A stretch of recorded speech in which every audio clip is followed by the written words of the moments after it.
Dream time, let's fucking go. Okay, and I will not fuck up our ads this time like I did last time. Cause I fuck them up every time, dude. I did not mean to make you guys sit through like 6 minutes of ads last time. My bad, guys. Cause my brain is always like, run the ads ASAP, run them now. So that you don't get like cut off. And then it's like, nope, we're just gonna double them. And I'm like, what the fuck, man? Not fair. But that's okay, that's okay. It gives us time to post our funny socials and go live on Twitter as well. Even though I don't think anyone like really watches me on Twitter.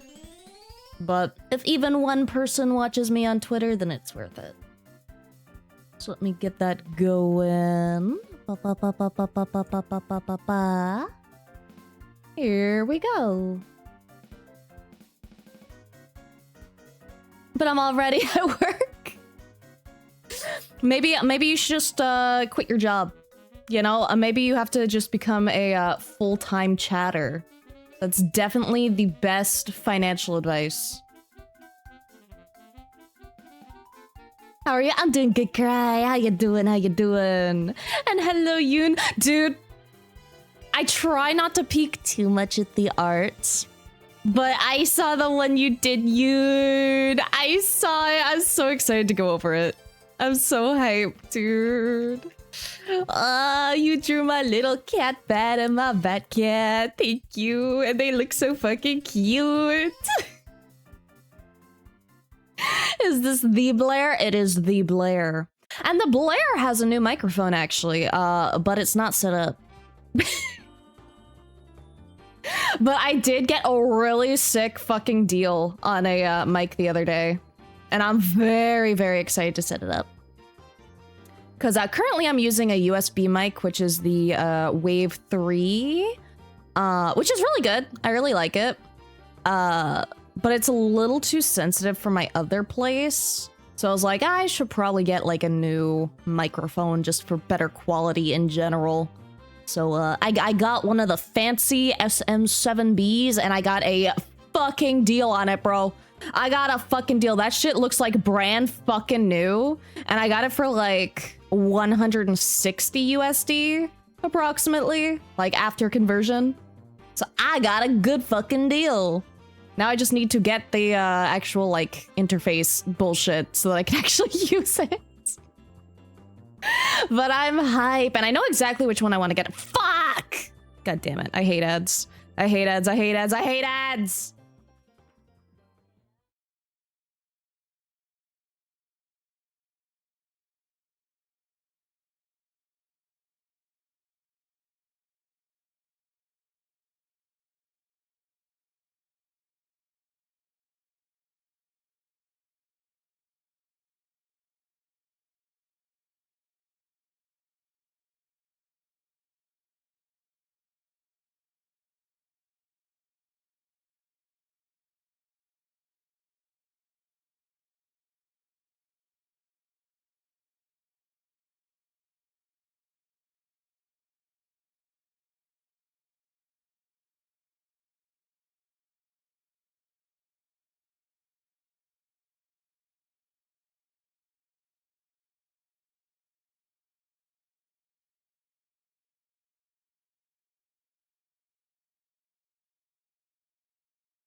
And we're so back, yippee. All right. Ad hell is over with. We will not get any more ads for another 30 minutes. Let's fucking go. But welcome in, Coscat. Hope you're having a good day today. Today we will be going over the funny little homework that I assign like every 2 weeks approximately. Assuming, you know, things stay on schedule, which they usually do. I'm usually pretty good with it. I'm usually pretty good with my schedule, but sometimes I end up having to bump it up by like a day, sometimes. But all the homework submissions that I've gotten a little peeksy at are so good, dude. I'm gonna want to go over them all. But I know we're probably not gonna have time for all of them, and I'm like, ah! But they're so fucking good, dude. And this one's by Amia. If you can't tell by the credit that I tossed on. But it's so pretty, dude. Let me hide the or let me put the credits off to the side. Oops. Here we go. Oh, I just realized your signature is actually over here. It's okay. I wanted to make it very clear that it was not my work. I like crediting people. Using my last 2% battery to wish you a happy stream. Oh, thank you, Nomad. I appreciate it. May your 2% last for, you know, a reasonable amount of time. It's so good. It's so good, dude. And thank you for the hydrate things. Thank you. I need to still fix a lot of the redeems because the head pads and stuff are still broken. Oops. Oopsie. That's okay. It just means you guys get to save more currency for the funny commissions. Well, pretty art. I know. Amia did such a good job, dude. Amia's art is so fucking pretty. And I love grayscale work so much. Is there lore for the red stripes on your body? Maybe. You'll just have to find out eventually.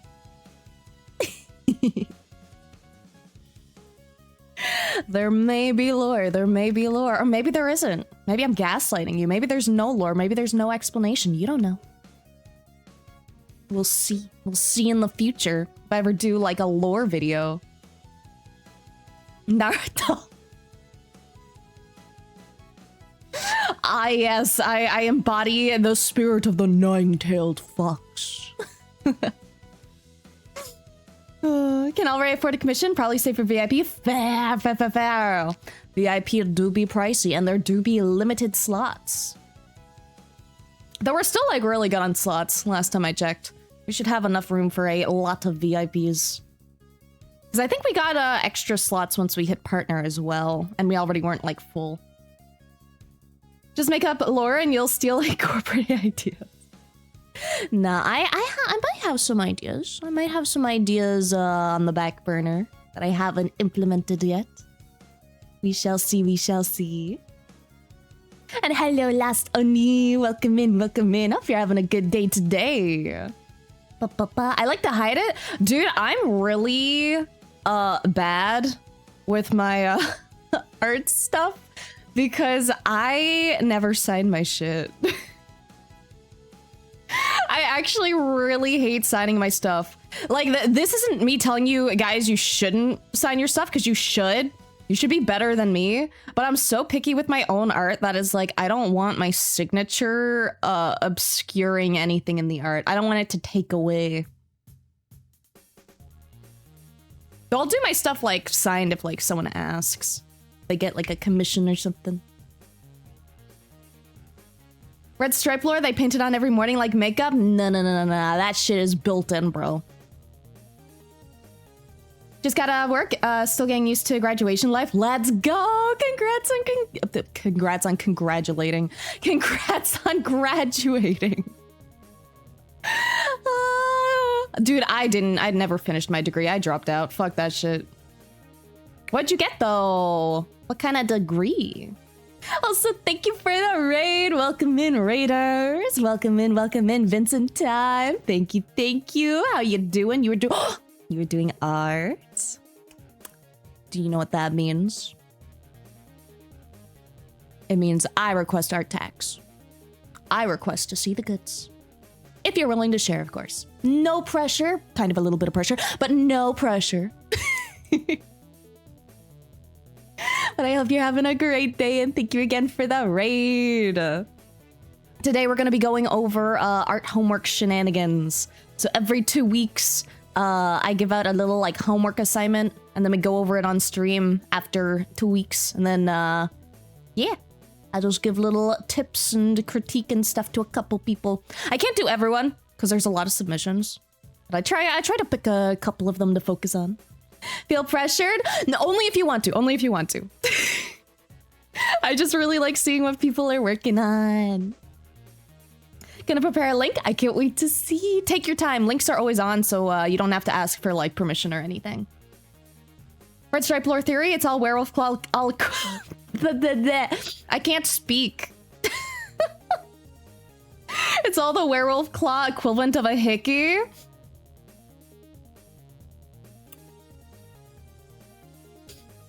What if I told you you're actually fucking right? What if I told you that was the lore?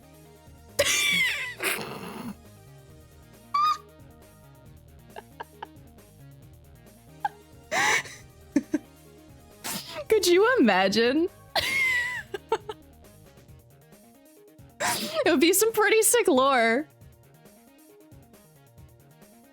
Ignore the fireball magic circle? No. Do not ignore the fireball magic circle. Make it bigger. Combust everything. Cat scratched in specific spots and patterns. You never know. Maybe they were a very artsy werewolf. Why do they glow then? Maybe my injuries glow. Maybe I just have a glowy scar tissue. You ever think about that? How much do you know about art demons? Combust everything. Let's see. Dude, oh my god, I fucking love this. Bro, look how pretty. Look. Dude, like the composition is so fucking good. I love your fucking notes. More birds? Stuff. But I actually adore this. I love your textures. I never know what the fuck to do for texture work. Like, I would have never thought to just add in, like, you know, multiple just fucking straight lines here for texture, but it works, like, so well. Like, oh, your texture work is tasty, dude, and your color work and your composition work and your anatomy. Like, it's so fucking good, bro. And look at the little guy. Look at the little guys. They're so fucking cute. I want one. Are they a marketable plushie yet? Do they exist? Because I crave. I would happily buy marketable plushies of these guys. Because they look very, very yeetable. In a good way. You know, like cute aggression way. Where it's like you just want to squeeze something until it fucking pops. Elsa can do, Oni. Can do. Why? Actually, Nuzzle's pouches on you. Oh, you're so warm. Are you happy? Sea bunnies are so cute. I don't know if they're sea bunny themed or if they're moth themed, but I like them either way. They're fucking adorable.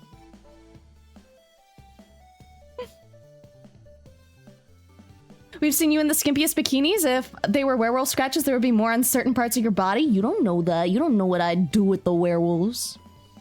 Funneling off, that's the lore behind my wife's Sharko that his kind use bite marks that leave permanent scars to mark their mate during courtship. Basically, bite mark instead of a wedding ring. I actually love that.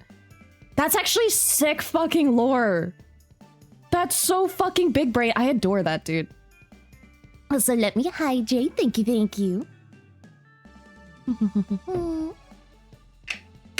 Also, I missed the sub from Cash Kept. I am so sorry I missed that like a minute ago.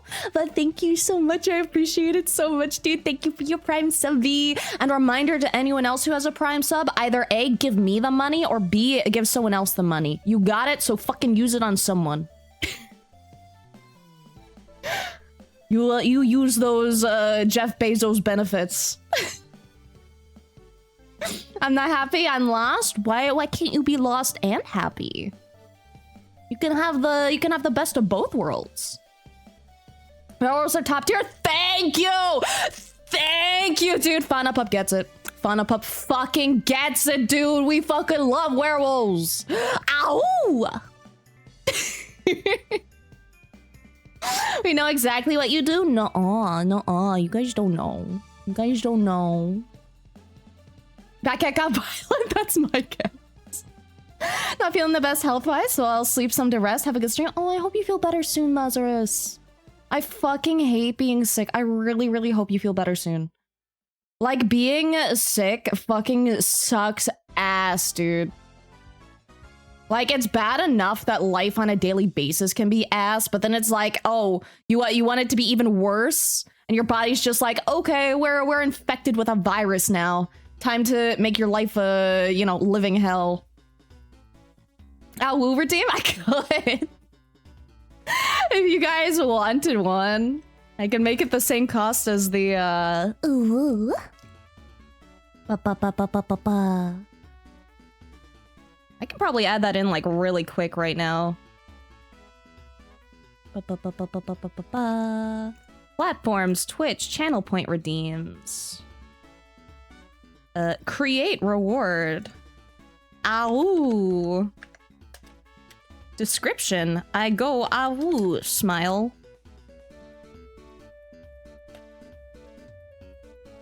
Da da da da da da da da da da. Yeah, if you want me to go ow, you're paying 5,000. It's expensive, but it'll exist. Okay, I think that should work now. There we go. GG, easy. We got a hype train! Let's go, let's go, let's go! Thank you!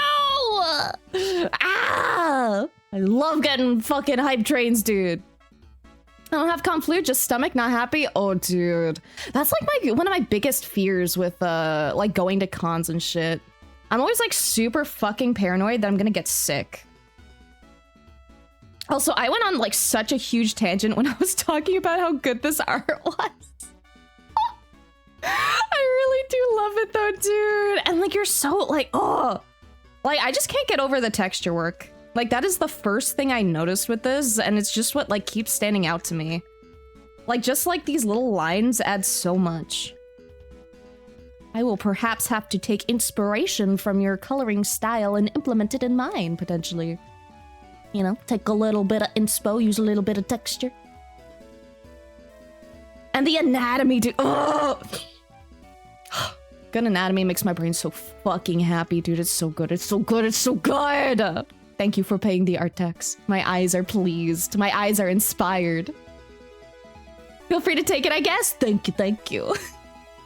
I think I'd have to make a new brush because I think I used to have a similar brush like that kind of texture, but I think I might have accidentally deleted it. Oops. We shall see. Hippity hoppity, your art style is now my property now. Just the one specific kind of texture. Save your art? I don't even have any art to save. I can like save the art that I made like last night to post today. I did so much fucking art yesterday, dude. I did this art. Like yesterday was productive as fuck. I did this art. I did I could probably show that on stream. Not that one though. And I did this one and I did this one. So I did 3 art pieces yesterday. So I did this Sussy Eevee. And then I did Sklimbo from SVA in a ukiyo-e style artwork. But I'm very proud of my Eevee yesterday. And I also really dig this one.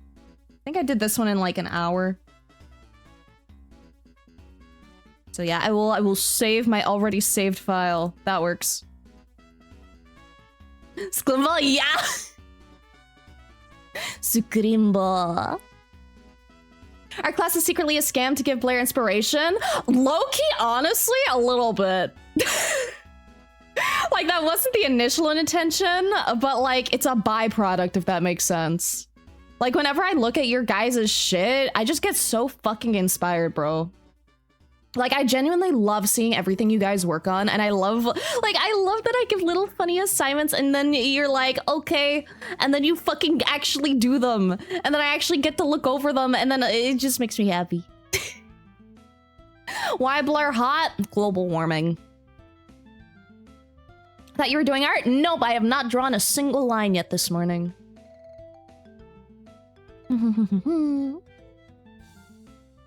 For Eevee, are you planning on doing all the evolutions? I've done a good chunk of them already. I won't say yes, I'll 100% commit to it, but I'll probably commit to it.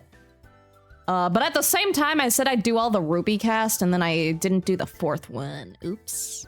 Might go back on that, though. Might go back on that, especially because there's a new SVA Gamer Subs Cup, and they're the first ones to put everyone on a cup rather than just one person. It's a really pretty cup. If you like Gamer Subs cups, the SVA one is really good. It's really cute and really pretty. And it also has Flork with tits on it, so. Oh. Like how you can just show how jiggly the boobs are. Like the Eevee I can tell probably has very jiggly boobs. Yeah, dude, like one detail I love when drawing people like laying down is I love doing like the booba like sliding off to the side. Because that's what fucking happens when you have big ass tits, right? They don't just like stay front and center. They just kind of like flop to the side. It's a fun detail. My whimsy was sucked away. I've been drawing in black and white so much recently. I love grayscale, dude. Grayscale is so fucking good to work with. Like, I love color, but grayscale is just like, oh, so good. So fucking good. Also, I totally missed the Awu routine. I'm sorry, it's been like 4 minutes. Awu! That was cringe as fuck. I don't know if I can do a better one.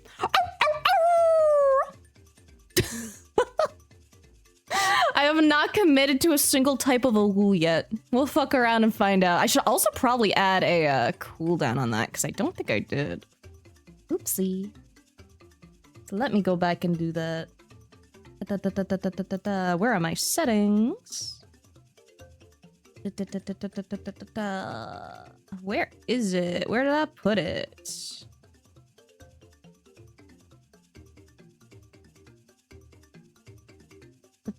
Fuck you, Churchill. Global cooldown. I don't know how many seconds. 600? That's like what, 10 minutes? There we go. Fuck you, Churchill. Ow! Ow!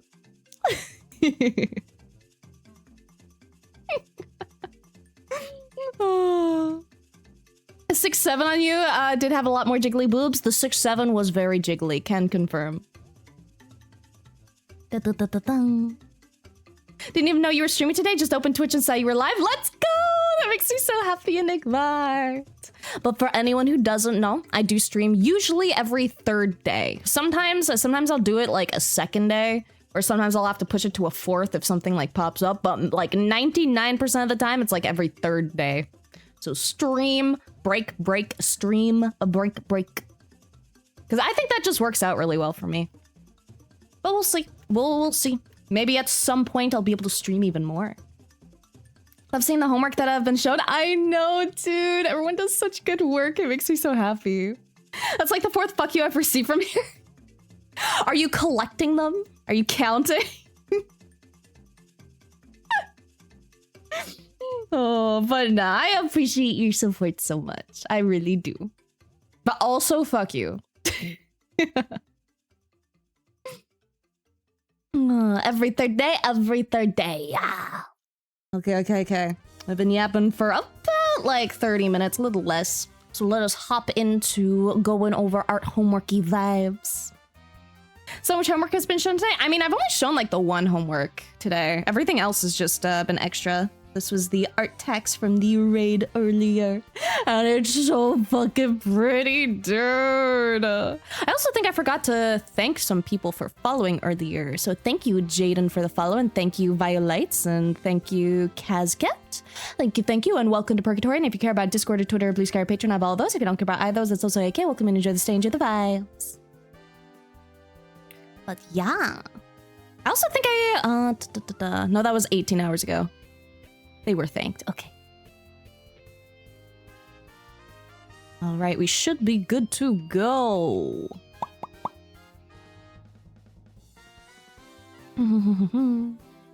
Also, I accidentally moved my canvas. Let me move that back. There we go.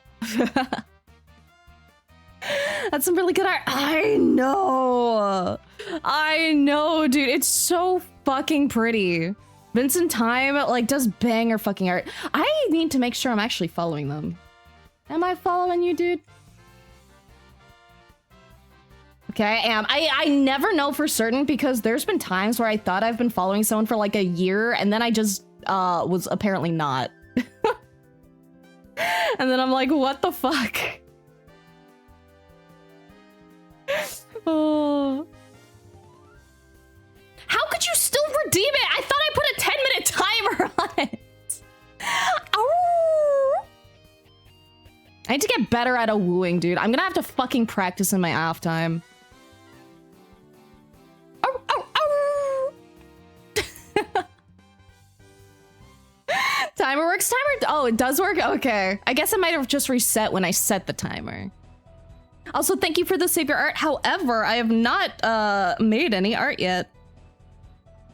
So I will hit the save button, but it won't necessarily do anything.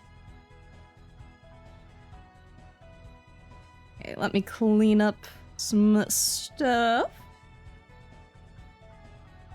Ow, from the soul. Okay. So, first things first. Okay, we're gonna hop into homework feedback finally. Let them redeem it more so you can practice. True.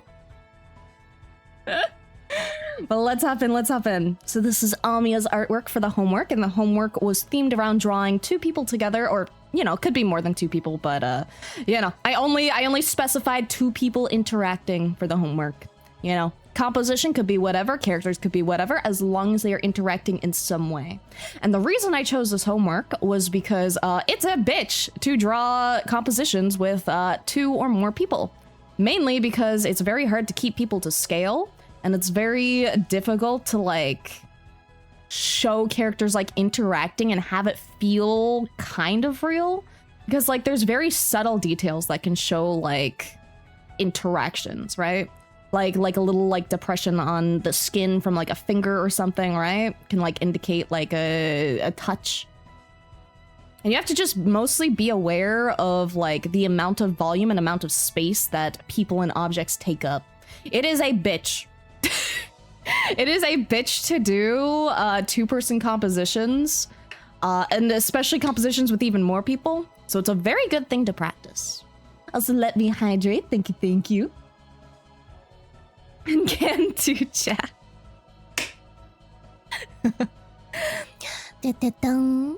What? Actually, no, I fucked it up. War. Actually, now those bounces on you. Oh, you're so warm. God damn it, I fucked it up. It's okay. We recover here. That'll be quite the thing for your neighbors to hear. Luckily for me, they didn't hear me screaming and banging on their door when my house was flooding, so I should be fine. I don't think they'll be too bothered by my awoos. I low-key think they might be, like, half deaf or something.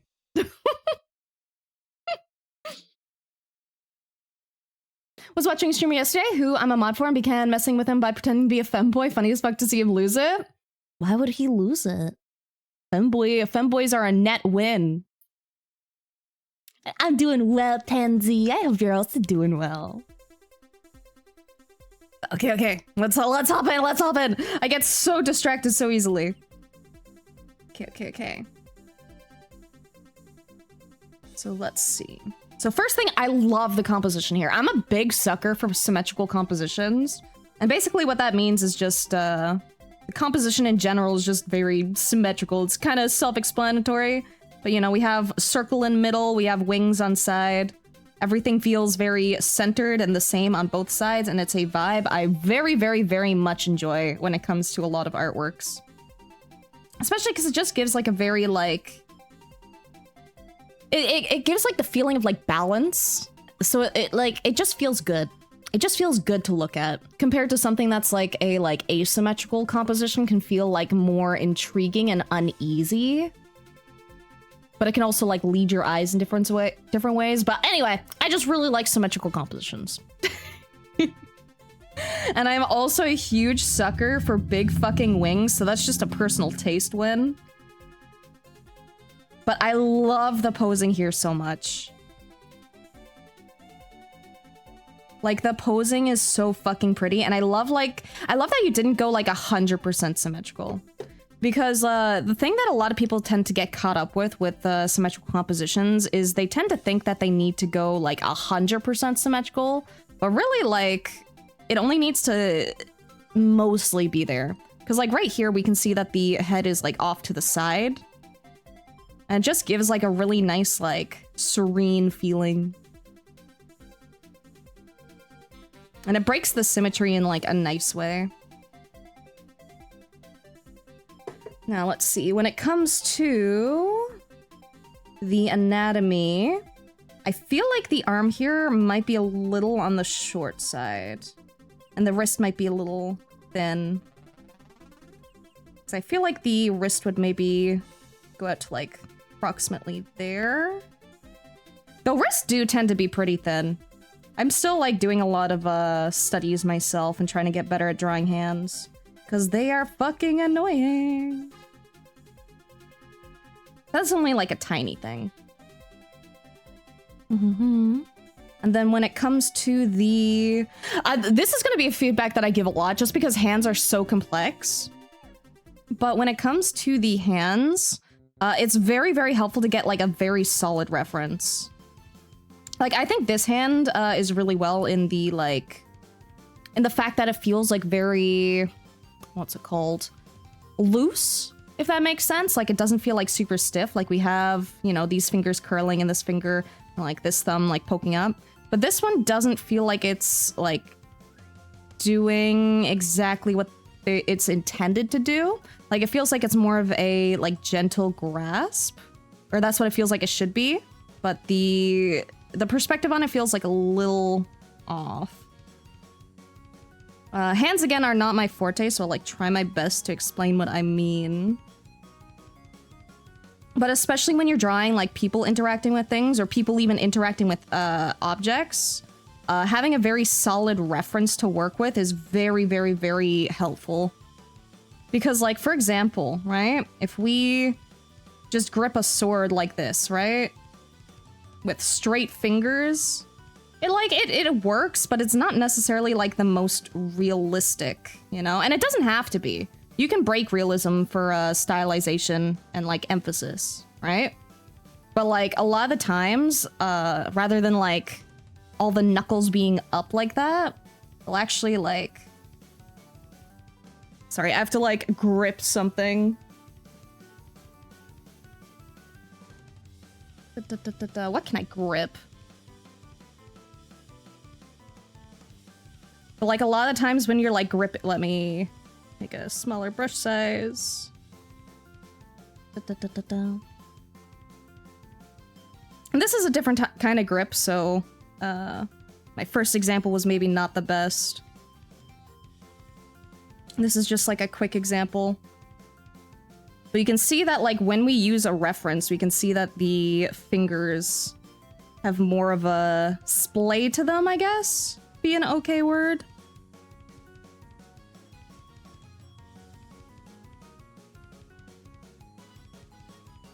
And it's like really tiny details like that that can like really make it feel like it's interacting with something.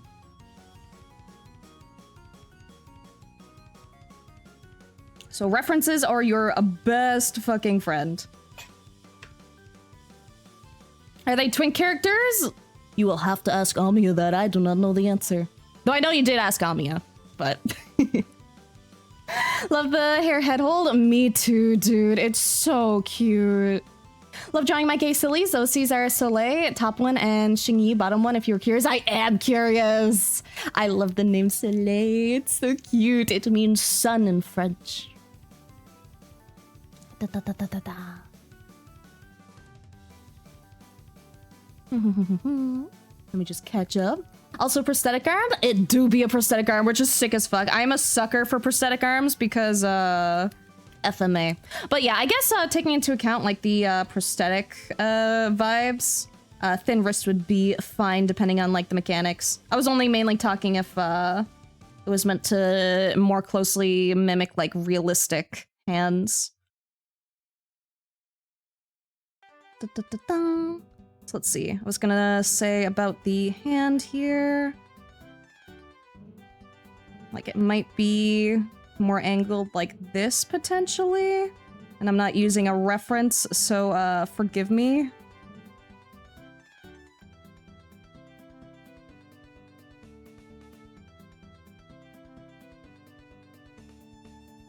But paying like a lot of attention to just like the angle of the hands and where they would realistically be placed makes a hell of a fucking difference. And I say this as someone who gets really lazy with hands pretty often. Like, if I'm not being paid to get the hands 100% right, half the time I'm just like, fuck it. First one would probably be hammer grip, so pretty accurate for something like Viking sword. The second is closer to handshake grip, which is more common in something like long sword. Thumb grip also exists for certain positions. Names can help Googling for more specific references. Very true. There's a lot of different ways to hold things. But even then, like they are like different grips, but premise at the end of the day, the premise still stands. I didn't give the best examples, but TLDR, use references. Use references to get the right kind of look that you're going for. And again, I love the hand over here. The hand over here just feels like really good and very like interactive with the hair strands, and I love the little strands like peeking through. I love that detail so much. I'm so bad at hands. Me too, man. It's fucking hard. It's fucking hard. Hands are fucking hell, bro. Some days I'll have a day where I just do some banger hands. You know, I actually like how this one came out and how this one came out. But other days I look at hands and I just fucking cry, bro. Also, I somehow missed that giant heart. I am so sorry, furry. I'm so sorry. But it's so cute. I love the moth heart so much. I had to scroll back up to find it. I must observe the cute little red and black moth guy.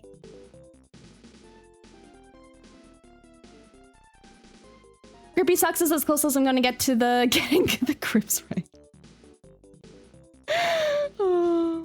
Hands do be held? They are, bro. They are. Okay, and then let's see what else.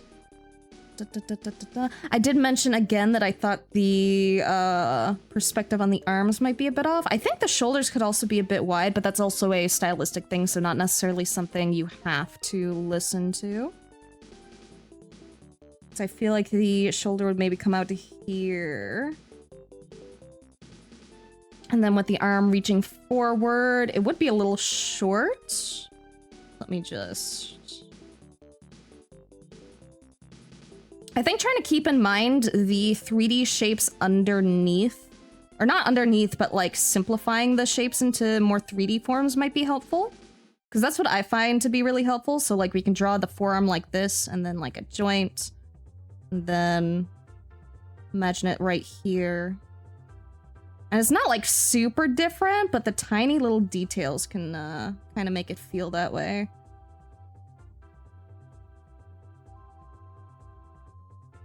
Like the devil really is in the details when it comes to art things. Because, like, even just, like, 1 or 2 lines here and there can, like, really, like, emphasize the way that something is, like, turning, for example. Then let's see. Let's check the anatomy here. Yeah, I think the shoulder would maybe start a little later here, which would, like, make the arm maybe go up to there. So I think most of the feedback I would offer you would probably be focusing a little more on proportions and how everything measures up to one another, if that makes sense. Because you already have, like, an insanely good eye for composition.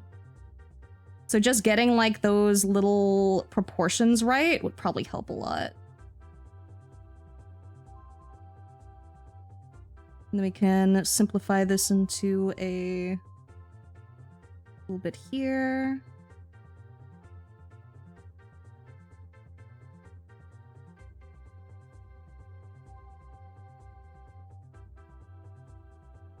Da-da-da-da-dang. Feel dumb when doing homework, was making the second character, then realized halfway through, oh shit, they need clothes to be shown on Twitch.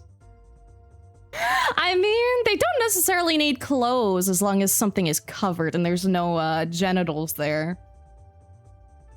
Like, if there's no detailed nipples and there's no, you know, detailed genitalia, should be fine.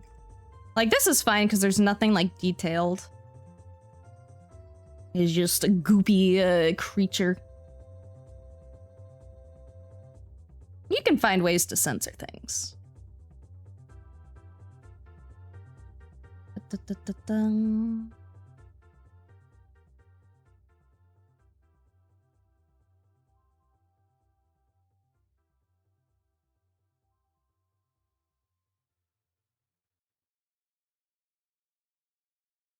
Men are still not my forte body type-wise, but I do my best. And then I think the angle on the hand is actually really good there. Again, I think the wrist was like a little bit tiny, especially because you don't have to follow this quote rule or this analyzation of anatomy. But a lot of the time, like male presented characters will have thicker like wrists and like forearms than feminine characters. But if you want to make a femboy, or you wanna make your male character very feminine, you know, you can slim those proportions down, and it makes them feel more delicate. So it depends on your vibe, like what you wanna go for. But in general, slightly thicker wrists and stuff might help them feel a little more masculine, if that is what you want. Femboy supremacy? Femboy supremacy. Sister just flat out said, I prefer to draw twinks. Honestly, so fucking fair. If you want to draw twinks and never draw a muscular man, fucking go for it, man. Fucking go for it. Draw whatever gets you happy to be drawing. If you're not having fun and you're not improving skills that like you want to improve on, then what's the fucking point, you know? Draw your femboys, draw your twinks. Make that brain happy.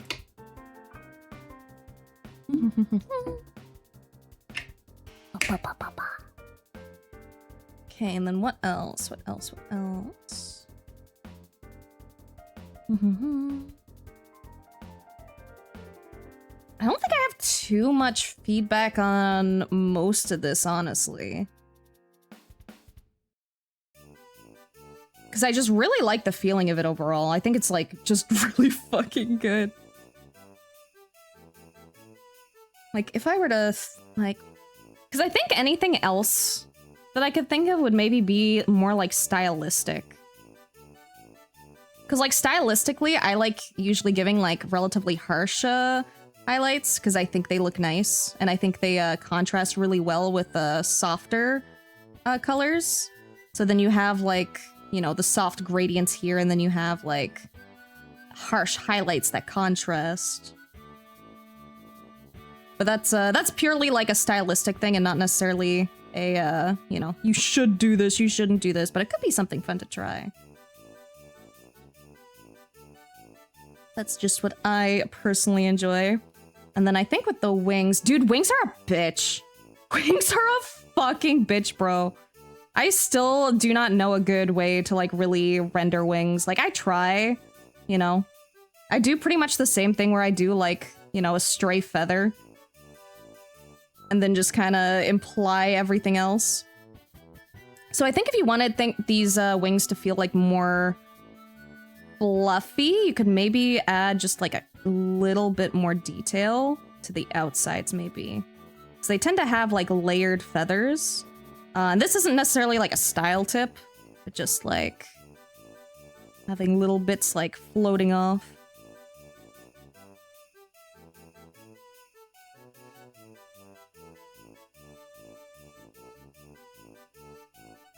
Basically just keeping in mind that they're layered.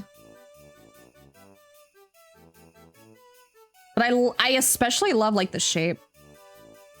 I think this shape is very pleasing.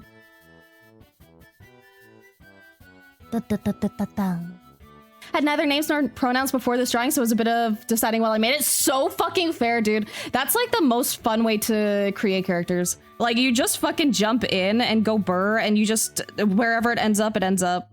That's like where like 90% of my adoptable designs came from. Sometimes you just kind of go burr and then it just kind of happens. And it's like, oops, now I have 2 new children. Happens, oopsie.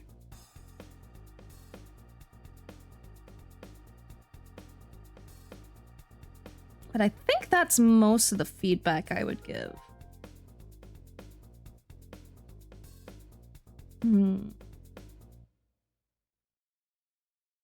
I think the only other thing, and this isn't even like a necessary thing, it's just something that like popped in my brain. I like to do like really dramatic curves with wings because I think it feels nice. So like if it was my art, I would probably like dip them down like that. Just because then it feels like really dramatic. But you don't have to do that. I just think that like big dip vibe feels nice. And that's it. Is this homework lookovers? It is, it is. I'll be picking as many as I'm able. I can't get them all, but I'll pick a couple here and there to go over. This is not your art? No, this is not my art. This one is by Amiya, who is also in chat at the moment, Amiya Aki. And they did a wonderful job on this, and I'm just giving tips and stuff. I use Clip Studio Paint, so you can do exclamation CSP, and that'll give you a sketchy looking link that is 100% safe, I promise.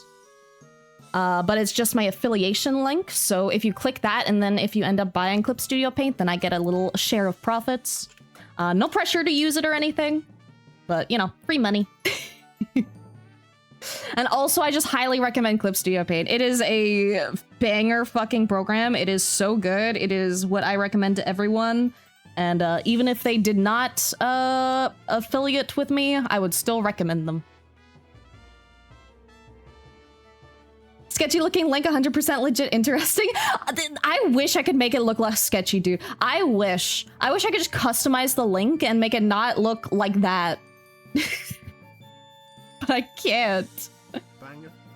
Also, thank you. Thank you for the videos. Much appreciated. Are you on PC? Yes, I am on PC. It is also available on iPad and stuff, though. So you can also use it on Apple devices. TTS is really low. Thank you for letting me know. Let me fix that.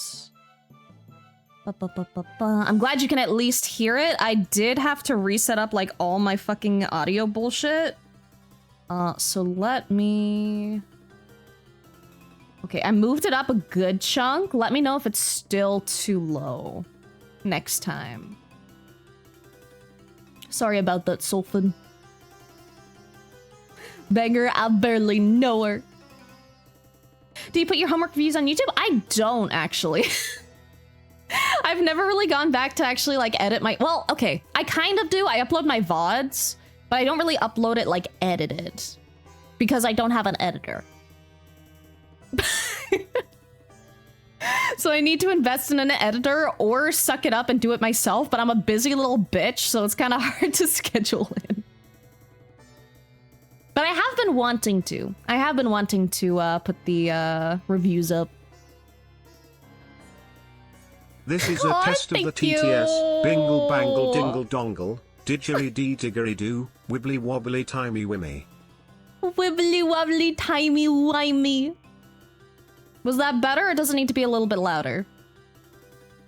Because if it needs to be a little bit louder, I can put it up a little bit.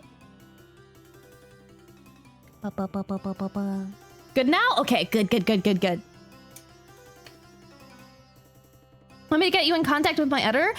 See, the thing is like, I could find editors, but I need to pay editors.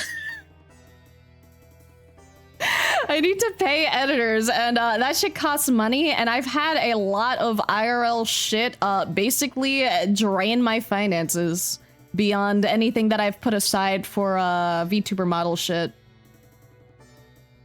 So I don't have the money for editors right now. I really wish I did though, because I really do want to like expand into like YouTube. That's one of my goals for this year. I want to get better at YouTube shit. I want to get better at YouTube shit, and I want to draw werewolves better. That's like my two things. What's happening today? We're going over homework submissions today, and we just finished up Amiya's. So let me go copy paste that and send it over with the little summary of the notes. So let me grab this. Scar might be able to give you tips on shorts editing. I mean, I know how to edit. I just don't have the time, nor the money to pay someone. But I do intend on hopefully getting more into that kind of stuff. I have DaVinci Resolve. I've been really fucking tempted to buy the funny little tour box, because I hear that those are really nice for editing, but I know that I already don't edit stuff currently, so it's like I'm torn between buying the funny little device and not buying the funny little device, but I'm really fucking tempted. Ugh. Because if it makes the thing is if it speeds up my editing workflow, then it's totally worth it, because that just saves me time. So I've been debating, man. I've been debating. Your funny little device? Thank you. Okay, let me send the art over to Amiya. Let's go.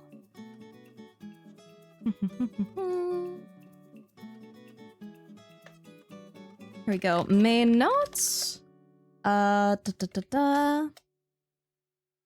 References for hands/positions of hands. It helps a lot with making things feel more real.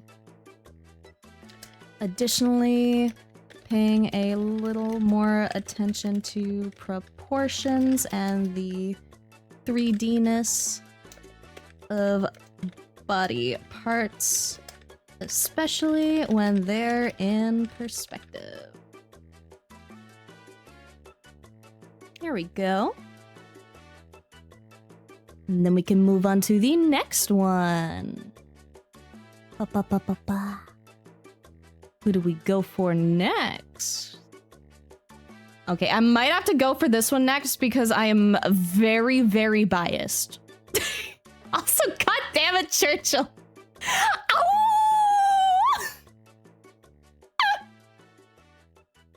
Dude, I'm gonna drive my roommate insane. I'm gonna fucking drive my roommate insane with that. My roommate's gonna walk up to me later and be like, why? So you're howling on stream now? And I'm gonna be like, yeah. Oh, be like me, get 4 different keyboard shortcuts for editing. I have some like neat shortcuts set up, but I really like funny devices that make it easier. Because like I really like my Clip Studio Tabmate, but my Clip Studio Tabmate is like mainly specifically for like Clip Studio. So I kind of want the Torbox instead, because that seems like like pretty much specifically made for like editing. And you can use it with other stuff too. So it might be nice in like Blender for some stuff as well. When are you coming to a con so I can buy you art from Artist Ellie? I don't know, honestly. I don't know. Cause like I'm not a big con goer, right? Cause like first of all, if I was going to a con, I'd probably end up going to like a con in the States. Cause otherwise I have to fucking fly. There's not really any good conventions in Newfoundland. So I'd probably end up having to like fly to like Ontario or something. But I don't really have like anywhere to stay in Ontario. So it's like, it would be very expensive for me to go to like con stuff. And when it like, I have a lot of really annoying financial bullshit behind the scenes, especially lately. So going to cons and stuff is like not my priority. I can afford like tech stuff, right? Because at least then I can be like, yes, this is an investment towards like my work and improving quality and all that stuff. But it's really hard for me to justify going to a convention. How many bits for you to walk into your roommate's room? Howl, walk out with explanation. Okay.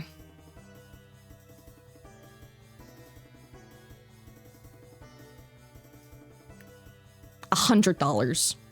$100 of bits. I was gonna say I wouldn't do it, but I think they would forgive me for $100.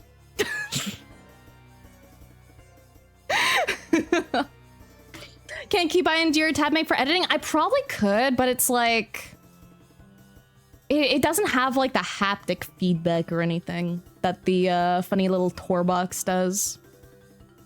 And like it does have like a scroll wheel, but like it's a different kind of scroll wheel. And I don't know, the tour box just looks really nice. Put shortcuts on Xbox controller? I've tried that before, but it doesn't feel really good to use. Tour box? It has a U in it. So it's tour box. Blair has a secret Lambo that they have to keep getting prepared. Dude, I fucking wish. I fucking wish, dude. No, the real thing is that, my mom... Okay, oh god. It's a lot. It's a lot. Like, TLDR, my mom's car shit out, so she doesn't really have a car, and she lives in a place where, like, she can't really afford to not have a car, but she also can't work because she's also disabled.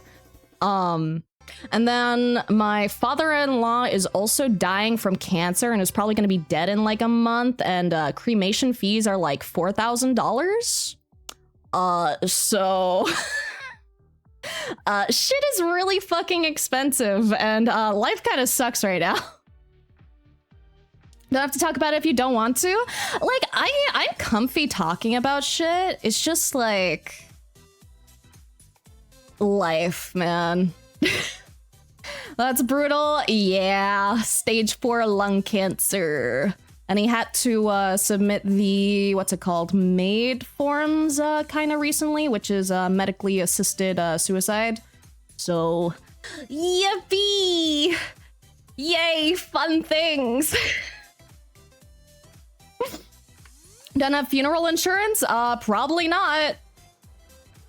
Like, I don't know much about insurance bullshit, so we're gonna find out. Yippee!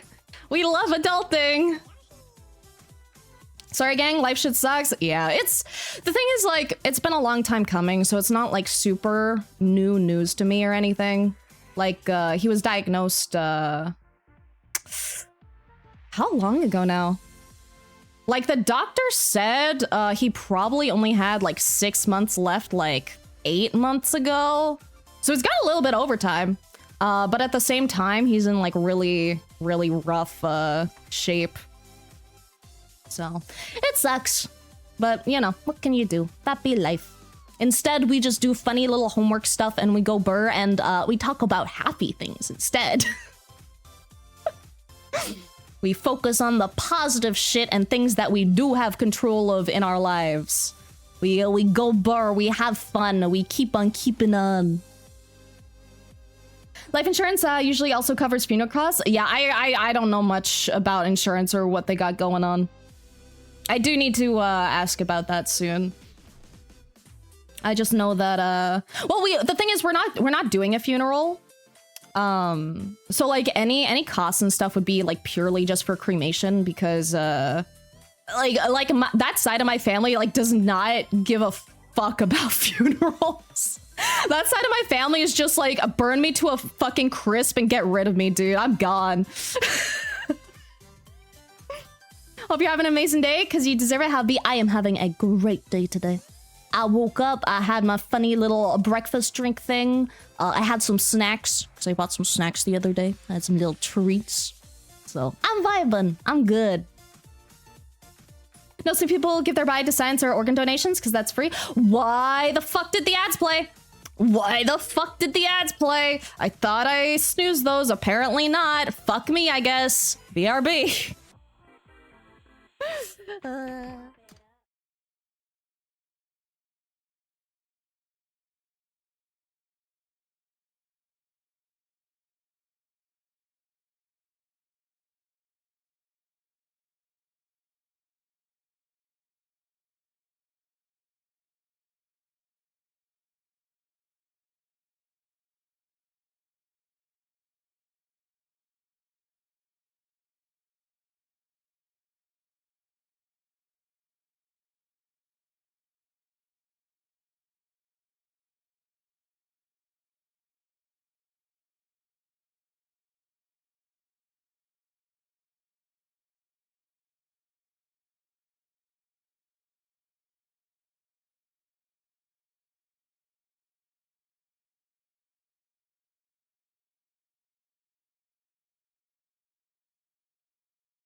And we are back. Yippee, let's fucking go.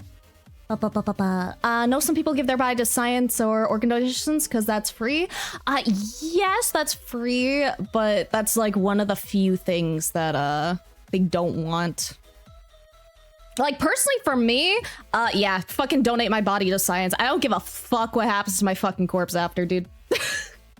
I give a zero fucks. But you know, some people have preferences, you know. But still not a funeral vibe. You don't really care about funerals. Also, they're expensive, dude. Funerals and like caskets and shit, that shit's fucking pricey, dude. It is expensive to die.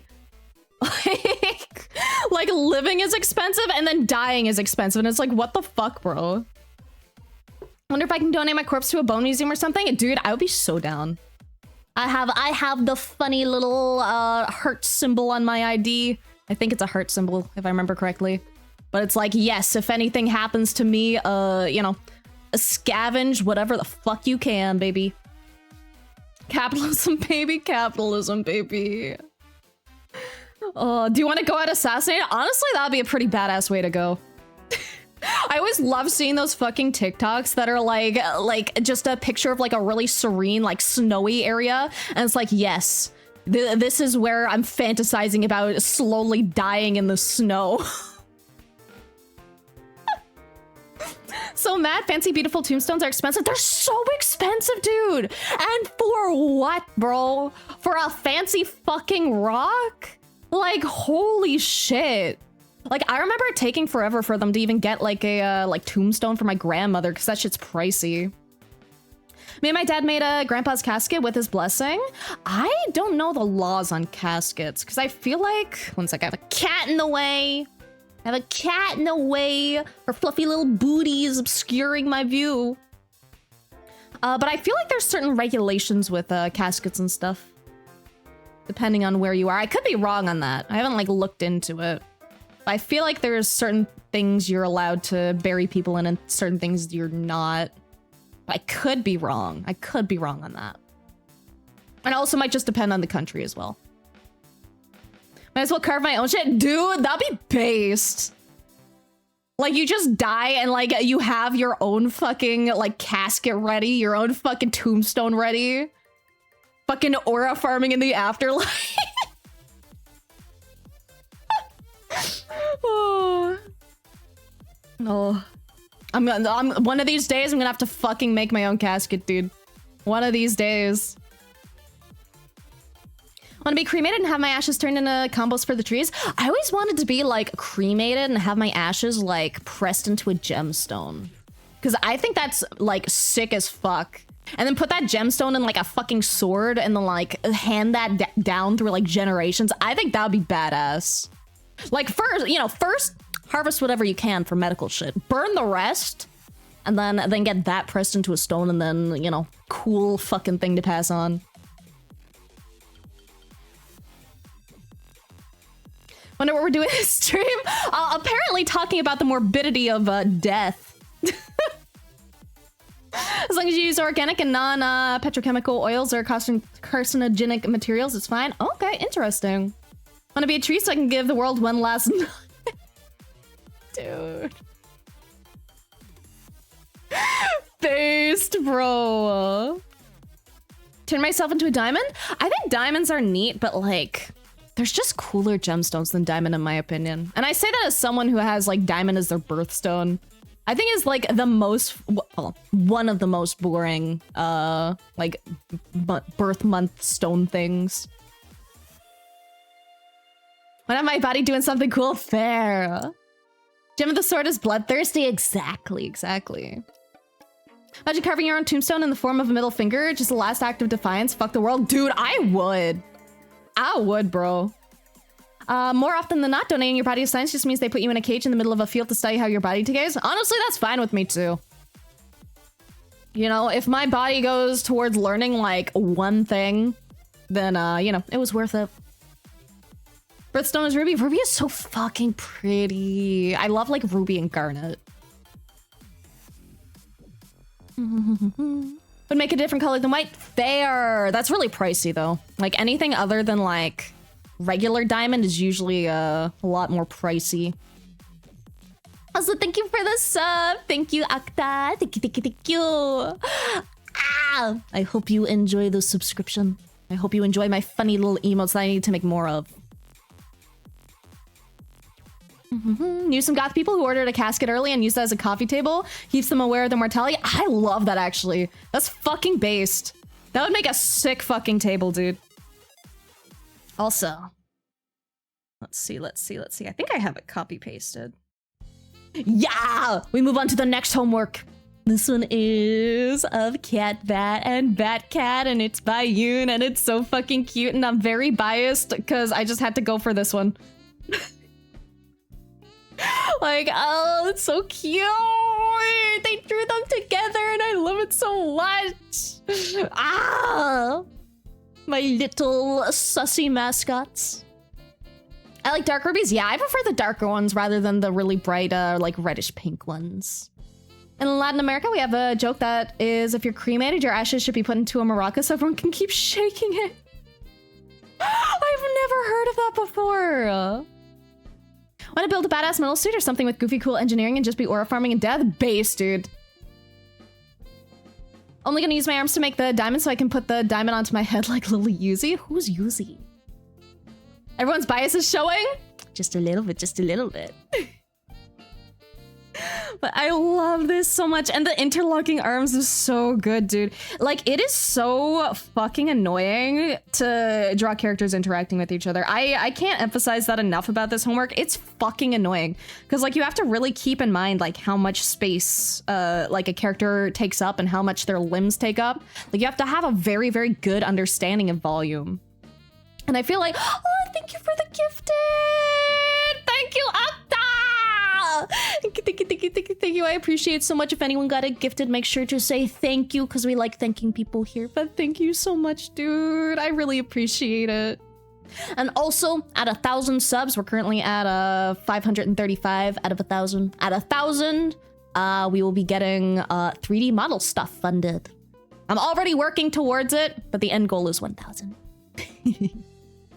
We'll be getting a new 3D model, and we'll be getting lots of tracking gear, and it should be fun. It should be very, very fun. Da, da, da, da, da. But thank you again, Akta. Thank you. Want to be able to do something for homework for once? You did so well, dude. I love it. Oh, and like I said, the interlocking is such a fucking hard like position to do. But I love this so much. Because like you can really tell like from this one that the arm is like reaching forward. Because it's just like foreshortened a little bit.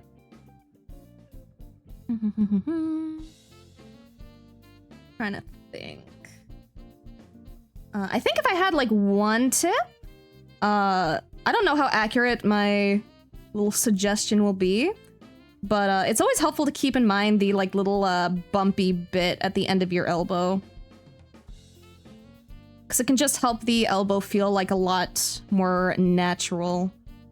You don't have to do it, you can like skip it style-wise, you can simplify things. But something that can help a lot. And then let's see.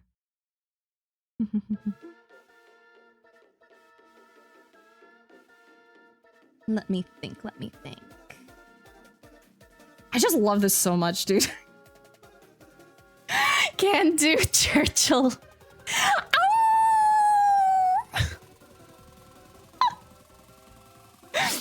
Oh, out of points? Oh, God. I ran you dry on the awoos, dude. Hopefully I gave you a decent last one. Oh. Okay, let me think. Let's see. Honestly, the hands are pretty good here. There is a little, like, the hands look a little bit, how do I phrase it? A little sausagey, just like how they're drawn here. So one thing I find really helpful with hands is to use, like, a little more, like, straight edges, if that makes sense. And it can make it feel a lot less, chunky, if that makes sense. Because even though like fingers like kind of look sausagey, you know, they're long, but you know, if you add like little bits of like straight on it, then it helps like a lot. And I still need to get better at hands myself, honestly. And also maybe potentially thin them out a little as well. But that's just me being like really nitpicky with it. Like hands are just a fucking bitch. I cannot like emphasize enough how much I fucking hate drawing hands sometimes. But see, just like a little bit of straight here, like changes the feeling a lot. But to do art or game dev, why not both? Switch between them.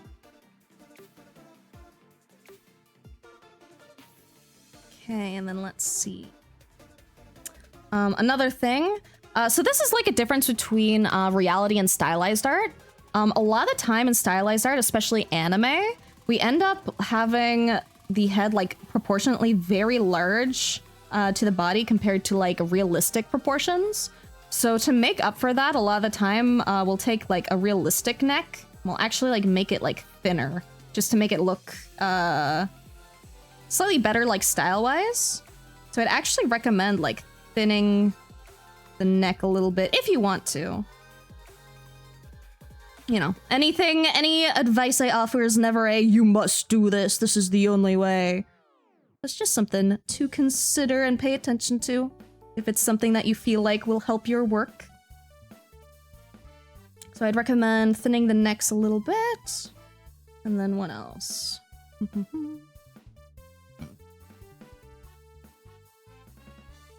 When it comes to the hair up here, it might actually stylistically look a little better if you get rid of the hard black edges.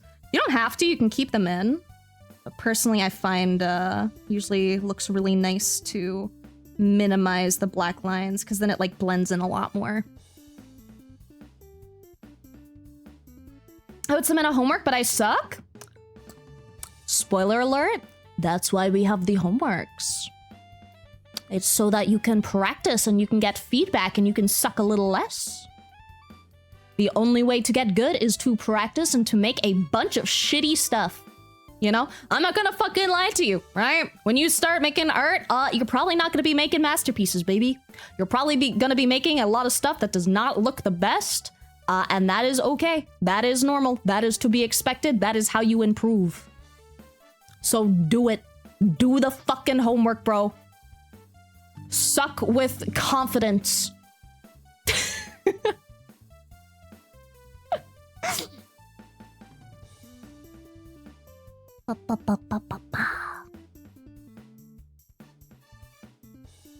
That makes a lot of sense. Hand, neck, and hair was stuff I know I need to work on, and that helps so much. I'm so glad it does. It makes me really happy when I say things that are at least a little bit helpful. I always worry that, like, you know, I might offend people sometimes.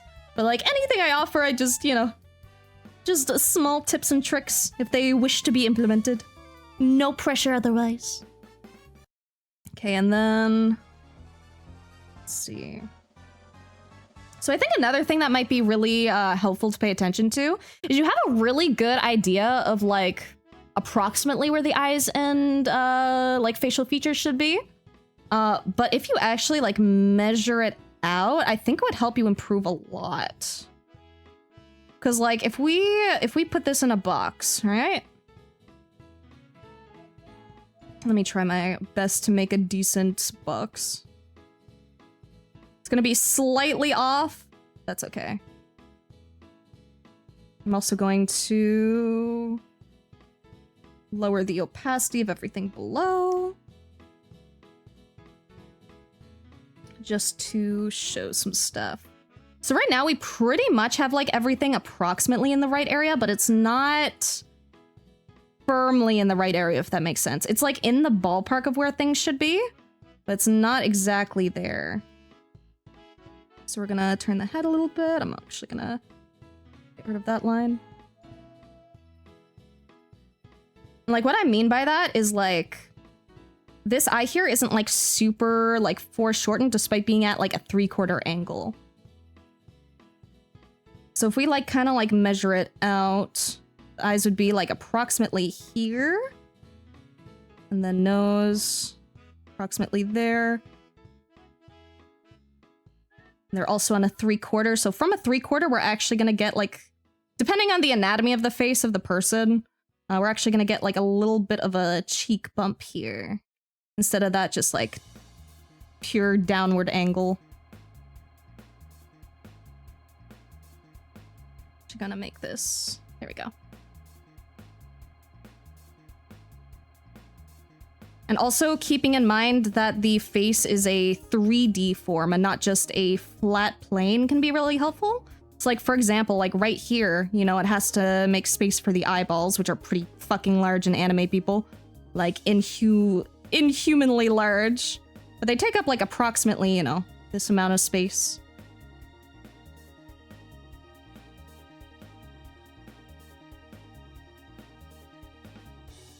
So just like keeping in mind the 3D form can help a lot. And I don't know if it helps at all if I do this. I like to imagine it like I'm gonna have to layer over this with a different easy to see color, probably a red. Like when I think of like faces, I like to think of it like kind of like mapped out, if that makes sense. It's like that's like the middle bit, and then you know, it's kind of like this. This isn't perfect, but hopefully it gets the point across.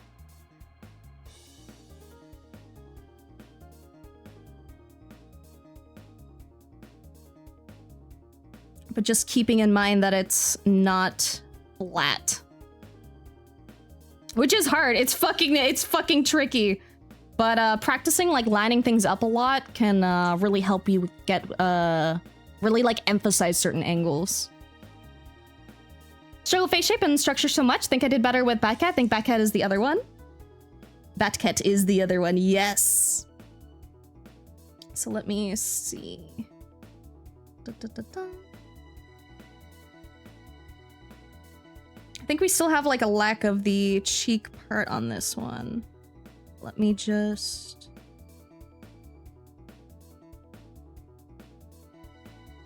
So it's mostly just like tiny little adjustments here and there. We're also gonna skinny the neck a little bit again on this one.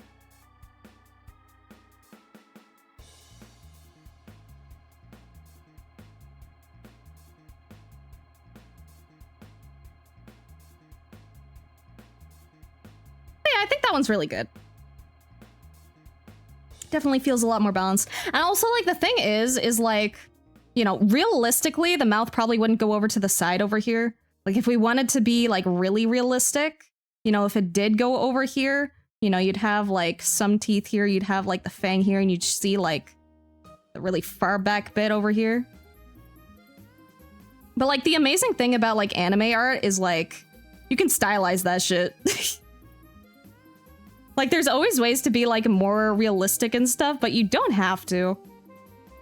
The end justifies the means. But yeah, honestly, like, stuff like that with the teeth and stuff, that usually comes with, like, studying the, like, skeletal structure. Because the cool thing about the head is that if you have your funny little skull... I need to study skulls again, because it's been a hot minute. This might be slightly inaccurate, but it'll do the job. You know, teeth aren't like that, but whatever, who cares? But the cool thing about skulls is that, like, when you speak and when you emote and stuff, you know, like with your face, you actually don't move your top jaw. You only move your bottom jaw. So, like, when you smile and stuff, right? Let me just do a quick little janky thing. This won't be super accurate, but hopefully it gets the point across.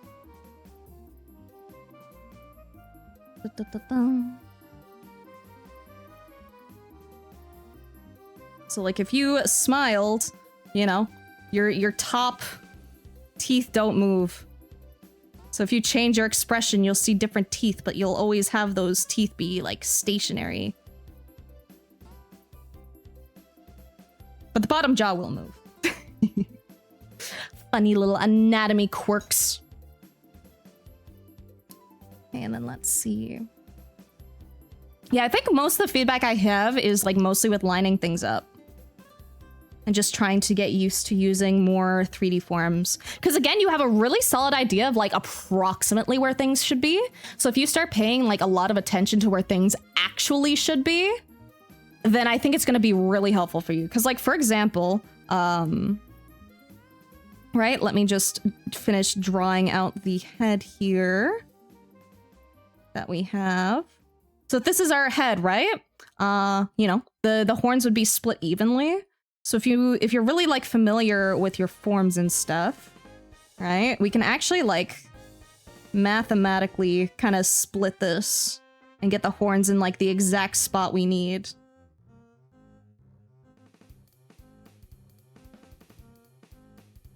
So like right here, if we wanted the horn here and we wanted it to be symmetrical, we do it right here. And it's only like a little bit of a difference, right? But that little like attention to detail can help a lot. Honestly, though, Sometimes I skip doing that step because I'm lazy. But be better than me. Be better than me. You will absolutely see a lot of my art where the fucking horns are like a little bit off. But be better than me. Measure your shit if you care. That's only if you want to improve. you're allowed to have some lazy days here and there too, though.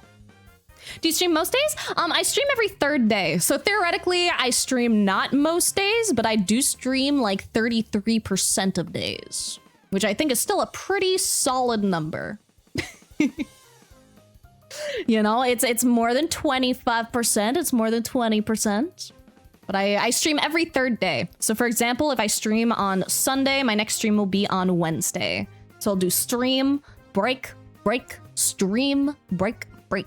Sometimes I break that schedule a little bit if stuff pops up, or if I'm feeling just really excited about something, or if a cool event is happening. But most of the time, that's usually what I stick to. New stream, who this? Could be anyone, man. Got the brush pack that you use? Dude, I hope you enjoy. I really like it. It is like by far my favorite brush pack I've had lately. That brush pack and then Roxo's like free brush pack, those have been so good. Though I haven't used Roxo's brushes in a hot minute. I do really like Roxo's brushes as well, though. And I still didn't implement a command for it. Ah! Okay, I'm gonna write down to remind myself. I'm gonna write it down, man. Need to add in commands. Add in commands for brushes and FAQ stuff. There we go. I shall remember. We shall see if I do. For a newbie, do you recommend the most basic brushes? Honestly, yeah. The thing is like there's a lot of fancy ass brushes, right? You know, people are always making new brushes. People are making, you know, brushes for very specific things. Like, here, let me show you one of the brushes I got the other day. So this is specifically a brush for doing like shines on like boobs and stuff. You know, like it exists. But it's not what I'd recommend when you're starting out. Because I think those brushes are fantastic. They're great. They're good time savers, but you don't really learn much by actually using them. I find you learn a lot more by forcing yourself to work with very, very limited brushes. Specifically that pack that I keep telling people to buy by It Pearl. Amazing brush set. It's just your basic shit. And honestly, that's like all you need for like 90% of the work. Like the other fancy brushes are good for very specific circumstances when you find yourself needing them. They're good for like tiny little details and stuff, but they're not going to help you with your like fundamental understanding of art, you know? So when it comes to like the fundamentals and learning, it's best to limit yourself to just a couple things and get very, very comfortable with using those like limited stuff.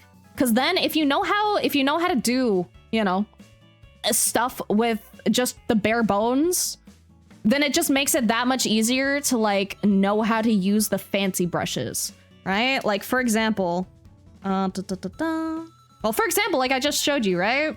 With the Booba shine, like I can do that manually if I want, right? You know, just make a circle, a loop, some kind of blender brush to soften it, right?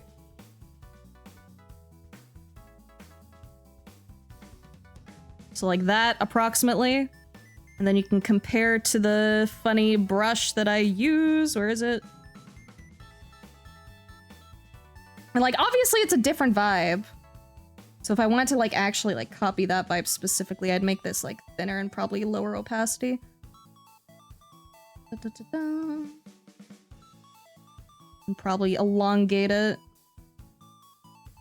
But like the thing is if you don't practice with your basic brushes, you won't know how to do this on your own, right?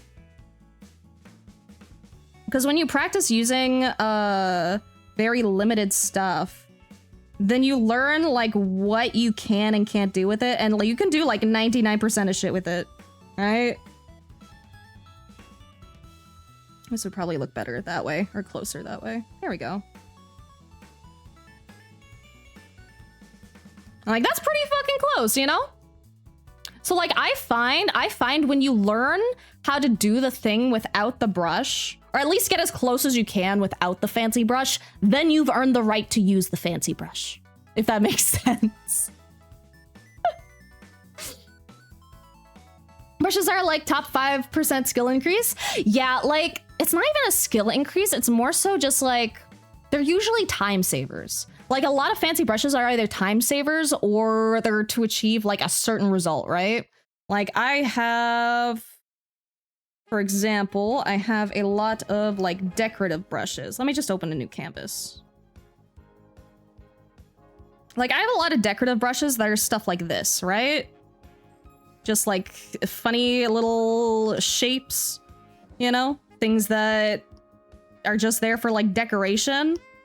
And like I can draw all these, right? Like if I wanted to, you know, I could do this and this. But that would take a very long time and not look as tidy, so why the fuck would I do that? So it's like if you already know how to do it, then it's just a time saver at that point. And then there's other things that are like one of my favorite brushes is actually the fishnet brush, which is this one. Wait, which is this one, where you just put it over a limb and it's already distorted a little bit, so it just fits really well on like legs and stuff. And like, again, I could just manually draw in the pattern, but I don't want to fucking do that, so I use the funny brush. But like, if I didn't know how to draw it first, then I wouldn't use the brush. And like, there's some exceptions to that where like, maybe I don't know how to draw something, but I use the brush instead. But usually I like to understand first. Because if you understand it, then you know how you can like make it better if you want to.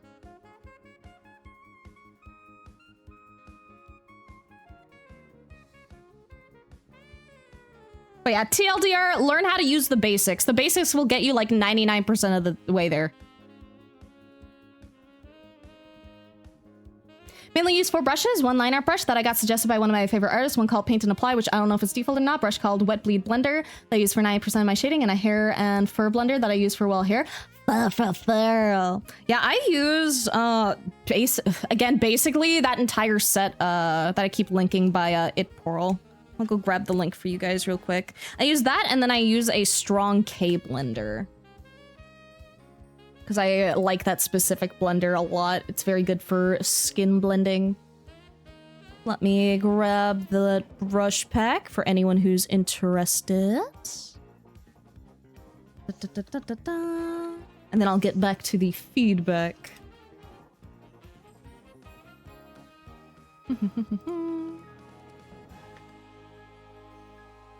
That's not the right link. Here we go. There we go. That's a set of just very, very basic brushes that just work really well. And then like the only things like other than that I use like other things like very rarely. Like there's so many other brushes I have, but like 90% of my work is done with like just stuff from there. Or, you know, like the airbrush kind of vibe. Made my first brush this week to draw the homework. It's so fun making brushes, dude. I need to get better at making brushes myself.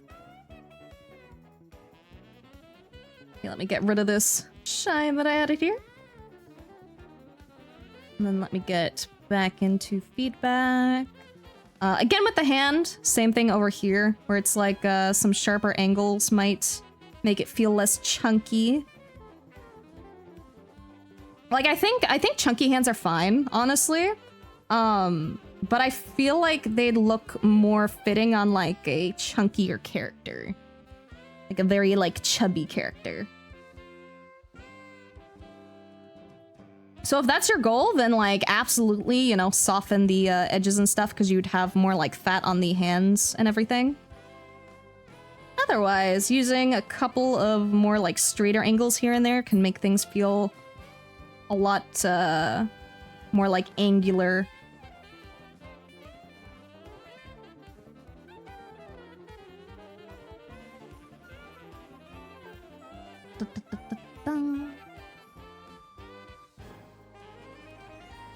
And then again, I love the poses. Like, the poses look really fucking good. One tiny thing that I'm gonna nitpick. Again, this is nitpicking. This is purely a stylistic thing. And even though I say I'm nitpicking, I do the same thing too. But also, thank you, Drow. Thank you for the gift. Thank you, thank you. Winry, if you are here, make sure to say thank you if you want to. If you're not too shy, we like thanking people. Thank you, Drow, so much. Ow, we're up to 536. Let's go. Okay. So what I was gonna say is that theoretically, with this pose, right? If we draw on top of it,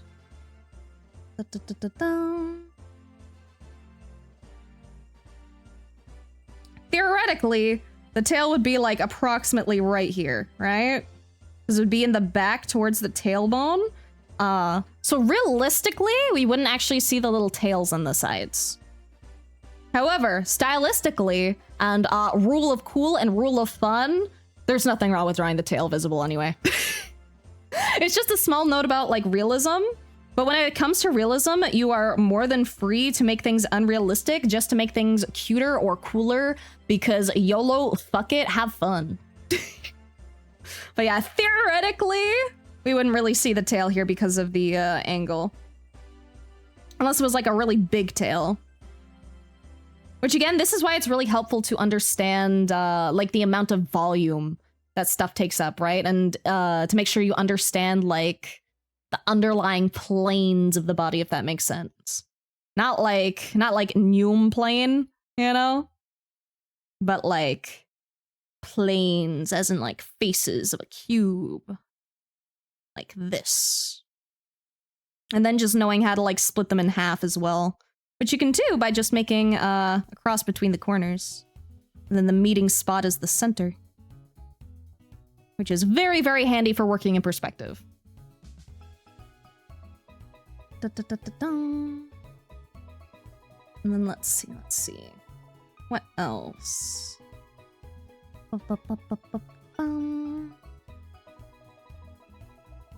Let's see. Another thing to do with volume, if we think of the thigh here, right? We think of this as a cylinder. Let me draw in the little bit of the body real quick.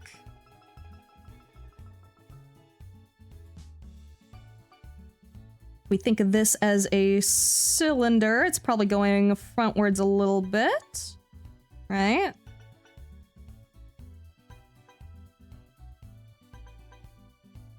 So due to the rotation of this, we'd actually have a more dramatic curve on the skirt here.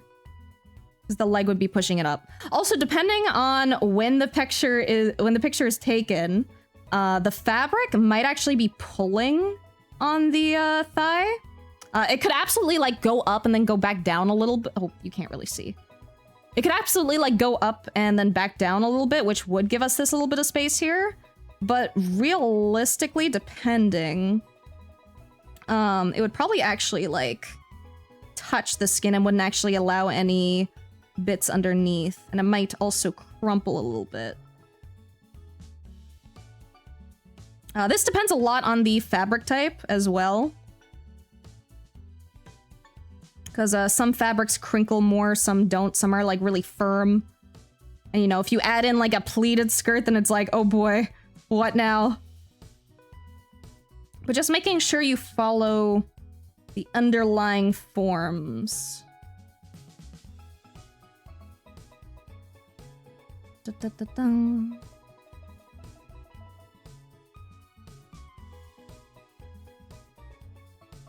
So something kind of like that.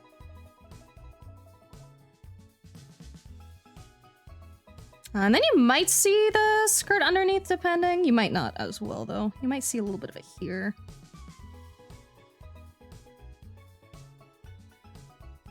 Or maybe not. That might be forced. But just having like a little bit of a fold here would help a lot. Though it's mainly the addition of the curve here, I think that makes a big difference.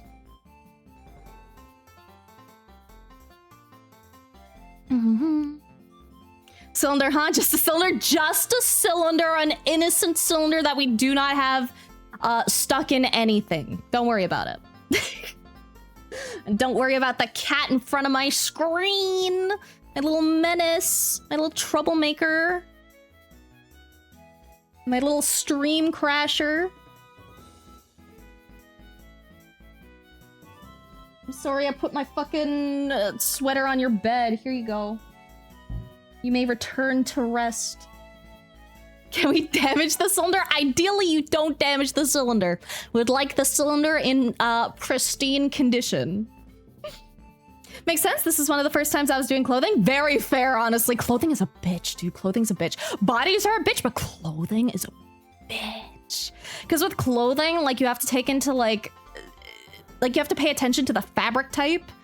So you have to pay attention to, like, how thin it is, how thick it is. And then, like, not only that, but you have to pay attention to, like, the weight of it and, like, how it crumples. Because, like, silk will fall a lot differently than something that's, like, a lot more stiff, like denim, for example. And then they also have, like, different just, like, materials. So, like, depending on the material, you should, like, shade it differently. Or, like, give it different, like, shines. And, it's hell. Naked people... You know, if you're drawing naked people, never have to worry about clothing. GG easy. And then again with the, keeping in mind the cylinder vibes, we're actually pretty close on this one, I think. I just think maybe it would be curved a little more, maybe? Let's see. Or it might be fine here. But it would press against the, thigh, because it looks like more of a tight-fitting clothing.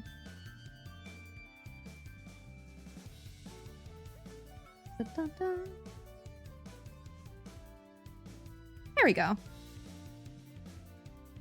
And then it can still hang on the little bit here if it's a little looser.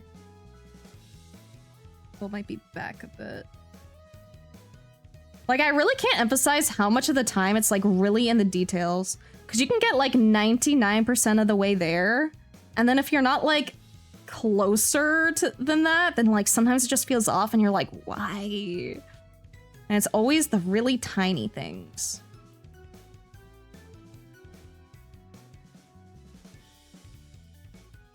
I think that thigh is solid, though. And honestly, I have a really good understanding of the fold here as well, actually. You have it facing a little bit forward. So I actually really like those. Also, thank you for the hydrate. Thank you. Difference between 85 and 90 is the difference between looking like a person. Not exactly, dude. Exactly. And you don't have to get everything 100% correct. You know, 100% is pushing it.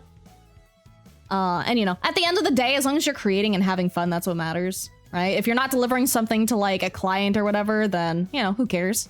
But like, if you want things to look right, then it's the little things.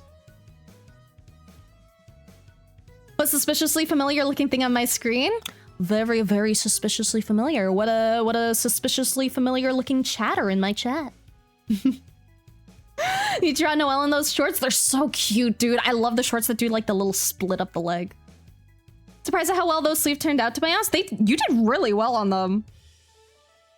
Like, again, like, they pay attention to, like, where the arm is turning, so I really, really dig them. Like, I might, if I was being picky, I might, like, make this overlap and then get rid of this line here, depending on how long the sleeves are supposed to be, because it would more than likely bunch up right here a lot, which you did indicate. It would just, like, bunch up a little differently and maybe not go over the arm very much. But that's like being like super nitpicky, and I'm also not 100% sure on that feedback because clothing and folds is a bitch. It's a bitch, dude. It's so hard. I try my best, but I absolutely still make mistakes myself. Oh, then let's see. I think the form on the clothing is fine on the upper part.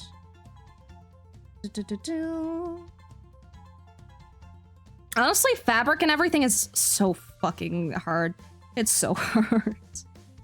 I do love that you went with like a really like flowy upper top here though.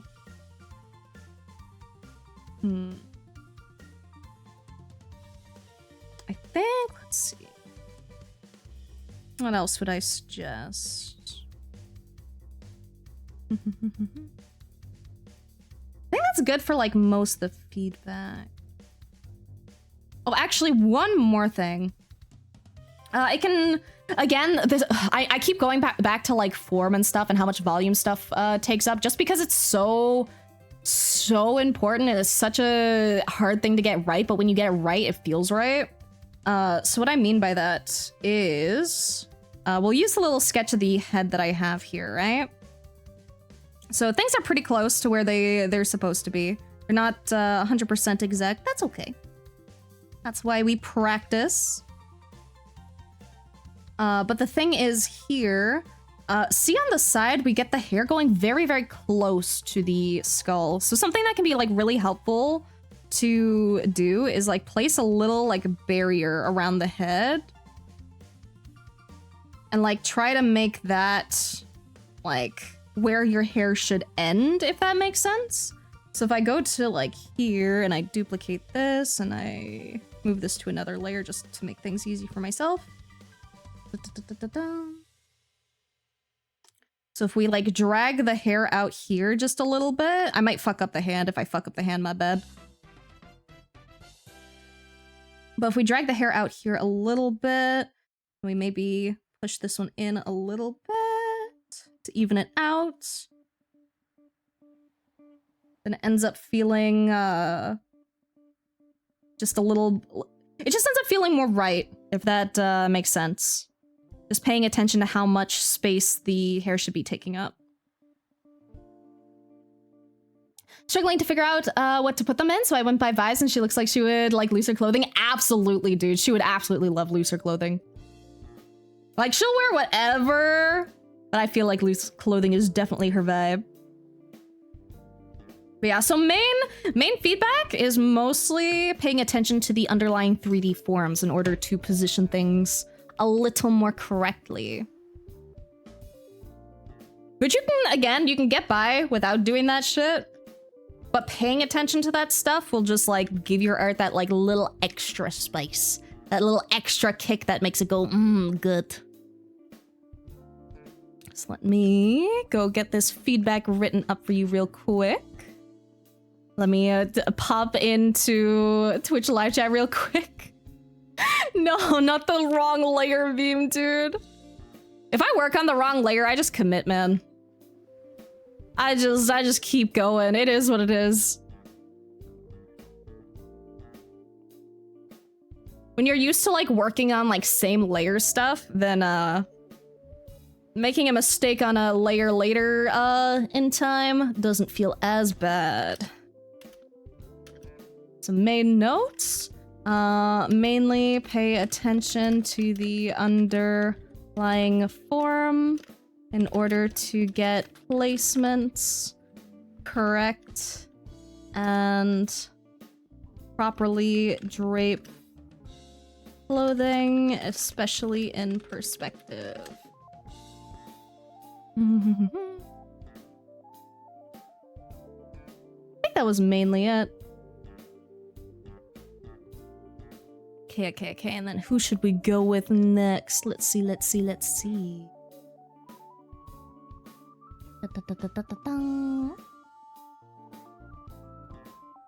Okay, I think I want to do this one because this one's really cute and I love the colors so much. So this one is by Mijuno. So let me bring this one up. Look how fucking cute and pretty, dude. I always admire styles that have this like really bright, colorful like color palette. I might be mixing up my names, but I think it's like what, like kind of like Lisa Frank Frank aesthetic. Is that it? Was it Lisa Frank, or am I thinking of someone else? Da, da, da, da. I think it's Lisa Frank. Yeah, that's the colorful shit. I had to Google to make sure. But yeah, I fucking love the colorful aesthetic so much. It is so far from like what I usually do in like my style. So I don't think I'll be able to have like too much advice color-wise for this. Just because it's very, very out of my expertise. The one thing I can think of immediately, I don't know if this would even look good or make any improvements. But I do like looking at, I do like playing around with the tone curve whenever I finish my work, because sometimes, I don't know, it just gives me some banger results sometimes. So for example, we can make the darks darker and the lights lighter here if we want to like make things pop a little more. Because right now it feels like a little, like it's really vibrant, but it almost feels like a little washed out, if that makes sense. Like the values are like kind of close to one another. So if like we really like boost the difference in the values, it might pop a lot more. Oops, that's too much.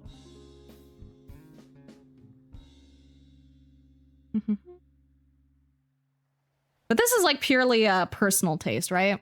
This isn't necessarily making it better, but just different vibes. Something to play around with. It's fun.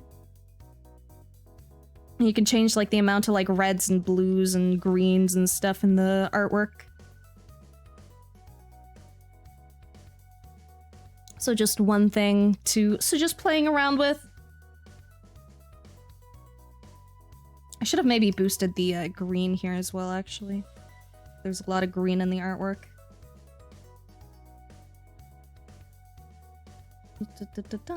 Yo.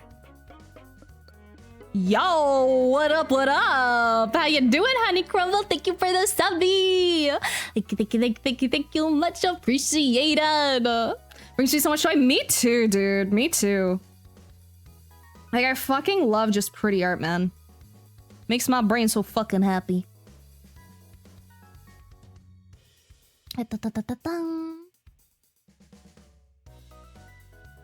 I only duel with pencils, so one layer is all I got. Very fair. Nothing wrong with working with good old graphite, baby. But yeah, I fucking love this so much. Okay, okay. So let's see. Okay, so this one is the original. And then let me just analyze a little bit. Honestly, it's just so well done, man. The style is so fucking good. And like the decor and like the foreground and background, like, oh, I love. And like the little heart hands together, man. It's so cute. Oh, I'm trying so hard to find things to critique. Okay, first thing. So when it comes to foreshortening, right? We have the hands going really big here, right? We have the hands going like really tiny over here. So one thing that often gets kind of forgotten a little bit when foreshortening the hands to make them really big, to make them feel like they're closer to the viewer, a lot of people will end up making the wrist very thin. But like you might end up wanting to like actually like thicken it a little bit, because not only the hand gets bigger, but everything else as well, right? So like if we imagine this is the amount that the wrist should take up, so a little bit larger, which is not too drastic from this size actually. We're just going to do this in perspective. So it's like the wrist should take up like a little more space. Not too much. We're actually gonna end up hiding like a good chunk of the wrist there. So if we just draw over it. Just thickening it up a little bit to give us that impression. of receding.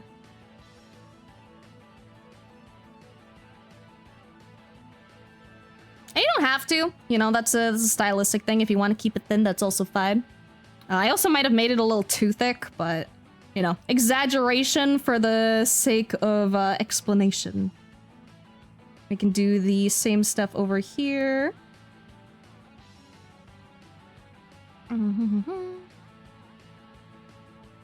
Now the exception would be is the exception would be if, for example, the hand was a lot closer, like here, right? Because then it would like obscure the wrist and we wouldn't see that much of it. But since it's off to the side a bit, we'd see a little bit more. Redeem? Oh gosh, which redeem?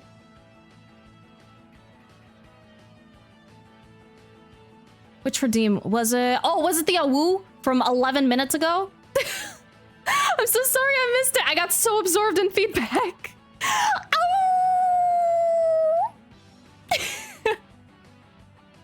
I need to get better. I need to improve in my Awooing. This one is so cute. I know, dude. I love this one so much. It's so fucking hard to critique because it's so fucking adorable. Okay. Let's see.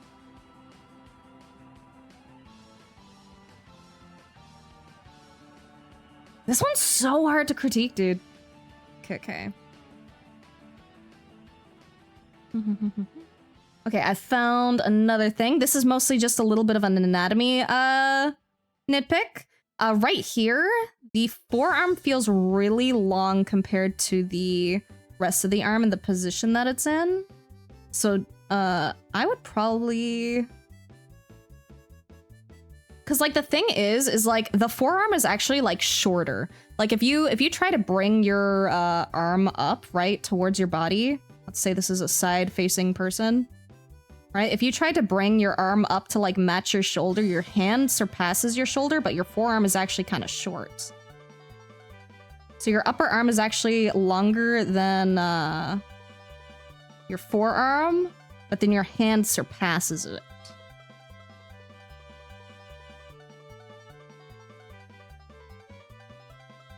At least like when combined with your fingers and stuff.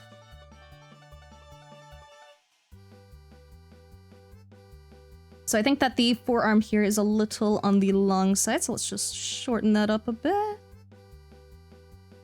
Just reposition ever so slightly. Think about... Okay, it would probably be backwards a little bit. Because they're on a angle and then upwards.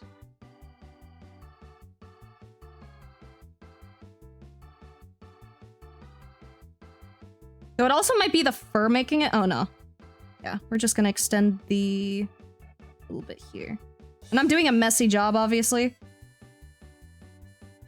And the fur can also give like the illusion of it being longer. Maybe something closer to that. Honestly, it's a hard angle to get right. Fuck.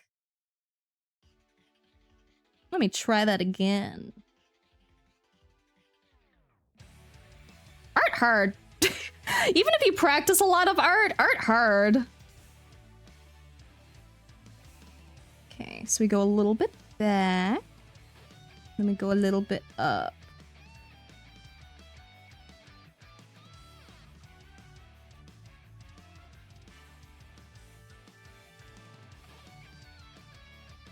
Yeah, something closer to that. That's still like not 100% right, I don't think. But hopefully it gets the point across. How's my dearest tomboy doing today with art class? Some anatomy I'm issues sure in the they were forearm incredibly lines? helpful and great A as always. little bit. Pretty cute. Aw, and hello, Kix. Thank you for the subby. I am doing wonderful today. I am thoroughly enjoying going over all the art submissions. Well, not all of them, but some of them. Everything's hard. Everything's fucking hard, dude. Upper arm on rightest is too short. Upper arm on rightest. That's because of perspective. It still is probably a little on the short side. Again, it's like it depends on where they intend this like arm to be or the hand to be.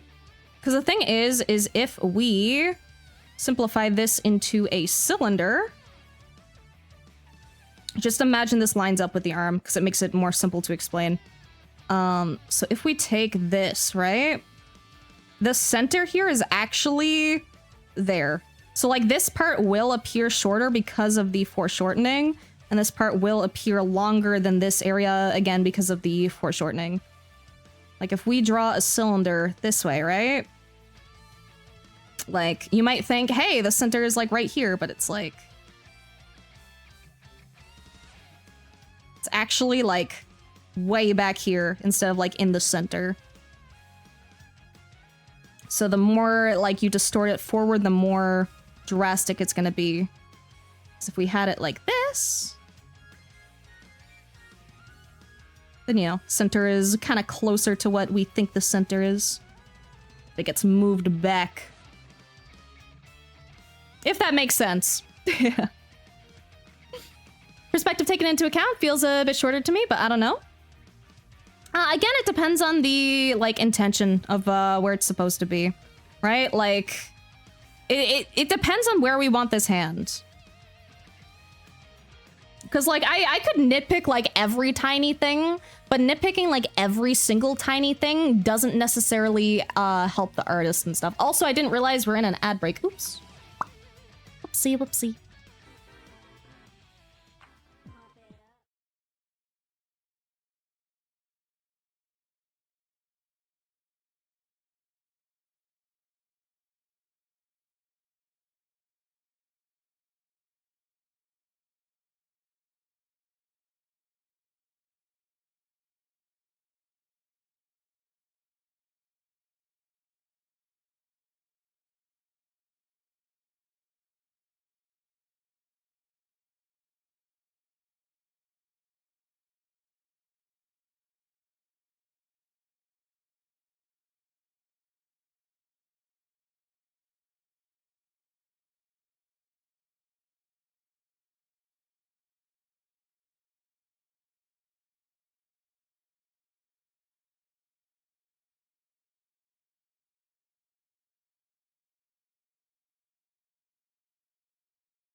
And we're back, yuppie. Let me get my tab mate back on, baby. Let's see, let's see, let's see, let's see. I can always go digital later. Like, true. But if you go digital now, you can get a hang of it now. So honestly, whatever like medium of art you want to do, whatever just gets you creating is the right way to go. I like digital because I don't have to worry about the cost of anything. And if I want to undo stuff, I can undo, which can be helpful, but it can also be a crutch at the same time. Yeah, do the medium you intend on doing. Like if your goal is to do digital art, then you know, practice digital art because it's going to be very, very different than the process of doing traditional work, right? Like I'm mainly a digital artist, I can do traditional, but it's not necessarily my strength. Like, I just don't have as much experience, like, mixing, you know, paints and stuff. I don't have as many, you know, brushes and tools and stuff for traditional that I can do with digital. So you know, very, very different, but like similar stuff. Do you know what my goal is? In that case, I think your goal for now should be to have fun. And then when you are having less fun, then you figure out how you can have more fun again. Because, like, for me, I've always been drawing, right? I've always just been drawing, you know. I'd always draw, like, a self-insert cringe Mary Sue OC bullshit. Because that was fun for me. And then, like, you know, if I got bored of that, you know, I moved on to the next thing. I drew something else, you know, I drew furries and stuff. And then eventually, at some point, you know, I looked at my work and I was like, I'm having fun, but I want to be better, and I would have more fun if I was better. And that's when I started, like, looking more into, like, fundamentals and doing more studies and more practice and stuff. And then I was like, yes, I do want to have this as my main source of income. I want to live off this because I fucking hate regular jobs. Fuck that shit. Art all the way, baby. No point in doing drawing if you plan on doing pottery, aside from the need to understand various things. Exactly. Wish I enjoyed practicing art. If you don't enjoy it, then why do it? Cause like genuine, like this is my question for you, like regarding everything in your life. Okay, there are some things that are not fun that we have to do, unfortunately, which is annoying. You know, taxes, a job.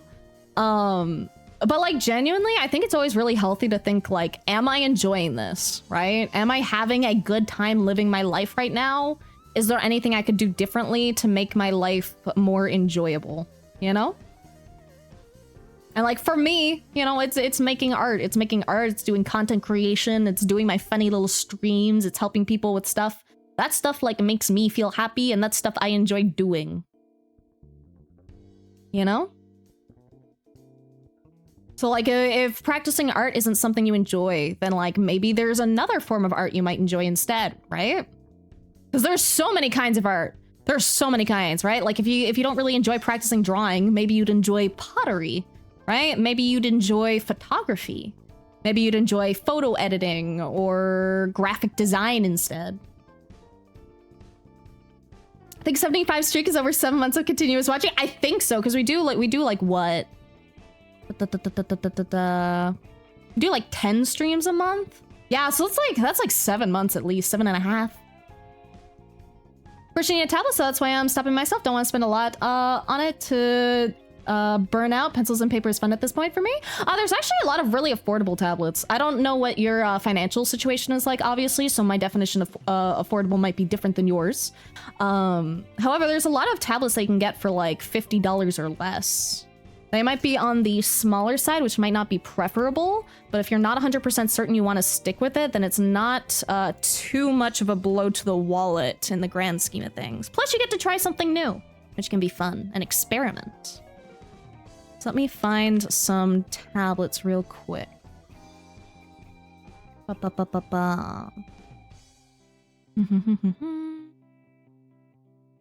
I believe the smallest Intuos tablet should be relatively affordable.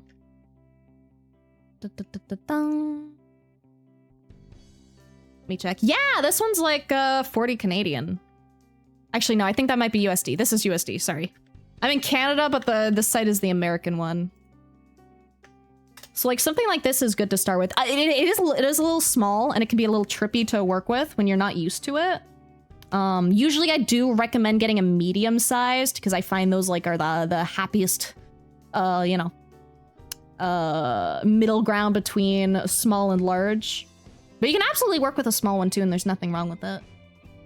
It's not about the size, it's how you use it. Very true.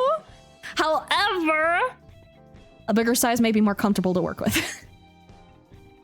It just depends on your setup and what you prefer. Neither one is better than the other. It's just all preference. Want to enjoy it? I want to create stuff. In that case, it sounds like, you know, hashtag not a doctor, not medical advice. But that sounds more like a depression thing. Like, if you want to create stuff and you're not enjoying creating, then you have to think about why you're not enjoying creating, right? Like, you need to think, like, what am I not enjoying about doing this? Because, like, for me, it took me a long time to accept that I don't think I like games as much as I want to. Sometimes I do. Sometimes I really like games. I love Slay the Spire. But there's a lot of games that, like, my friends will invite me to that I play because I want to hang out with my friends, but then I realize I don't actually enjoy it that much. Like, I enjoy hanging out with my friends more than I enjoy the game, if that makes sense. And it's like, that's why I don't play a lot of games like on my own, because I don't necessarily enjoy the game on my own. Because I enjoy my friends more than the game, right? So like, maybe there's something with art that's like not clicking with you, or alternatively, you know, potentially mental health issues, if that's a factor as well.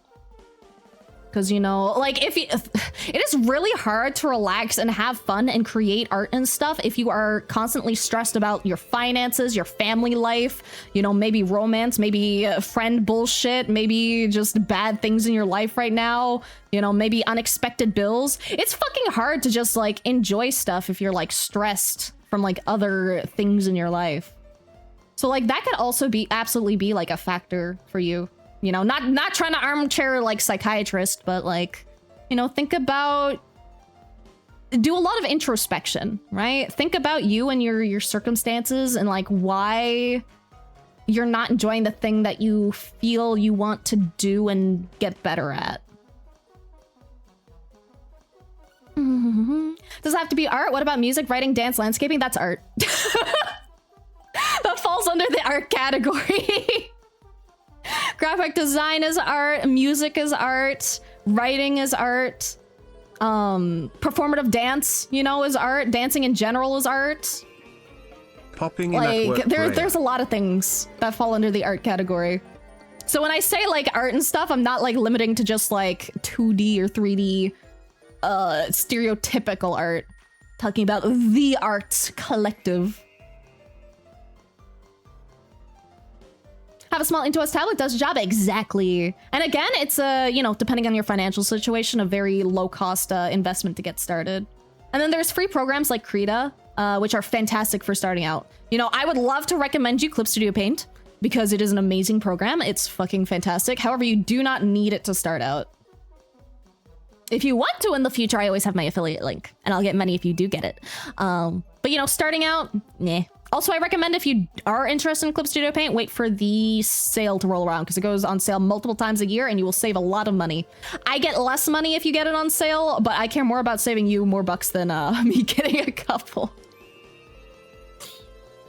I'm here to check secondhand tablets. It may not be the best, but you'll get something better for your money. Absolutely, that too. That too. You can potentially find someone on like Facebook Marketplace and get like a banger deal. So my friends are artists and I really wish I could make things for other people. You can. I know. Okay. This is another thing. Okay. Well, first of all, thank you for the resub gift to Gaby. Thank you. Much appreciated. Gabby, right? Not Gaby. I keep mispronouncing it Gaby, which makes me think of a gay baby, but it's Gabby. Like gabbing, like yapping. My bad. But thank you for puffing and sharing work. I appreciate it. I was just very absorbed in my my yapping, my gabbing. But yeah, I was going to say, when it comes to like creating art and stuff, a lot of the time people have the misconception that you need to be motivated first, which I think is really misleading. That definitely does happen. You know, last night, Sklimbo joked about doing the fucking like ukiyo-e art, and I was like, okay, bet. And then I delivered it in like 20 minutes because it was funny. So like sometimes you have the motivation going in, but a lot of the times, like for me especially, I don't have the motivation going in when I start my work.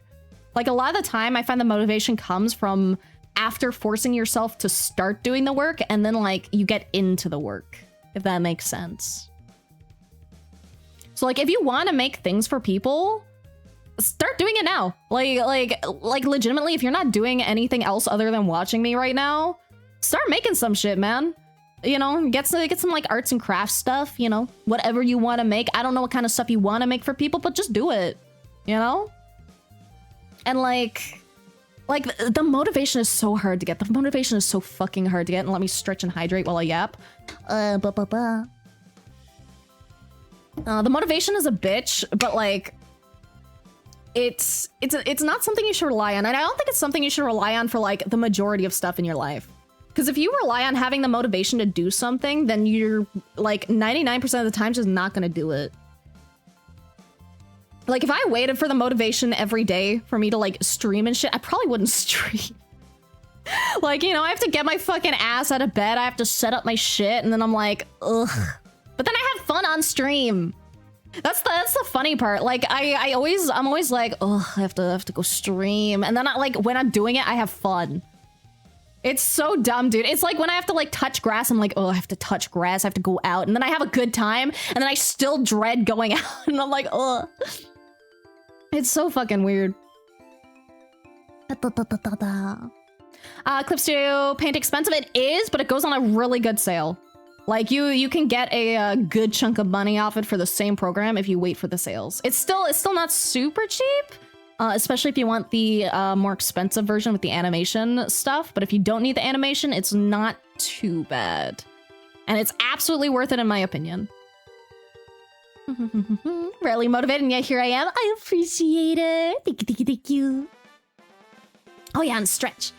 Can get a banger deal on Tell after Christmas. Usually when someone is not happy with gifts, sells them way cheaper. Exactly. What Blair said about financial situation is very true, and to take into account, started bookbinding and immediately went, how do I make money from this? Yeah, dude, yeah. Dude, bookbinding is so fun. I bought a bookbinding kit, and I didn't use it, but I did do bookbinding before I bought the bookbinding kit. Because I did it, and then I was like, oh, I want to do more, and then I just never used the kit. I never did it again. I'm really bad at doing that.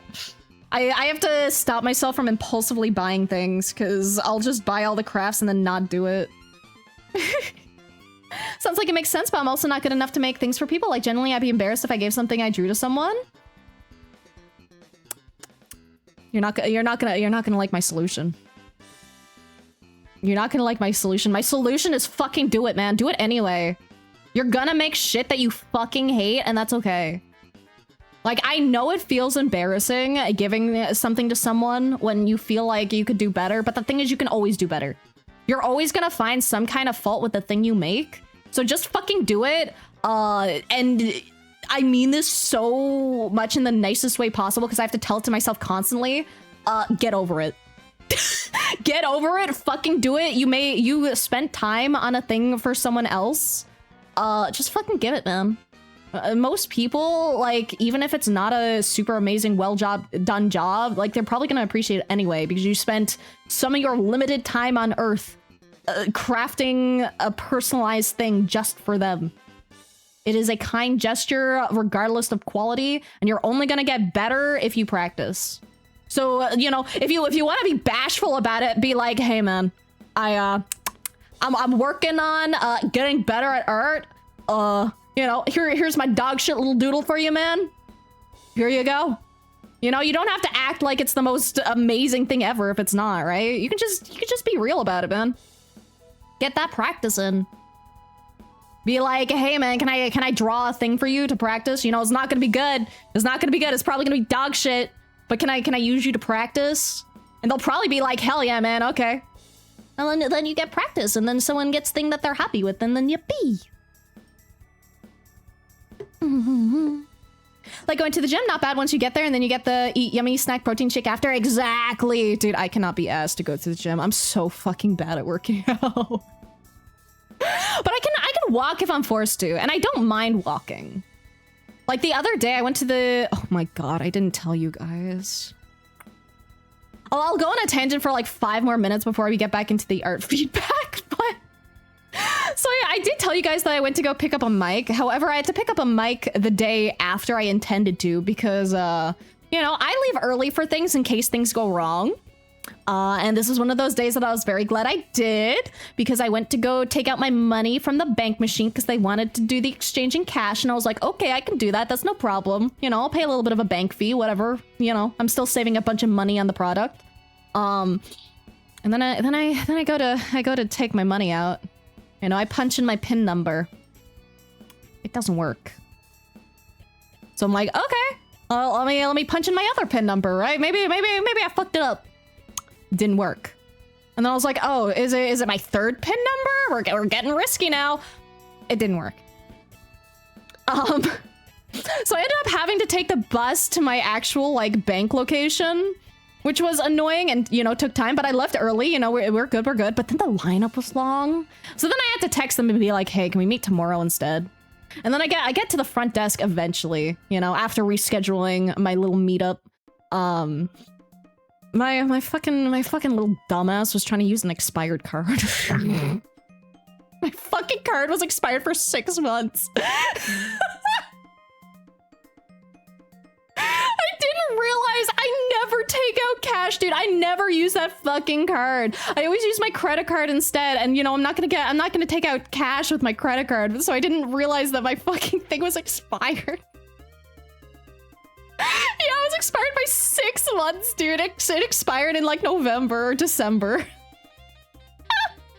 Isn't the date on the card? It is. I just didn't think to check. I've never had my cards expire on me because I think what happened is they probably tried to send me a new card, but I didn't update my address with that bank in 5 years. So I think they probably tried to send the card to my old bank or my old address like from like 3 or 4 houses ago. So I didn't realize it was expired. But yeah, that was my little taste of chaos for the day. But the thing is like the bus back from to the bank was like really quick, right? It wasn't too far, but the bus back was like an hour, and I was like, I don't wanna fucking ride the bus for an hour. I will throw up. And then I looked at like the instructions, like, you know, on Google Maps, and it was like, oh, it's actually like just as fast, if not a little faster to walk. So I just fucking walked for like an hour. In the rain. It was miserable. The weather was so bad, dude. I got like back home and I was fucking drenched. But at least I got fresh air and exercise. How do you view learning to draw with a new Nintendo 2DS XL? I think you can learn some stuff. Like you can learn animation and stuff really well on the Nintendo DS. I don't think it's very ideal for art. You can learn some things, but you're definitely gonna be a little bottlenecked. Like there is the Art Academy thing, and I think that's really good for learning. But just don't expect to make things like super quality. My main issue with like the DS and stuff is you can make some banger art, especially in the right you know, game / app, whatever. But the thing is, you're probably not going to be able to do it as fast or as easily as you would using either traditional media or digital media in the form of like a tablet PC setup. Cause like I can draw, right? I can fucking draw. If I want to draw on Tomodachi Life, it takes me like 10 times as long to do it, which pisses me off because I know I can do it really fucking fast on the PC. So if you're just willing to take things slow, I think DS is fun to practice on. Mm-hmm. Also, where was I in chat? Where was I? Cheaper than a big game will even make you money, maybe not guaranteed. Exactly, you can always make the money back with art if you get good. At the point when I mostly look for something, I like cool art of someone and try to draw it by looking at it using construction. I'm happy when I compare what I can draw now to 2 years ago, but it isn't original art yet. That's okay. You know, you never have to do original stuff if you don't want to. But also, you can expand your knowledge by doing original stuff as well and struggling a little bit. Heard that the cheat to making money with art is furry D&D commissions? I mean, furries in general tend to pay pretty well. I've always had really good furry clients. But see, no. See, the real life hack is the furry porn. Not the D&D stuff, the furry porn. You know? Get that pornography charge, you know? Get some good furry dongs going around. Get some good money. Not about making it perfect, it's about making it and getting that $10 so you can say you paid off funny program. True. Made some cat doodles recently as a gift. However, I never drew animals, so I studied them a bit and it turned out fine. Not the best, but fine. Exactly. And that's like the attitude you have to go with, right? Like you just have to accept that you're gonna suck at first and you're gonna suck for a while. And eventually you get like a little bit better. You improve slowly. And you start sucking a little less and a little less. And then eventually you're like, okay, my stuff is kind of okay. You know? Work in bank, you should be happy in Poland. If you try to use expired card at ATM, it eats it. Oh my god, it eats it. How stressed you would be then? Honestly, I mean, either way, I'd have to go to the bank. Either way, my end result would have been the same, but I would have absolutely been more stressed because then I would have had to mess with the original bank machine that I was at that wasn't my bank. So that would have sucked too. I'm glad my card did not get eaten. You braved the elements to get money from the bank? I did, dude. I also maybe bought a lot of snacks. I made it worth it. I made my trip worth it because normally I don't go around that area. So I was like, I'm gonna get some snacks that I don't usually get because I never go to these stores. It was worth it. I got so many fucking snacks, dude. I got some like toffee, like chip things and some candy and some chocolate. And I also got cinnamon bun. Very tasty. 10 out of 10. Highly recommend. Degenerates are very respectful. Surprisingly, yeah. Like, they're paying you good money. They're pretty fucking respectful. This is how Blair made their fortune? Dude, I'm gonna be so serious. I've only ever taken, like, maybe 1 or 2 NSFW comms. Maybe 3. But I've only been commissioned to draw dicks, like, twice. And then the other one just had boobs out. So I've actually, like, not really done many NSFW commissions. It's definitely a weaker point of my art that I'm trying to work on, which you can see on the Patreon. It is locked behind a $5 paywall, but you can see the titties that I draw. Sussycoms on the other hand? Sussycoms on the other hand. Okay, but let's get back to this. I went on a huge fucking tangent. I don't even remember how that tangent started, dude. Woo. Okay, from what I remember, we were last talking about the foreshortening on the arm. And then taking another look at it. Yeah, I think it would maybe be a little on the short end. This might be moved up slightly. Because I wasn't thinking as dimensionally as I was before. I think moving that up would be the right choice. I think that feels a bit better. But honestly, there's just so much good stuff in this art, man. Like, even like the little like flow from the straps over here is so fucking good. Because you can tell that they have just a really good understanding of the underlying forms, which is what like some of the previous critiques were about. But like they have, you know, the like lines from the clothing lining up with this. And they have a very solid idea of how things go when they go backwards. I think if I was gonna be picky, I don't know too much about their specific kind of paw type. But the paw might be back a little further, potentially. Could be wrong on this, though. I don't draw a lot of paws lately.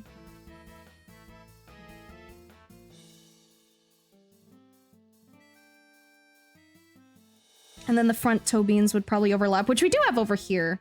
But I feel like the back toe bean should be obscured a little more, potentially.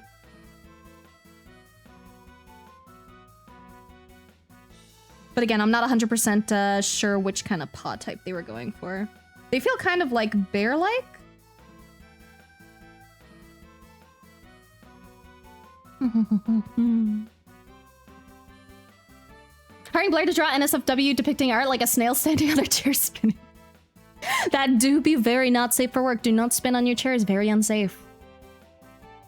Blair drawing stars with no guardrail. Stairs. Gotta go. Thank you for the stream and hope you all take care. Have a good time, Drow. Thank you for hopping in for as long as you could. I really super appreciate it. Thank you. And thank you for all the support you always give me. Just thank you very much. I hope you have a wonderful rest of your day. Okay.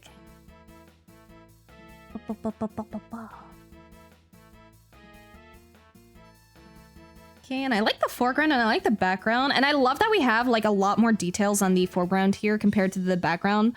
Because once you start getting to the background, you actually don't need to include that much like detail. You can just kind of like imply things, right? But when it's close up, you do usually want to include more detail.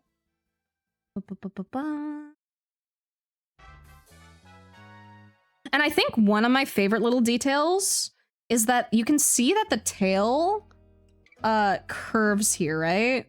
Especially like by the highlight over here, we can kind of get the implication that it's like turning towards us, which just gives us like a solid 3D form. They have an insanely good understanding of just 3D forms in general, I think. And I think the fold details are really good as well.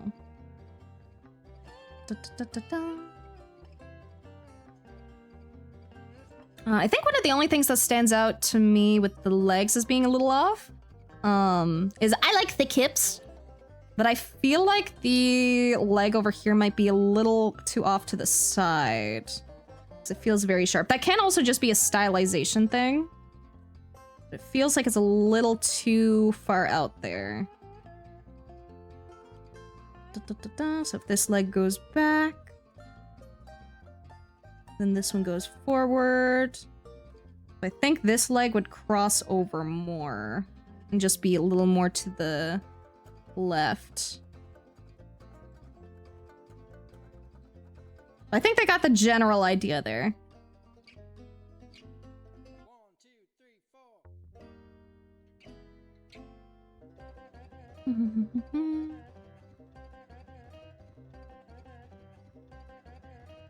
And this side looks good.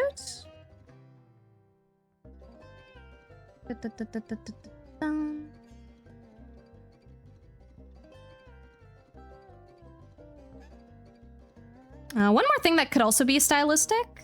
I feel like maybe making the pads a little less protrusive, or maybe less circular. So maybe making it more like oblong might be nicer, with like less of a drastic indent. But again, that also depends like on character design and intent and style. That's just a very tiny little thing.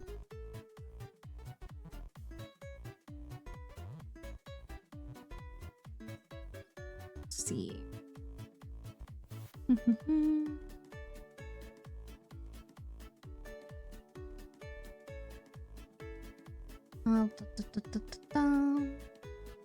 I think also paying a lot of attention to the anatomy of like paws and stuff would also be helpful. Because this does work, and I think they're like kind of like plushy, so it extra works, honestly. Like there's nothing wrong with this if they are plushy. But if we think about anatomy, which animal anatomy is not my forte,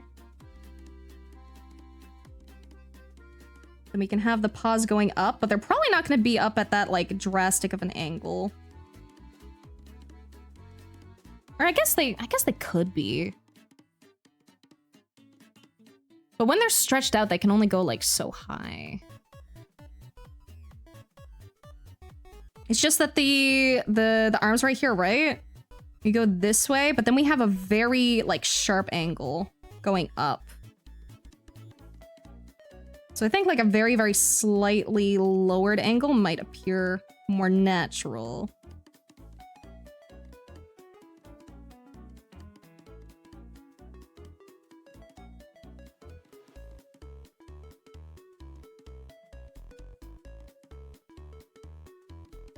But as per usual, you know, artistic intent over realism.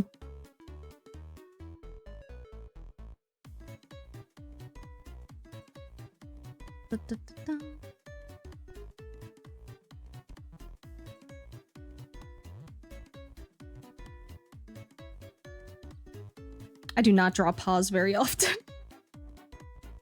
So I think that still feels odd. I think if it was me, I would probably have the paws going downwards.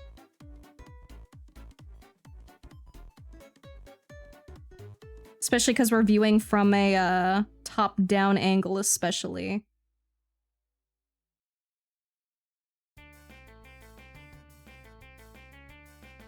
But I also think the paws up are cute. Love the mini dinosaur. I know, dude. It's so fucking cute. Also, thank you for the hydrate. I think I missed that 2 minutes ago. Boobs in my Blair VT stream. I fucked it up. Boobs in my Blair VT stream. It's more likely than you think. Booby Master won't draw themselves. That they won't. That they won't. I want to hold it. I want to hold it too, dude. It looks so fucking cute and squishy and ah. But yeah, honestly, not too many things I can really recommend here. They have a very, very solid style. So let me send this one on over, and then we can move on to the next one.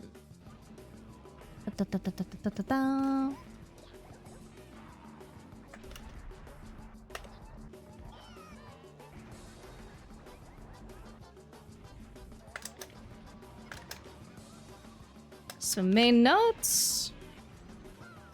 Mainly paying a little extra attention to how things are posed slash deformed when they're in perspective. I think that was like the main note. There wasn't really too much else.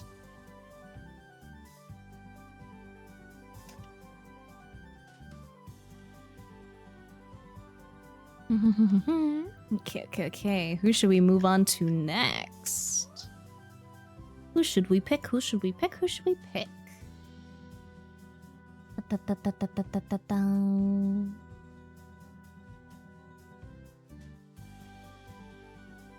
Okay, let's go with this one next. This one is by Bloodbath. And I fucking love the little creatures, dude. I love little freaky guys. Freaky guys make my brain so fucking happy, and I love freaky designs. Drawing is awesome. It's so good, dude. Like, I just love how, like, uncanny everything feels. And, like, the stylization of, like, the big, like, freaky hand is just so good. It's so good. It's so good. Wow. Like, I adore just, like, the one little finger, like, poking up and, like, gently, you know, stroking the guy. Even little flowers are cute. Are they flowers?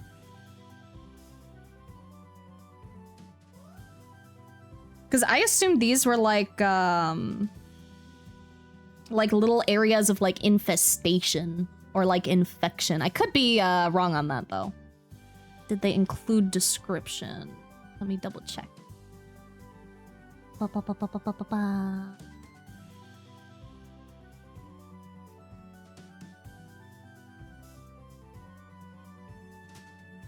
It's the blight? Yeah, I think it's blight vibes.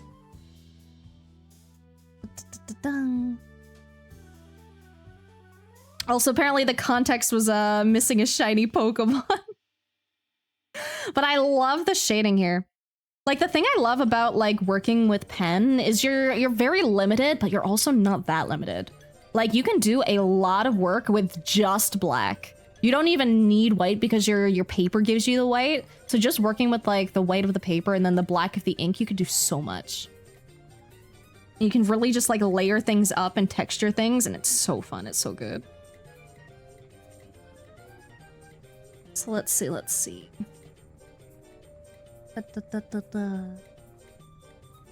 Now, one thing that's a little bit tricky to critique when it comes to stuff that's stylized like this is that these are, you know, they're human-based forms, right? They have similar human anatomy, but because they're creatures, they don't actually follow or necessarily follow any of the proportions that like a regular human would have, right? So it's very hard for me to give feedback in terms of like proper anatomy and proper proportions because that just doesn't apply here, right? Like there are some things that do apply when it comes to just anatomy in general and how the body works. But there's also going to be just a lot of things that like I can't really give tips on because it's just not applicable. So just keep that in mind. I love the posing and everything though. So the first thing that actually does stand out to me is rather than anatomy wise, I think focusing on how fabric falls might be really good for you. Because see, right now we have this like very like chunky folds, which kind of can happen, but they're not necessarily very realistic here. And the type of folds you would encounter would depend a lot on the material of the fabric, right?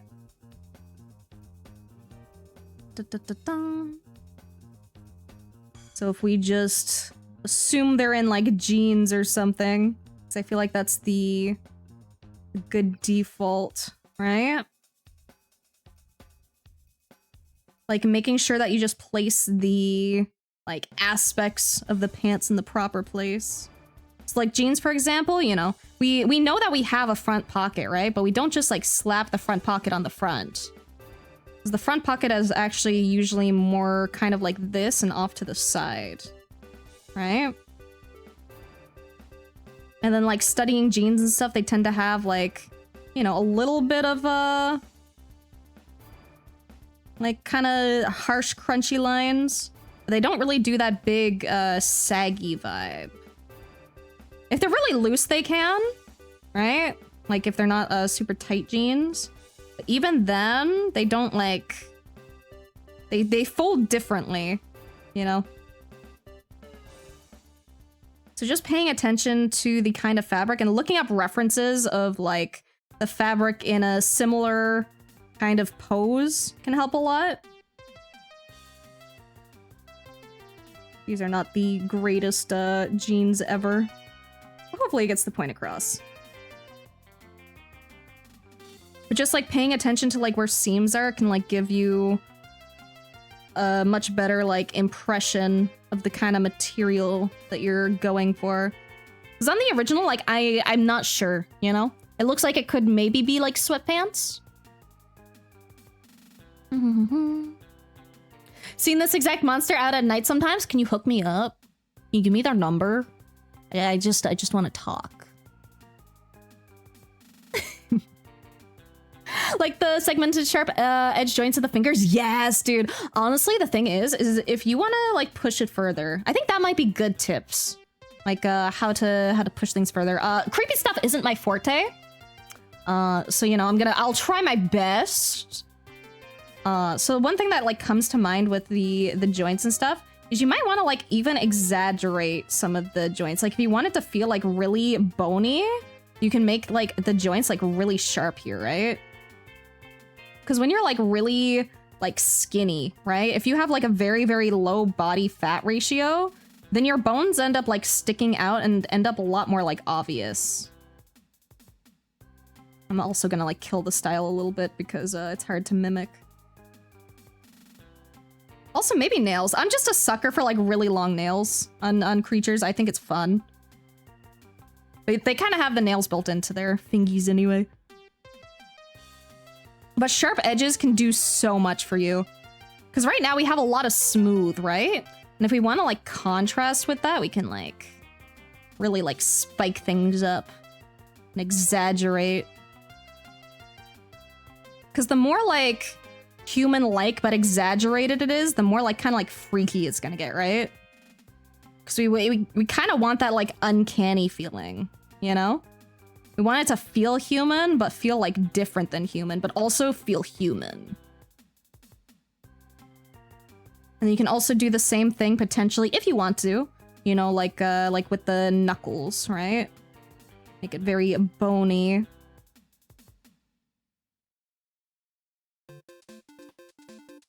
That's if this guy even has bones.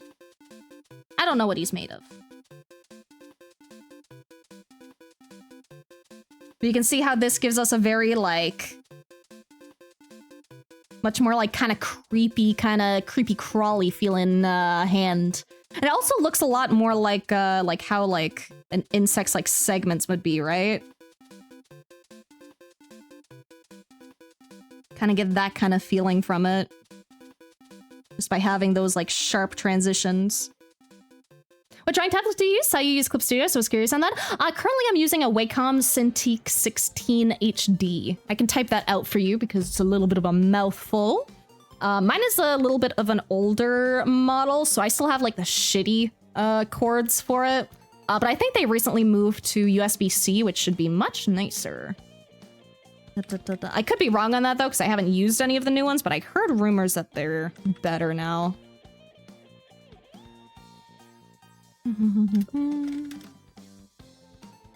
It is a screen tablet though. I do exclusively use screen tablets because they're what I prefer. Also, thank you and welcome in, Frostern. I hope you're having a good day today. And let me stretch real quick. Thank you, Paranoid. The double teeth are dope. The double teeth are dope, dude. I fucking love freaky ass creatures. Do you have a list of favorite artists? Either digital or traditional? The thing is, my favorite artists tend to like change up a lot. There's a lot of artists that I really admire, but like there's a lot. Like if I were to think of a couple, Mofo is one of them. Mofo has really pretty fucking art. Mofo also recently joined SVA, and I'm just like, feral. So let me go grab Mofu's Twitter. So I really enjoy Mofu's work, and I enjoy Fumato's work as well. Let me bring up a couple pictures. Let me get distracted and go on a side tangent for like 2 seconds. So this one is Mofu's work. It's very pretty. I really like it. They have a very good cel-shaded style, and it makes my brain happy. And I really like Fumato's work, which is one of the few people I have commissioned because I just really love their style a lot. I'll show you guys the artwork I commissioned from them. So there's this one. And then I really like... I'm trying to think. Oh, there's a lot of artists I really like. Oh, and there's Zashu, who I also commissioned. I'm a little bit biased. Let me see if I can find the one they did for me. They did a cute little sketch. This should be fine. There's nothing actually showing. So that one's by Zashu. I actually have another artwork by Zashu that I don't think I showed you guys. Maybe I'll show you guys later. It's not necessarily appropriate for stream. How do you write their name? I'll write them all. So I sent you guys Mofu. Then I want to send you guys Fumato's. And I'll send you guys Zashu's. Let me grab Fuma's real quick.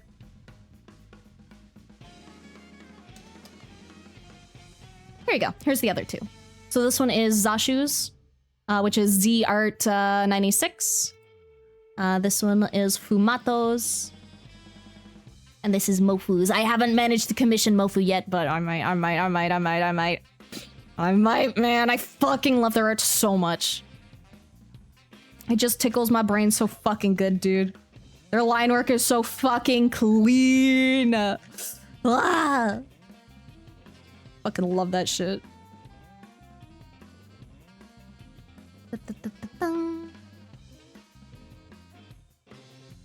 But those are some artists that I really enjoy. Would be nice if they do one chord. Dude, I hope. My cord is like so fucking annoying because it's like it has to plug into USB and then it has to plug into HDMI and then it has to also plug into the tablet, and it's actually like 2 cords. And it's just like, bro, it's so much. It's so fucking much. I just want one cord, man. One fucking cord to do it all. So I absolutely don't like the cord on this model, but it is what it is. It's what it was what was available at the time. Okay, let's get back into the critique here and the tips and stuff. Let's see. Another thing to really pay attention to is it's really good to like study the underlying anatomy, because we could also like implement a little bit of like the wrist bone or something around here, which I'm not very good at placing it, honestly. But basically just like adding in some more shapes, because like right now we have this like very long limb, right? So like maybe you can like make it go up and then like back a little bit. If you want to make it more like kind of human-like, it can absolutely just be a stick, you know? Freaky creatures be pretty freaky. But if you want it to feel a little more human, you can make it thicker, but honestly, I kind of don't like it. I know I suggested it, but okay, never mind. I think leaning on the side of thin is better. Gives us the eerie vibes more. So ignore that. Once again, horror is not my forte.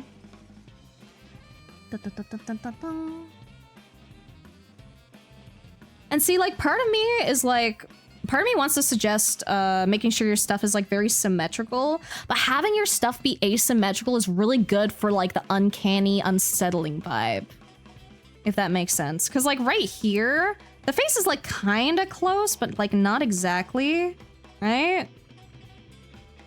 Like we can try and flesh it out. Make it more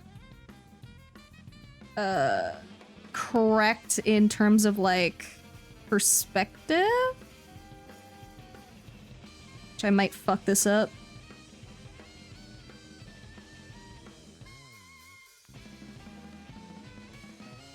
So it's like, if you want to draw things more like accurately, then making sure that like you understand the base forms and like how to deform those and like line them up with everything else, that can be pretty helpful. Just to make it look more correct. But there also might be times where you don't want it to look correct if you're doing freaky little guys. That's just something to keep in mind. It's like you can see the difference here.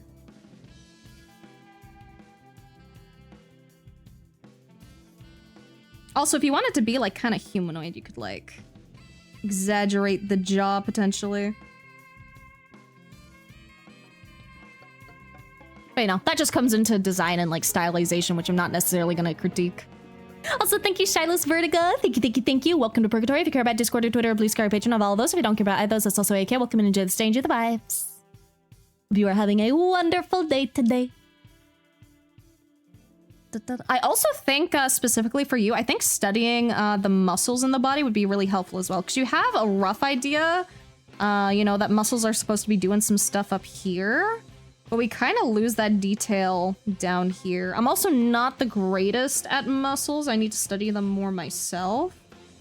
But like maybe implementing that like folding down here would also be good.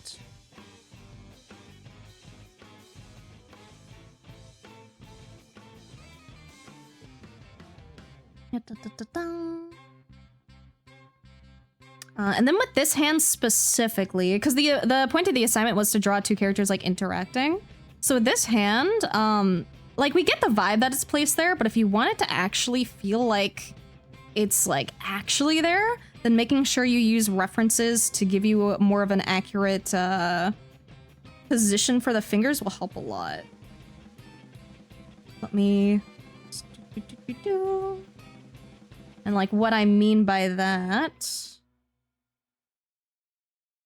is I think it would be good to have like one finger like raised and not necessarily like on the skin, and then like this one like a little off to the side, and then this feels more like he's like very gently touching, which I think gives a more creepy impression in my personal opinion.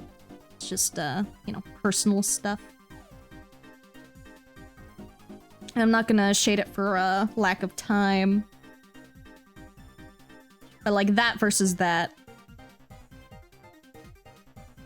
So like a lot of things like come down to like body language, right?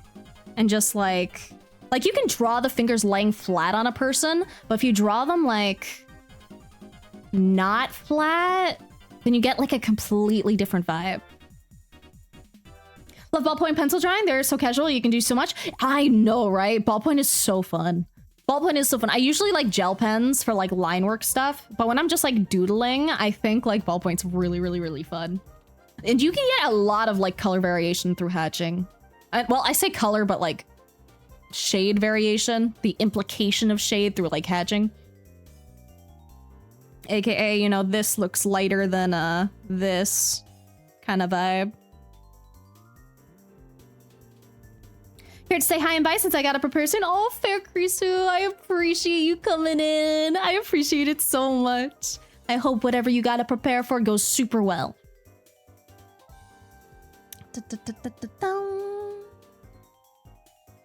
Okay. Where did my pants layer go? Thought I drew pants earlier. Oh, there they are. So paying attention to folds and stuff. Repositioning things. Accenting the anatomy. Paying attention to underlying form. I think that's most of it.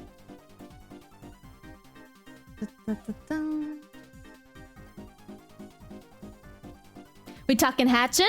I was mentioning hatching. It is a very fun little artsy vibe. I fucking love doing cross hatching, honestly. But yeah, we're going over one of the submitted homeworks, because every 2 weeks I do a little homework assignment and then I go over some of the submissions on stream and I give some personalized feedback on how people can improve and stuff. Love the liner? I know! It was so fucking good, man. Like, the vibes are fucking peak, dude. Gonna pay my art tax if you're live after my stream ends? Let's go! I do like seeing the art tax. I do like seeing the goodies. Also, thank you for the follow, Sleepy Krill. Thank you, thank you, thank you. And welcome to Purgatory. Even if you care about Discord or Twitter or Blue Sky or Patreon, I have all those. If you don't care about either of those, it's also okay. Welcome and enjoy the stay, enjoy the vibes. Thank you for the hydrate. Let's go. And thank you as well, Gandian, for the raid. Welcome in and welcome, raiders. How you guys doing? Let me hydrate and let me save my art and all that shenanigans.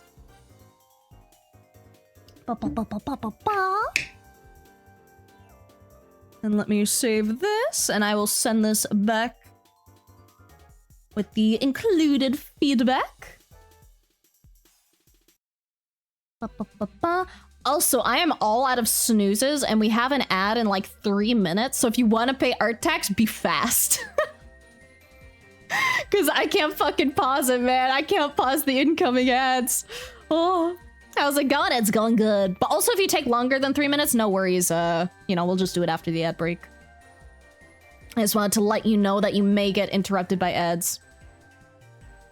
And by may, I mean, like, probably will. Well, let me send this little feedback and grab the next art while you prep art tax if you want to pay. No pressure, but if you want to pay. Okay, so main notes. Exaggerating some areas, like the knuckles, can give a more freaky look.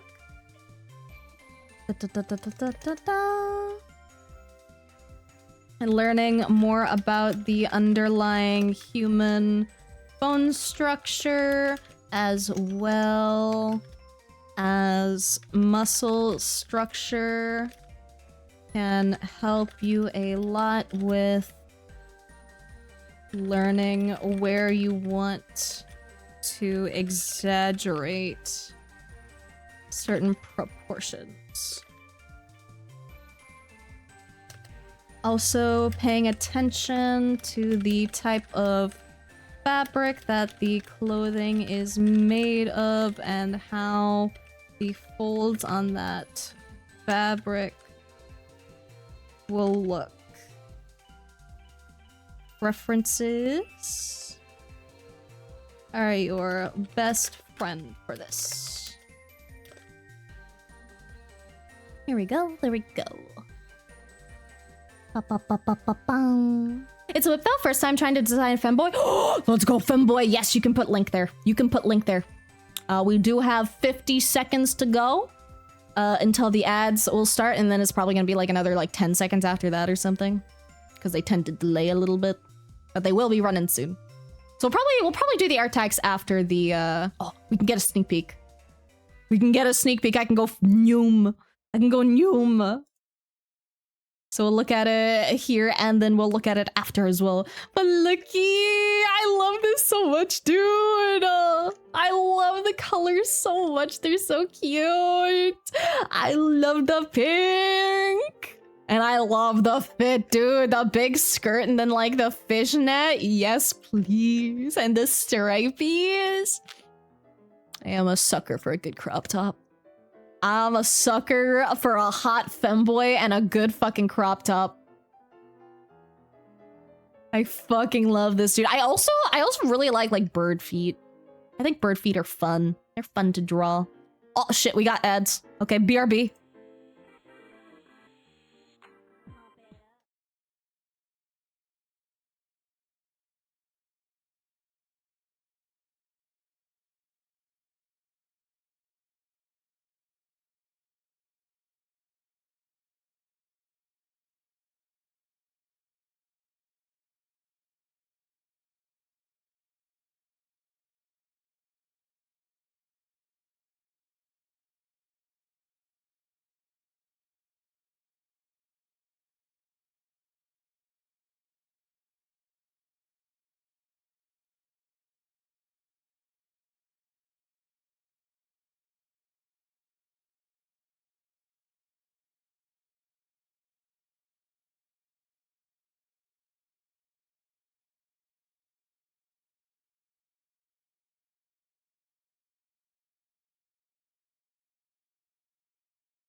And we're back, Yippee!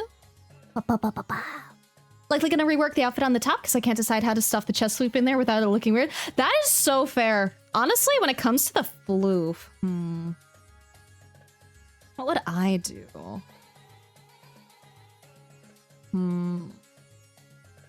I don't know what I'd do. That's a tricky one. Cause I do like the neck fluff coming out over the top. I think that's super fucking cute. Already my sleep time? No! May you rest well. May you have a good snooze. Solution stay neutral. But I do really like the fuzz going on top. Honestly, you could probably have it so the crop top just like gets rid of the fur. Well, I say fur, but you know, feathers. You could have it just compress it, kind of like how a binder like compresses boobs, right? Makes it nice and flat.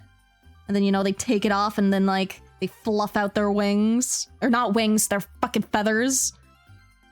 Fucking up my words. So maybe having the top be tight would maybe work. I did not make those equal. I think the other thing that comes to mind is like I don't know what I'm doing, but having like a top that like accentuates it could kind of be neat. Just playing with ideas.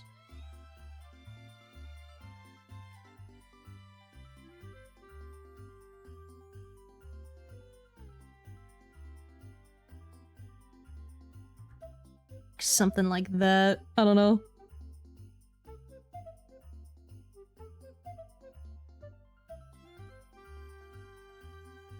Just ideas. Because the best part about like fantasy stuff is you don't need stuff to be like 100% accurate. You can just have fun. You can go burr.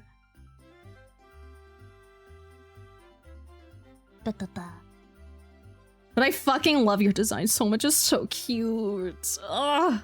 And then like the nails and the gradient down the arms. Like, yes. I love, dude. 10 out of 10. A poggers femboy. I wish it would just make it look like they either have big booba pecs. Exactly. Oh, I didn't put you on the spot. Thank you for the input. Oh, no worries. No worries, no worries. Listen. Even if people try to put me on the spot, I won't be on the spot unless I want to be. If I don't want to do something, I don't do something. So do not fret, do not worry. I'm perfectly within my comfort zone and I'm vibing. Burr, more like feather poetry. Also, I have an interrupting cat. Go back to your silly little bed, you furball. You half-naked furball because you got shaved. Taking player and placing them on a red mark spot on the floor. Yeah, I'll just spontaneously combust. That's how that works, right?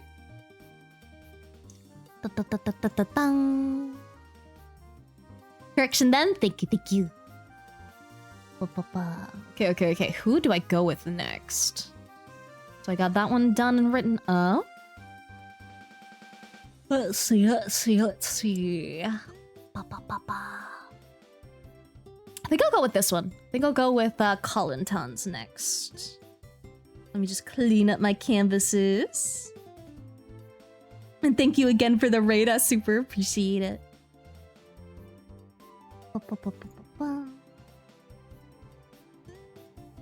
Okay. So here's Colin Tons next. And we do, I love, you know, the first things first, fucking love the view. Absolutely not complaining about any of the views here. Fucking love this shit, dude. When even the literal they them user doesn't use they them for another. Dude, I know the feeling. Sometimes I've done that before and I'm like, I'm an imposter. I'm a betrayer amongst my own kind. Hello, don't know. How you doing? Okay. Let's see what kind of feedback I can give here. Because honestly, it's pretty solid. Like there's a couple of like nitpicks I can pick out right now, honestly. But like most of the work is actually like really fucking solid. So like most of the stuff I'll be able to give like feedback on is like very, very small things that like add up and make a difference. But overall, the general like understanding of the pose and the interaction and everything is really solid. Like, first of all, we're already starting off strong. You know, we have big ass fucking booba, and the fabric doesn't meet the booba. Like, that's such a good understanding of like how the fabric would like work, right? Because a lot of people, well, it depends on the clothing. Sometimes it is skin tight. But with looser clothing, it's gonna hang over the booba, where like skin tight would be like right on the booba. But because we have that hanging down, we get this little gap here, which is such a good detail. Okay. And then... So I'm assuming based on the position, we're pushing the boobs together. So I'm trying to think.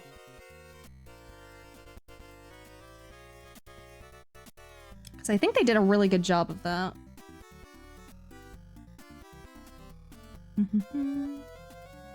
One thing is like if the boobs are pressing, it's really hard to draw boobs pressing together because you have like two very squishy forms. So I'm trying to think.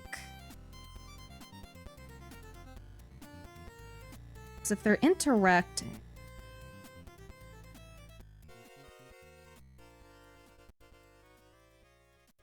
I'm trying to think. Because, like, the first nitpicks I noticed weren't actually, like, with the boobs. I just ended up talking about boobs because, duh. But I think, like, some of my nitpicks would just probably be, like, mainly the angle of, like, the hands and the arms. Because right here, we have the, like, arm going directly down. But if you press your elbow to your waist to have it go like directly down, you don't actually have much space to actually reach out, right? And like actually perform this hug, right? Like if we're sideways on and we have our arms here, we only have like this amount of space realistically between the two people. So it's really hard to draw them like close together with the arm wrapping around if the arm is directly down. And then, of course, you know, we add in giant fucking tits, which, to their credit, is slightly squished. But we still don't have enough room to extend the arm there. What I would probably do is I would probably extend the arm forward a little bit. Like, away from us. Because when we extend it forward... we can immediately reach a lot further than we could previously. And then, of course, if we change the angle of the arm down here, right, we can reach even further. So we just get that out. Reposition it over here. This isn't gonna be a perfect example, but it should hopefully just get the point across. And then we can see a little bit more of the upper body here, which I'm just gonna very roughly draw in.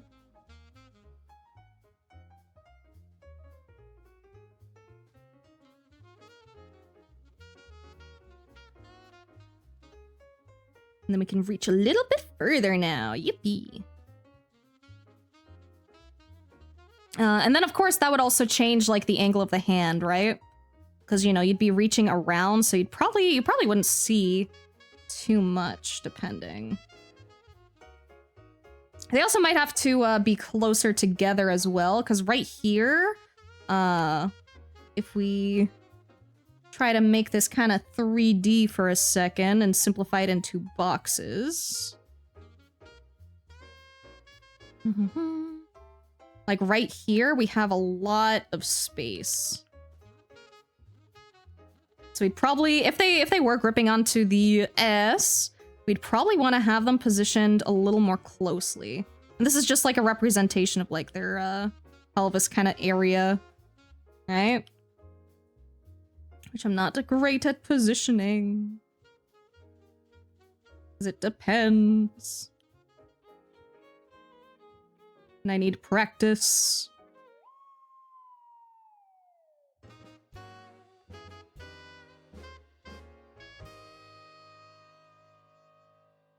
So, like, realistically, if we wanted them, like, reaching around, we'd have to have them, like, pretty fucking close. Which, you know, does squish up the boobas. But they do feel, positioned very far apart here. Did notice one thing, but don't want to say anything without Colin's permission because I did say Blair only critique. Very fair, very fair. Thank you for respecting that. Oh, and thank you, Colin Tun, for negating that as well. Of course, the second I look away, critique again. I'm so sorry, dude. Groudon sporting those land masses? Yeah, yeah. But God, I love this so much. It's so fucking cute. I also love how this doodle is indecipherable without the explanation. Oh. So there's that. Trying to think what else, what else.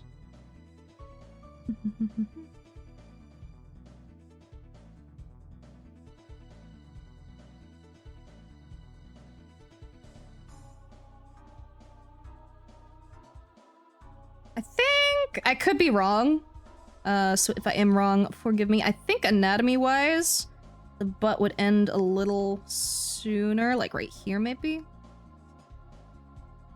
But I'm also not the best at drawing butts, so I could be wrong. It is an area I have been focusing on trying to get better at lately. So even if I'm incorrect, you know, references. Might actually be a little high.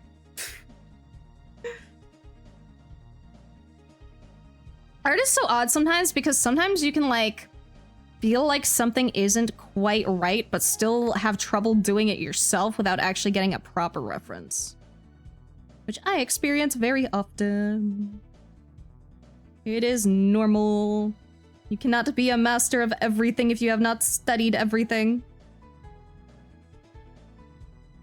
Let me compare. I don't know. Now it might be a little high.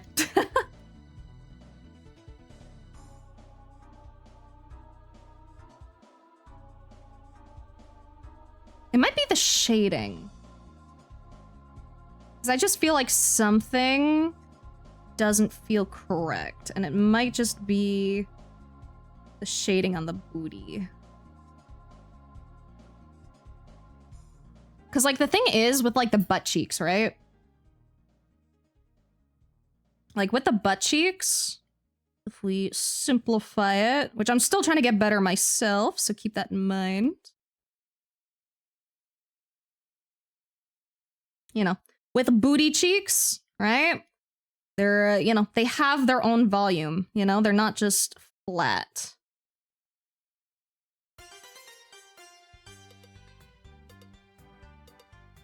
So like when they're like over the thigh, we tend to get this little like what's it called? Not a depression. We have this area where the skin overlaps and we get this kind of squish. So I think it might have been the lack of that or the lack of like defining that.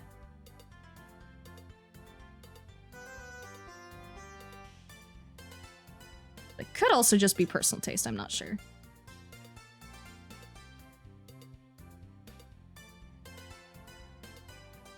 Yeah, I think it was the shading. Shading and a little bit of form, if you want to accentuate the booty. You know, flat booties do exist too. There's a lot of anatomy variants. But just keeping in mind that little bit of flesh.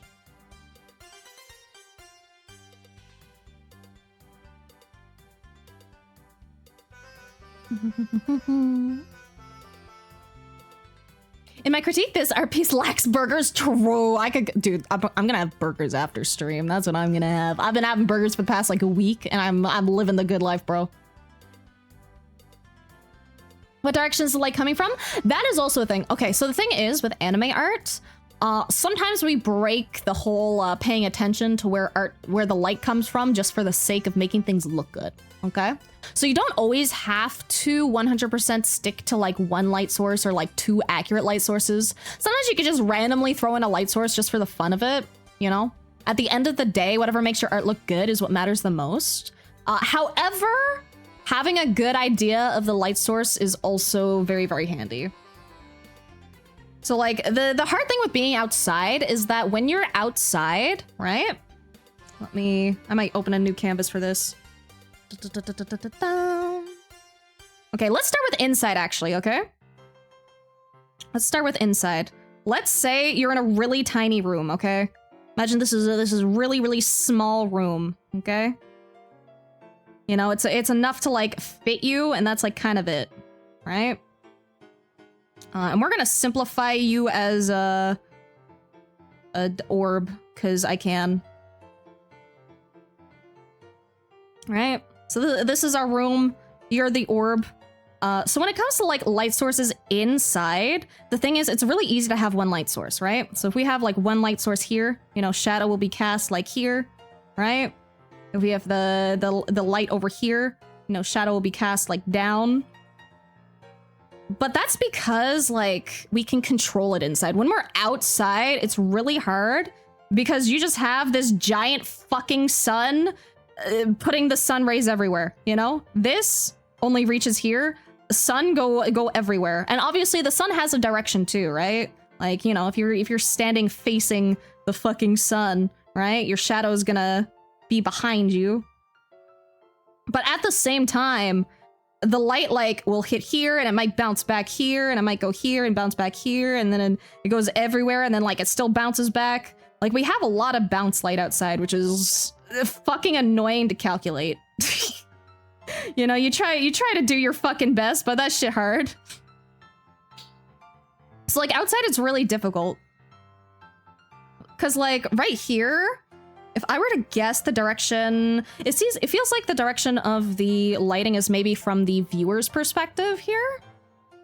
Because we're getting a lot of the shading on this side. We're getting most of our highlights on this side. So I think that's like a good estimate. But then you also technically have like a little, like a bit of blue light everywhere, and especially if it's bouncing off the water and it's so much, it's so much. Very nitpicky. Strap holding the booba looks like it's taut, which if the boobs were pressed together compressed, wouldn't the strap be pushed up a little in a loose wrinkle? Hard to describe via text, but like imagine if you push two ends of taut cloth closer together, it goes up or down, doesn't necessarily stay straight taut. That depends entirely on how taut it is, right? Cause like, okay, for example, I could be wrong, but I think I'm right. Okay, so like, okay, imagine this is our fabric, right? And then like this is our fabric, like when it's taut, it's like stretched out, just to make things simple, right? So pretend this is like the same thing. So like the thing is like, if it's stretched like really taut, right? Like really, really taut, like this is inhuman, but you know, imagine it's this kind of vibe, right? Even if you like move this up, it's still gonna be taut because it's still stretched, right? Like there will become a moment, depending on the fabric, that it will crumple because it's pressed up, but it depends entirely on the fabric itself. Because like if this is cloth, right? If it's not stretched, if it's just, you know, cloth hanging down, then absolutely yes, when this goes up, if it's not under any pressure, then like it probably will crumple a little. So it depends entirely on what fabric that shirt is. Which I would assume is like bathing suit, and I would also assume that it's like fairly taut because, you know, giant fucking tits. It's probably more than the maximum capacity of the bathing suit is meant to hold. So I think either can work. I think either can work. Wouldn't it cut into the skin at that point? Yeah, but we're allowed to have fun. Fashion isn't necessarily comfortable, you know? You know, you have like fucking like super insanely high heels where it's like the person is standing like this, you know? That shit uncomfy. But it looks cool. It looks fashionable, and that's all we care about. And then also, anime people can't feel pain. And if people can't feel pain or discomfort, we can toss them in whatever the fuck we want. We can have that shit digging in so fucking far, it would be excruciating. But we can make it look good and make it look like it's totally comfortable. It's being a little smaller? I mean, that's entirely dependent on, like, preference, you know? Like, I think the hips are, fine. Because you can have, like, a lot of different body types and, very different, like, styles and stuff. You know? Like, if we wanted, we could have just giant ass. It would be a little disproportionate, but we could do it. It would be a valid character design, even, if it would look a little silly. Because a lot of stylization is just, like, trying to find and make things, like, fit together when they wouldn't necessarily. It's like you make one thing big, so you have to make, like, either something else big or something else smaller in comparison. It's fun. Character design, fun. Anatomy, fun. I think light source is supposed to be primarily coming from the left. Yeah, I was thinking, like, forward left. Not, like, forward center, but, like, forward off to the side. Like, lighting source-wise, if this is our, like, it's kind of hard to draw. I'm gonna draw it on an angle so that makes more sense. Like, if this is our canvas, and it's placed, like, in the center, then I feel like we'd be over here, right? So, like, left, but frontwards. I was just wondering, in a case where it's so taut, it would practically start raising the breast. Yeah, like I said, it depends, like, heavily on the fabric. Like, it depends so much. Like, different fabrics react so fucking differently to, like, weight and just, oh, it's so much once you start getting into it. It is so much. And also, thank you for the hydrate. Thank you. And then let me see what else. I think a lot of the anatomy is really solid, honestly.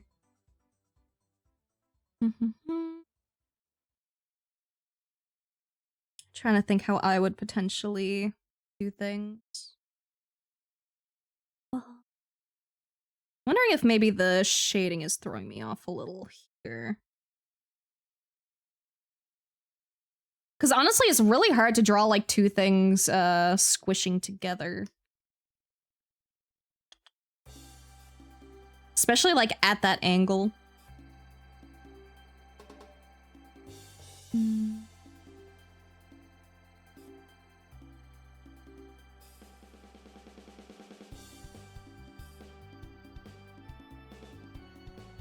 Let's see.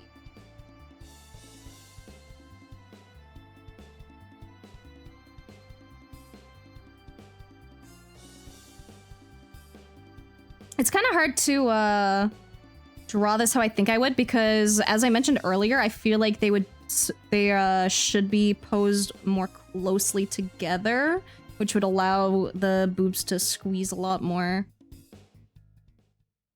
And also another thing, which I only just really took note of, is with the current positioning, again, if we simplify things into cubes, because it's easiest that way to see things. Let's do this.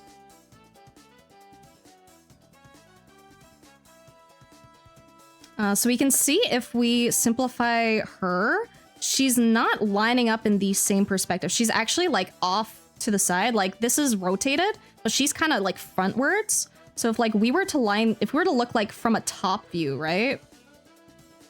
We'd actually have them more like this, which means, like, these boobs would be, like, really squished. But, like, based on the posing, these ones don't, like, squish as much, if that makes sense. So it's kind of hard to draw them squishing accurately if they're not necessarily in the position to accurately be squished. Also, thank you for the raid, Kite. Thank you. Welcome in. Welcome to Purgatory Raiders. What were you doing? What were you doing for stream vibes? You were... Oh god, League of Legends. Oh, League of Legends has such a good fucking aesthetic, but god, anytime I see anyone play the game, they're just in hell. They're just in hell, bro. Just was giving me some help, otherwise it would have looked much worse on my own. Dude, you did a really good job. Like, I'm nitpicking things, right? But you did a really banger job. Do you think the boobs aren't being squished enough? Here, don't really look like they're interacting. Yeah, that's because, like I said, it's really hard for me to correct based on what I was just describing because this character is like off on an angle and so is this one. So we actually realistically wouldn't get much squish here because we have too much space, right? Like if they're like frontwards together, right? You get that squish in the middle, you know? Do you think I'd need to fully redraw her? Let's see.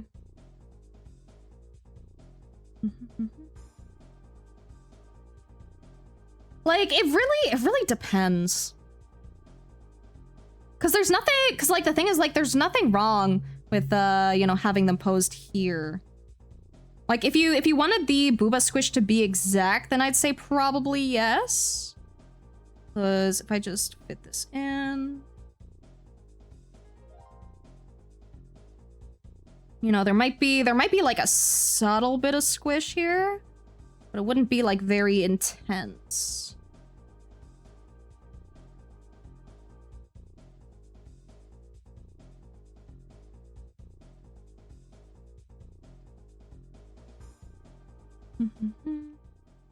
Like if you were to redraw, two-person posing isn't always my forte, so if I were to do like a rough estimate,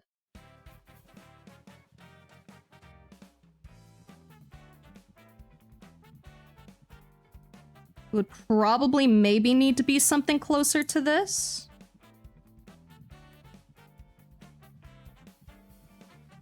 And then she'd be like moved over slightly. And you'd probably have a little bit of the head overlapping.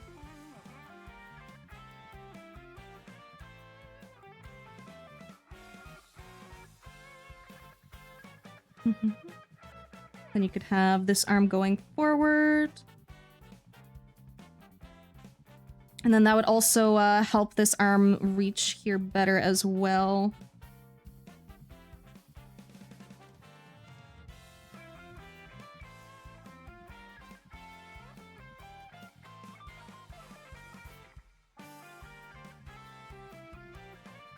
So probably something closer to that if you wanted more of that like booba squish. And then like this booba would squish like this, and then like this one would be kind of more like this. You might still have that, like, taut vibe there.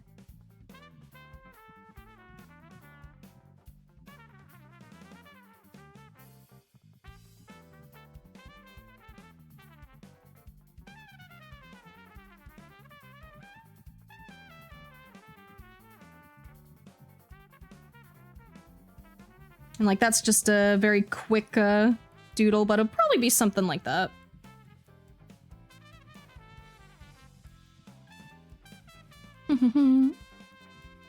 League of Legends, League of Legends. Feels an observer that they are at least a bit further apart from the impression of the picture. Yeah, it definitely feels like they're very far apart. A little too far for the positions.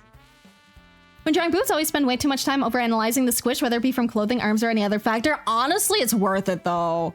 It's worth it. Like the boobs are like, they're so simple, but they're so complex. Just because they're so squishy, right? Like any amount of force on them just like completely changes the shape.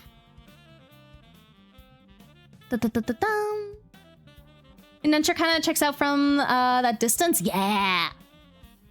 Rotating shoulder forward to sort of line up. Yeah, that's pretty much the vibe, because originally we had them like very far out. So most of it is just like moving them a little bit closer and then like rotating them a bit. But a lot of the time it's really hard to rotate just like one part of the body without rotating anything else. Because like, even if you like try to move just like the top half of your body, sometimes you'll like end up like moving your hips ever so slightly to match. So it's paying attention to like a lot of tiny anatomy things. How many homeworks have you gone over? I don't know. I wasn't keeping track. I just do them and go burr. Very much depends on how big the boobs are for the left character. If the boobs on her were even bigger than the redheads, then there would be a bit more squish on her boob compared to the redheads. Could be wrong. Look up water balloon tutorial. Yeah. Might have to do a quick edit sketch myself and post in Discord live chat. Go for it. Go for it. Go for it. Go for it. Do it.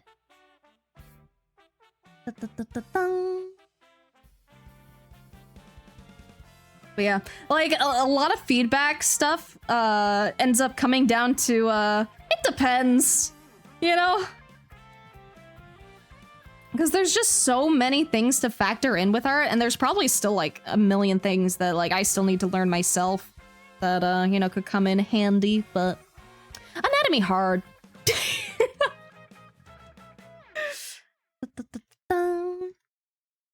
So let me copy and paste this one. And then I'll see if I can fit in one more before we're done, because I usually take about like 30 minutes to get it done. If you do updates on it, and if I have time to go over the updates, I'll try to do that for you, Colinton, but I make no promises. So it just depends on how long everything takes. Okay, main notes. Love this so much.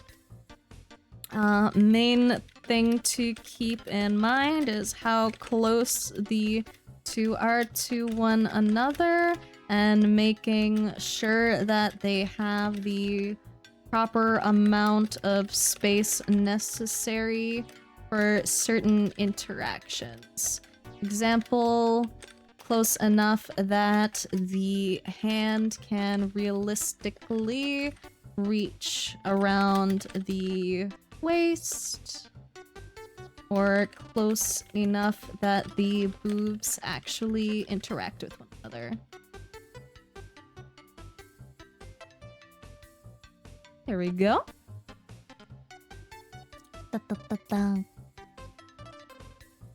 Claire Red haired is supposed to be bigger. Okay. Let's see. I forgot to give everyone the funny little stars. Normally I do the stars when I get them done so that I remember which ones I've done. So let me just do that real quick. Okay, so far we've gotten 1, 2, 3, 4 done. We've got 5 done. We've done a little more than 1 per hour. That's not too bad. Ideally, I'd like to do like 2 per hour, but I yap too much. So let's see. Who do I go with next?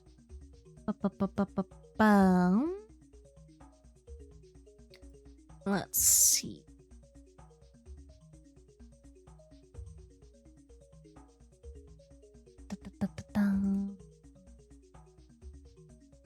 Decisions.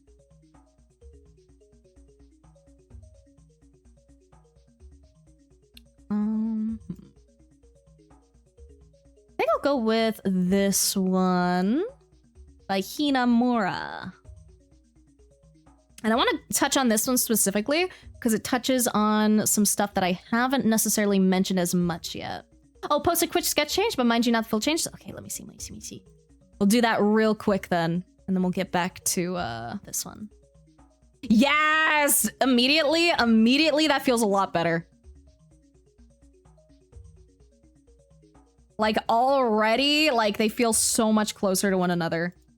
Yes.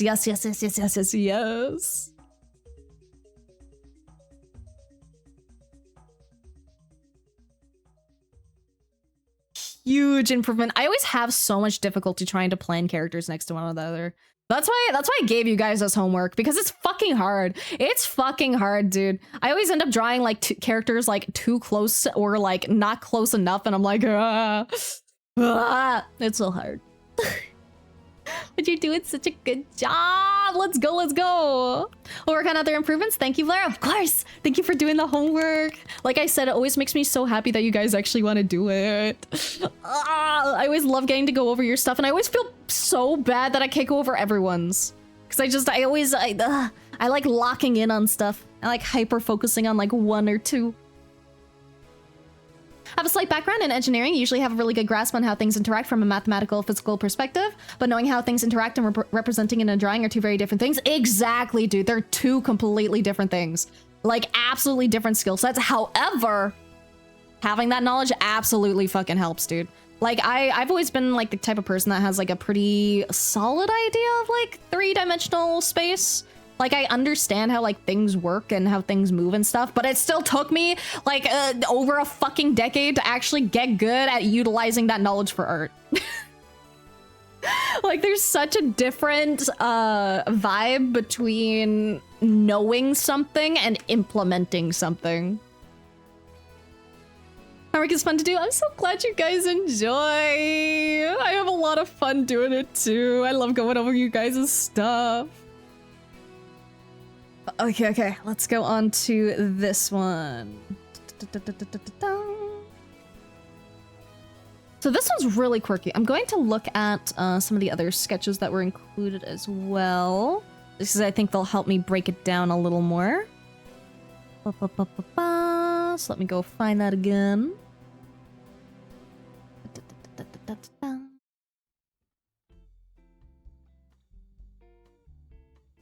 So I'm going to open up the sketchier version as well. Just because it shows me the lines in the body and stuff. Because right now, my main critique is that, well, A, it doesn't feel finished. You know, we still only have line work. We don't have any shading. We don't have any details on the face. So there's limited feedback I will be able to give. So just keep that in mind. Because right now it's a little hard to tell what exactly is going on. Like, I can tell, you know, that they're interacting. You know, it's probably a fight. You know, I see the kicky foot. However, I can't actually 100% tell whose limbs are doing what, or where all the limbs are currently going. Because, like, right here, this feels like it's almost going forward, but it could be going backwards as well. The shoe here gives me an impression that they're facing that way, but I'm not 100% sure. I actually really like the motion in the hands here. And I actually really, really love just the actual physical interaction. Because even though there's a lot of, like, anatomy quirks that aren't necessarily correct here, just, like, the motion, the feeling of it is, like, on point. So, like, even if all the details aren't there, even if everything doesn't line up 100% correctly, we still get the vibe, which is, like, the most important part, you know? Like, you can kind of tell someone's getting kicked in the face, even if we can't find all the limbs or narrow down, like, all the perspective points. But one of the main reasons why I wanted to touch on this piece specifically is it's something that I'm pretty bad at myself, in all honesty. It's something I'm trying to improve at. But let us lower the opacity a bit. The thing is the perspective.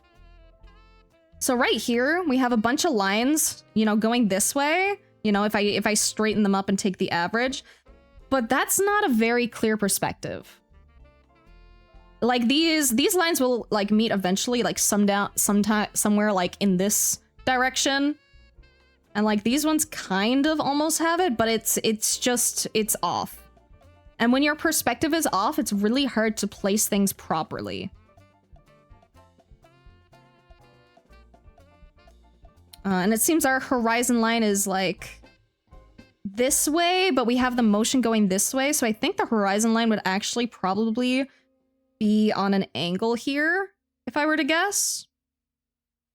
And then it feels like the motion would be, like...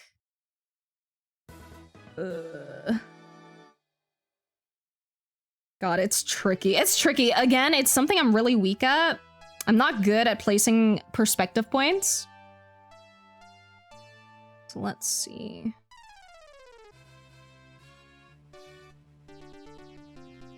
So it depends on what kind of perspective we'd want to go for. Maybe something like that. And then have this be the vanishing point.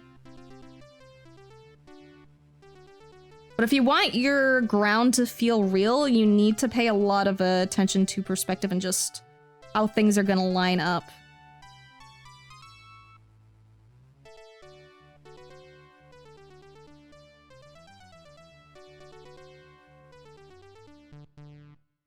And those actually aren't evenly spaced, so that makes it look kind of silly.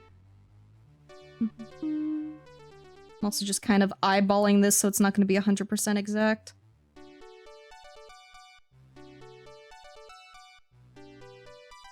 I could use like a ruler to get it 100% exact, but eh. Something like that. But you can tell just by like narrowing down this little area, right? It just feels a lot more solid than these wavy, non-perspective abiding lines. So I'd really recommend like starting with a solid grid for like what you want your ground to have. Do a better job than I did, you know, pay more attention, get it more right than me. But this is just for the sake of explanation, so I don't need to be perfect. Also, thank you for the follow, Lemon Drops. Thank you, thank you, thank you, and welcome to Purgatory. And if you care about Discord or Twitter or Blue Sky or Patreon, I have all those. If you don't care about either of those, it's also okay. Welcome and enjoy the stay, enjoy the vibes. Knowing is half the battle, but doesn't make a skill. Dude, I fucking wish, bro. I know so much shit, and I'm not skilled in any of it. Thanks for the feedback. Of course, of course. Happy I could give some. And hello, hello, Lemon Drops. How you doing? Read frame perspective 3 times at this point. Still don't have this down well. It's hard, dude. It's hard. Like, like, I've been trying to lock in on perspective lately, and it still just hasn't clicked for me. It's been like 15 years. I still struggle a lot. I'm slowly learning more. I think one of the things that helped me the most with perspective was realizing that your artwork doesn't have one perspective. It has a metric fuck ton of perspectives, and every individual object can have its own perspective. Because I think it's a really big fault of like art courses and stuff when they teach you like, hey, this is 1 point perspective, right? Where like it reaches out, you have like land and you have like buildings, right? And you're like, I know how to do this now, but it's like, no, you don't. Like, no one fucking tells you that you can just have a random fucking object that doesn't even abide by this. Like, you know, assuming this is a street, right? And I don't know, there's like mountains in the background, right? Assuming that's a street, you can just have something that's like, that has its own perspective. You could just have a fucking box, you know, floating in the air, and that has a different perspective than 1 point. So like your background has 1 point, but this doesn't. And I think that's what always threw me off for like a long time when I was younger. Because like this thing, you know, it's like eye level and its perspective is probably like, you know, there and like there and where else? Is it just 2 point? I don't know. The perspective confuses me.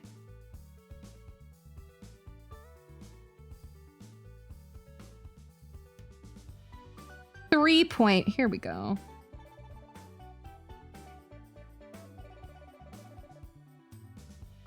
And it's like, that has its own perspective. It's fucking weird, man. Perspective is weird. But you did probably 3 point? Yeah, probably 3 point. Again, I'm really bad at perspective. I can draw, but I'm really bad at it and I'm trying to get better. Blair not skilled? Listen, I'm skilled at art. Everything else, I'm a little weak in. I put all my fucking stat points into art and like nothing else. First slap in the face is every tilted box has its own 2 point perspective at least. Exactly, dude. Exactly. And they don't fucking explain that. They just tell you, hey, this is 1 point, this is 2 point, this is 3 point, and then they don't elaborate further. And that's the shit that pisses me off. That shit confused me for so fucking long. Because I'd look at photos and stuff and I'd be like, why the fuck doesn't it line up? You know, why isn't there just like one 3 point perspective? And it's because that doesn't fucking exist in reality. It's dumb, dude. It's fucking dumb. It's taught so badly. Definitely put stat points into yapping. Okay, maybe I went 50-50. Okay, maybe I went 50 art, 50 yapping.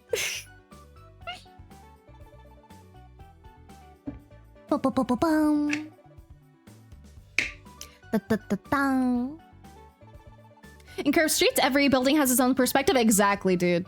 Even in a straight like lined up houses, like they'll have like, it'll look like it's the same perspective kind of, but you know, realistically, you know, it's probably off by like a centimeter here, a centimeter there. So if you line everything up 100% perfectly, it actually looks really uncanny and too perfect, and then it feels bad because it's like too perfect and that perfection doesn't exist in reality, and then it just feels like uncanny. It's so fucked up, man. Explained well in Frame Perspective Volume 1, but it doesn't make the construction process easier. Maybe charisma is the main stat. Thank you. I'm glad you think so. But I'm gonna write down a Framed Perspective. Do you remember who the author is? I don't think I've read that myself, and I'm always down for more perspective resources, because that's something I absolutely struggle on.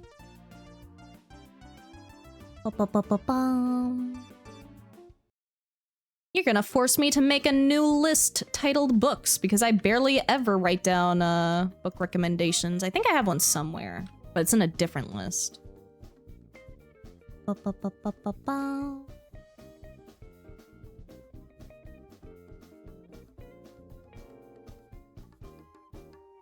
Recommended books.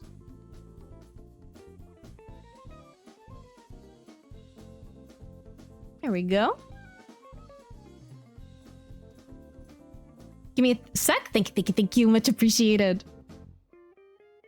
Don't say you're not good at perspective. Just say you still have room to improve. I have a lot of room to improve. I have a lot of room to improve. But I'm getting better. I'm practicing. I'm paying more attention. That's the main point. Don't forget crafts, 3D stuff, knitting, sewing, and rigging and video editing. Yeah, but I'm not as good at those things. I'm not as good. I can do an okay job, but I would not say that they're like my strength. And they fall under the art category. They're artsy. Figured out that doing the opposite of your advice you gave with mine in regards to the little barrier for hair volume, it makes the hair look wet, greasy. Ooh. Wet, greasy. Yeah, I get exactly what you mean. I know exactly what you mean. Yes, because like when your hair is like wet, it's like really weighed down, so it's like really close to the skull. So you end up like losing that little bit of volume in the space between the hair, like the outside of the hair and the inside of the hair. So it'll absolutely look wet or greasy if you have it like very close. See, that's the shit I love, dude. I live for those fucking moments where you just have like a moment of realization and you're like, yes, it clicked. I see it. Can I seduce the dragon? I have maybe tried to seduce almost every dragon I've encountered in D&D. Maybe. Too bad you invested the perk points. Yeah, damn. Marcos Mato Mestra, Framed Perspective Volume 1, mainly focused on basic perspective, construction of real scenes, geometry, and landscapes. Volume 2 is also good, focuses more on niche stuff and characters. I see. Okay, so I really want to see the first one. Framed Ink from his is also a very good book, but this is about composition and effects. Framed Ink, okay. I might try to check out all his shit. Framed Ink, Framed Ink, Framed Ink. There we go. I have it written down, and so I shall maybe potentially read. No promises. We shall see. I also don't think I thanked you for following Apid Rock. I don't think I thanked you, but thank you for the follow and welcome to Purgatory. And if you care about Discord or Twitter, please care Patreon of all those. If you don't care about those, it's also okay. Welcome and enjoy the stay and enjoy the vibes. Assume dragons weren't the only suggestion targets? Maybe. I don't think I've ever ran into a werewolf in D&D, actually. Not yet. But if I do, they're getting romanced. GG easy. Darts don't really have a preference, they're true. There are also online libraries. That there are. We love going to the online library.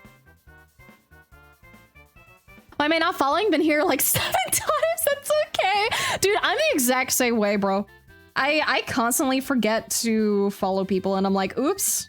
I thought I was already following. I've known you for like a year. My bad. Sure, the most asexual take from you? Okay, but here, you know, here's the facts. reality is different than fiction. I can have fun romancing the dragon in fiction and not want anything to do with it IRL. It's like, it's the same as if like someone, you know, writes like a murder story, right? They're not going around fucking murdering people IRL, you know? They just think it's a fun story to write. I just think it's a fun and interesting. Example, when ancient Greeks built temples, slightly tilted the columns more and more towards the edges of the building so that the structure would appear perfectly straight rather than curved, so perfection is in imperfection. Oh, that's so interesting. I can see that, dude. Oh, that's so cool.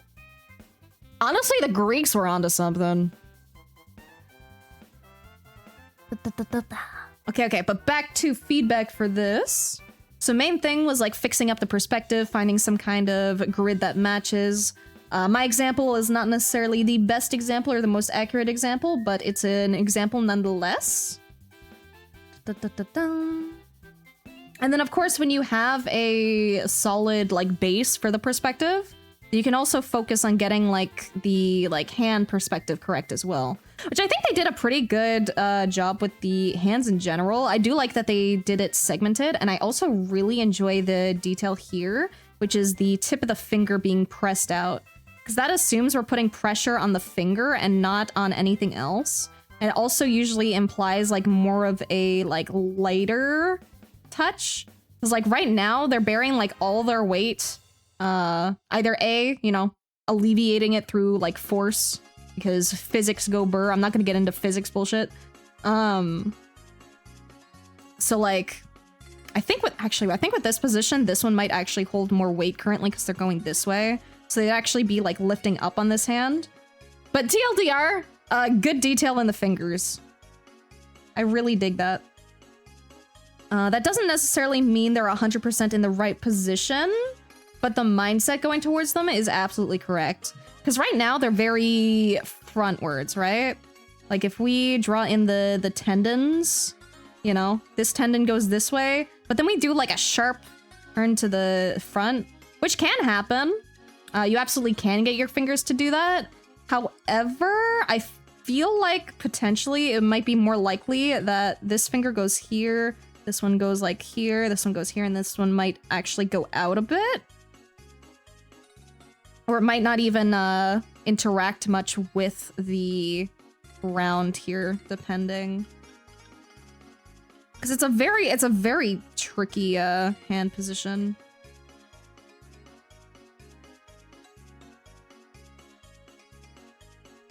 Because a lot of like anatomy and positioning and stuff is also taking into account like where the pressure would be, right?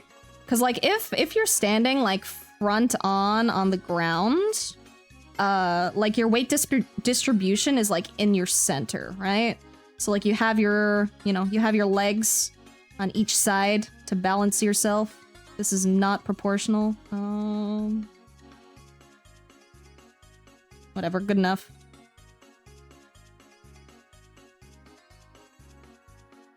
But like, if this is you, you know, right here, that's like your center of weight. So you have to like pay a lot of attention to that kind of stuff. Cause like if, you know, if we have the character like lean to the side, right? But still be like frontwards, then you have to pay attention to like where that weight is being loaded.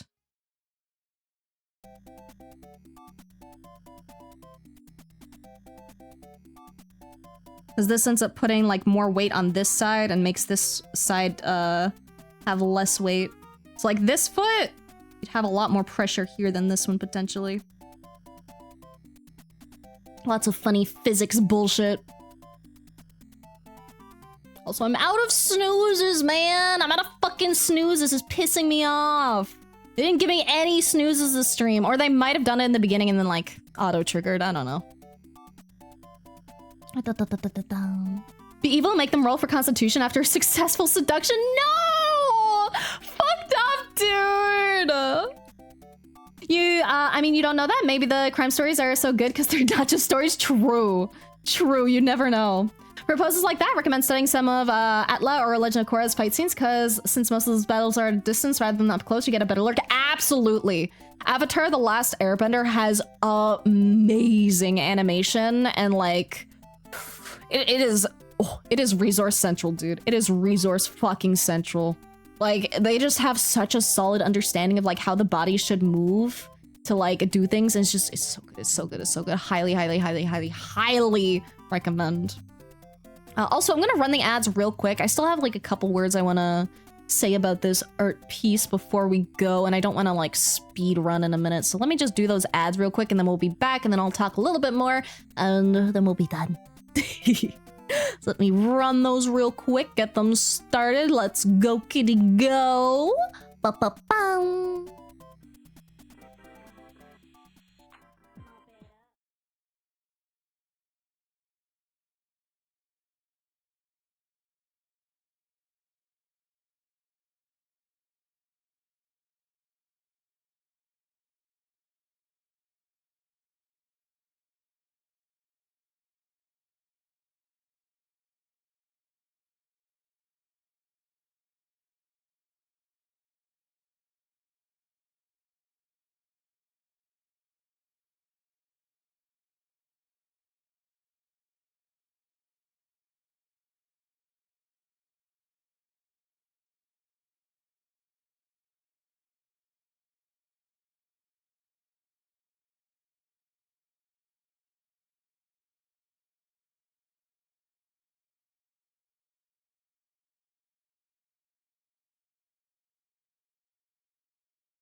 And we're back. Do I have any of the other edits made still here?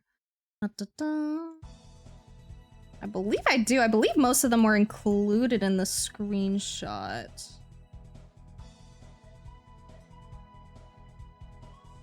Da-da-da.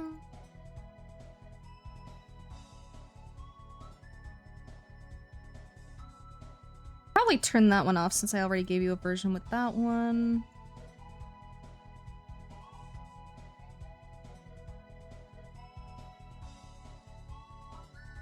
And that was like the butt being a little bit exaggerated, but I can include that one as well and send this copy over. So I actually didn't edit too much. Oh shit, we're in chibi mode. Whoops. Whoopsie.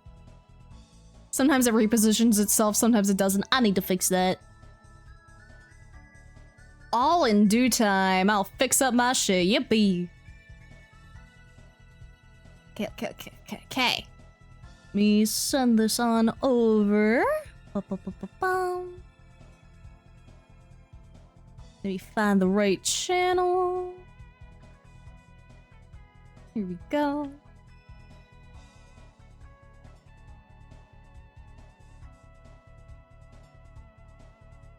There we go. Ba-ba-ba.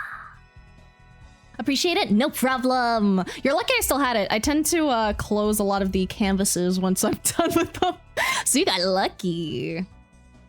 You're lucky I did not chronically close it.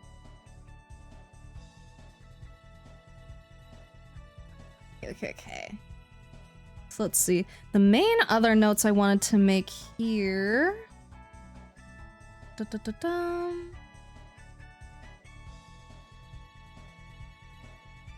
Okay. It's just such like again, it's so hard for me to critique because I can't always tell exactly where the body is placed. Because the motion is like super solid. And then I also, again, have some, like, nitpicks about the hand here. Because even if the hand is in a fist, and even if it looks like it lines up, like, really well like that, a lot of the time there is still, like, a curve to it. So, like, if I clench my fist, and I put my thumb over my knuckles, then, like, looking frontwards, like, the knuckles are on like a curve, so instead of like flat, it's like this shape. Let me simplify it real quick.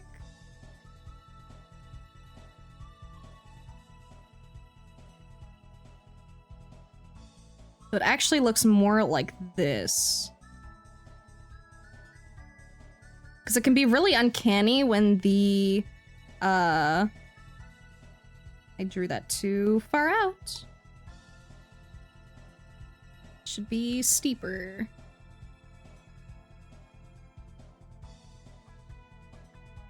But it feels just very uncanny if you line it up like perfectly. Like, it's a fine thing to do stylistically if that is like what you want to do and that's how you want your style to be, especially if you're working in like a very like cartoony style. You can get away with a lot of simplification. Or if your character is just like super boxy. Like if they're a Minecraft character. But otherwise, paying attention to like how like organic parts of the body like deform themselves makes a big difference.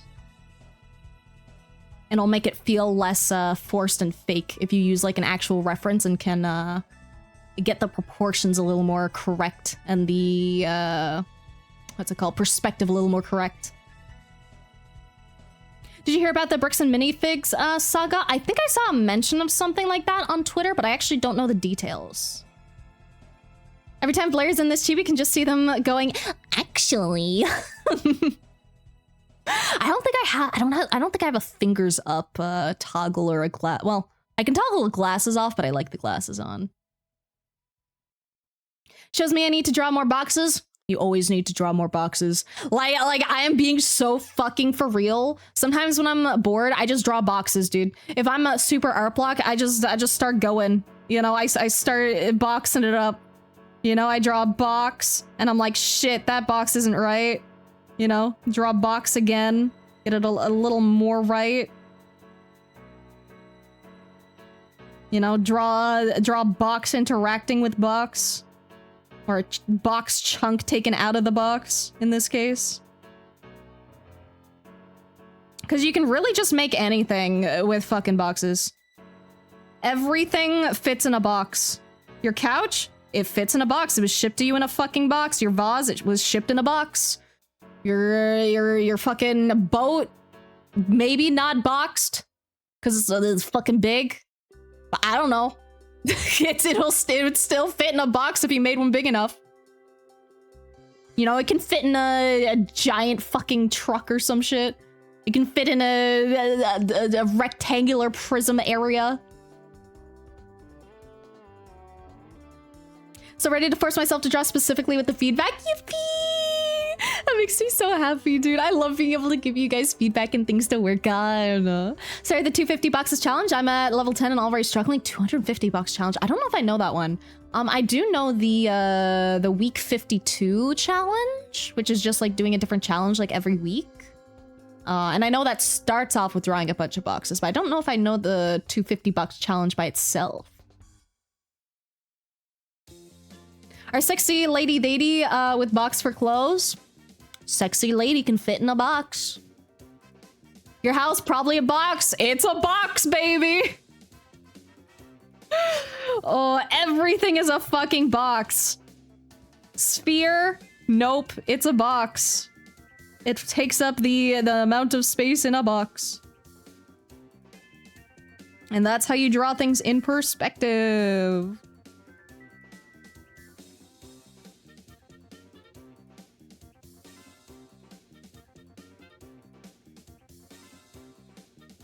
Like, if you can draw your boxes right, you can draw anything, man.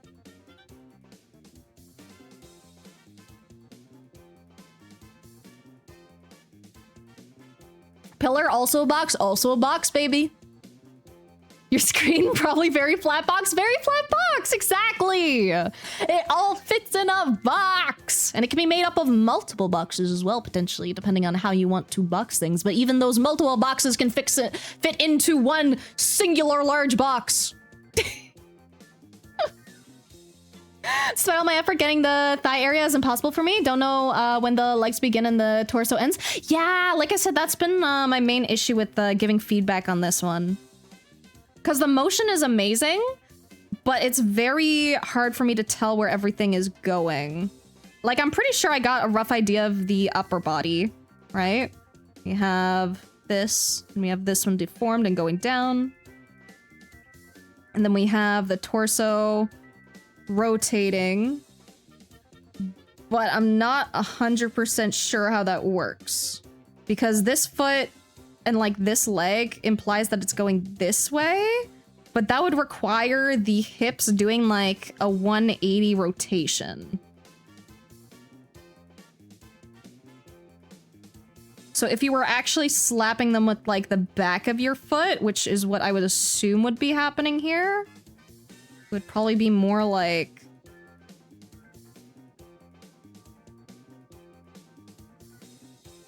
something like that. And then this leg being under. So I think maybe they got the leg backwards, if I'm reading it correctly. And then I don't know where the other leg would be, because I'm not too familiar with this pose.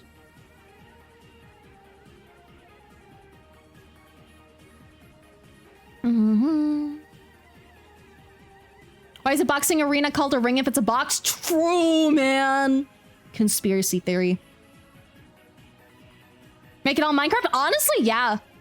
Genuinely, like you can literally make like a layout for like a house in Minecraft and then like use that perspective to help you place things in like a drawing. I've seen people do it, man. I've seen people fucking do it. People use Minecraft as an art tool. Also, hello, why? How you doing? What's up, Hello. Just realized people are boxes. Are you objectifying me? Maybe a little bit as a treat. Just a little bit of objectification. I like boxes, but I mostly do cylinders. Please do not box me.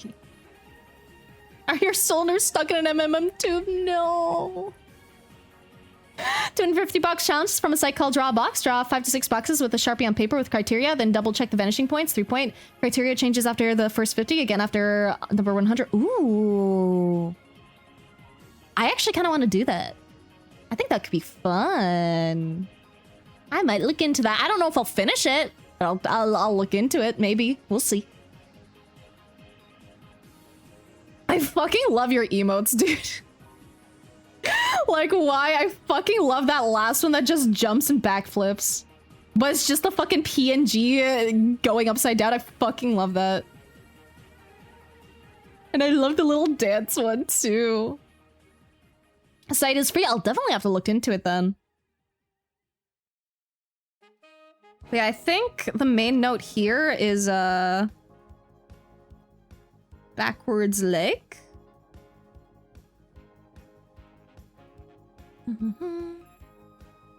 Because again, I also can't tell which direction this is supposed to be, because I feel like this is supposed to be the butt.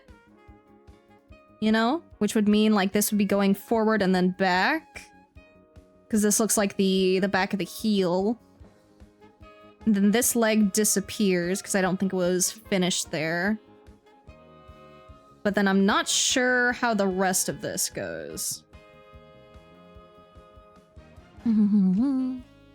So I'll try and write that up as the feedback. This is mainly why I tell you guys that you can still submit homework, even if it's not done. But the amount of feedback that I can give on a homework that isn't like complete is always going to be a lot more limited. Because there's just going to be things that I just can't touch on because they don't exist. Also, thank you for the follow, Vega. Thank you, and welcome to Purgatory. And if you care about Discord or Twitter or Blue Sky or Patreon, of all those. If you don't care about either of those, that's also okay. Welcome and enjoy the stay, enjoy the vibes. Peace gives me an idea for my next commission request. Oh god. Limited to 1 character, by the way. 1 character commissions. If you want to get 2, you're buying 2, baby. Because I have to put in like double the brain power for that shit. You got 1 person on the commissions. Unless you want to pay 100k.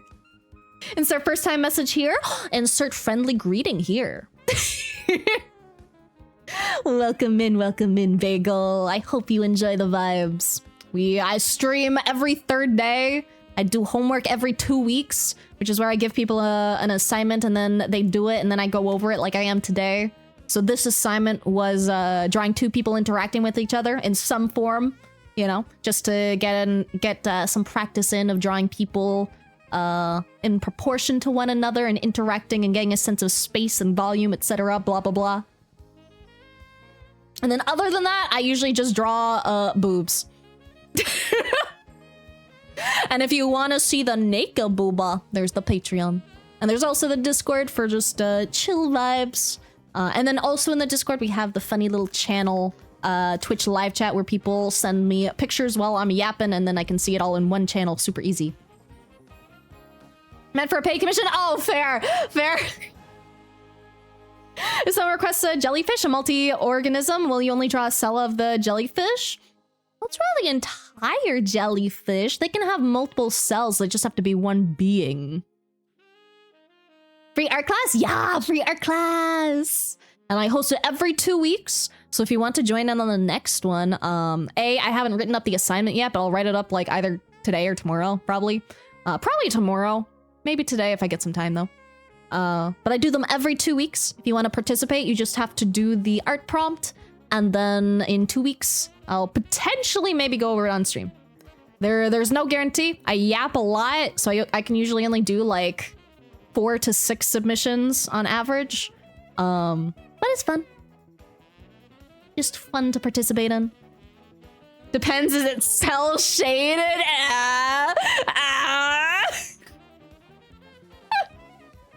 What about the booba you can't comprehend and reality collapses? That one's behind a steeper paywall. That one's like $1 billion to see that one. You know, gotta secure the goods.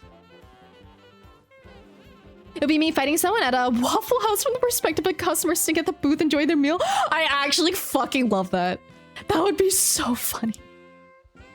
Your model looks super lovely. Thank you! I made it myself. It is my model. I did the design. I did the artwork. I did the rigging. It was all me. No one else touched my fucking model other than me. It was hell, dude. It's so hard to do everything. But it's also really fun. I like learning stuff. Also, thank you for the follow. I was gonna say thank you for the yellow. Thank you for the follow. Welcome to Purgatory. If you care about Discord or Twitter or Blue Sky or Patreon, of all those. If you don't care about either of those, that's also okay. Welcome and enjoy the stay, enjoy the vibes. And let me drink some water and hydrate. Just stole your boobs? Nuh-uh, they're right here. They are perfectly in my possession. Also, let's show off the entire model for once, for a couple seconds. Because I did spend the time to make it a full body model, even though like I never fucking show you guys any of it. But it exists. I have legs. Oh, that's the... Whoops. There we go. Normally I go with Doug or Dougie. Oh, okay. I'll try to remember that.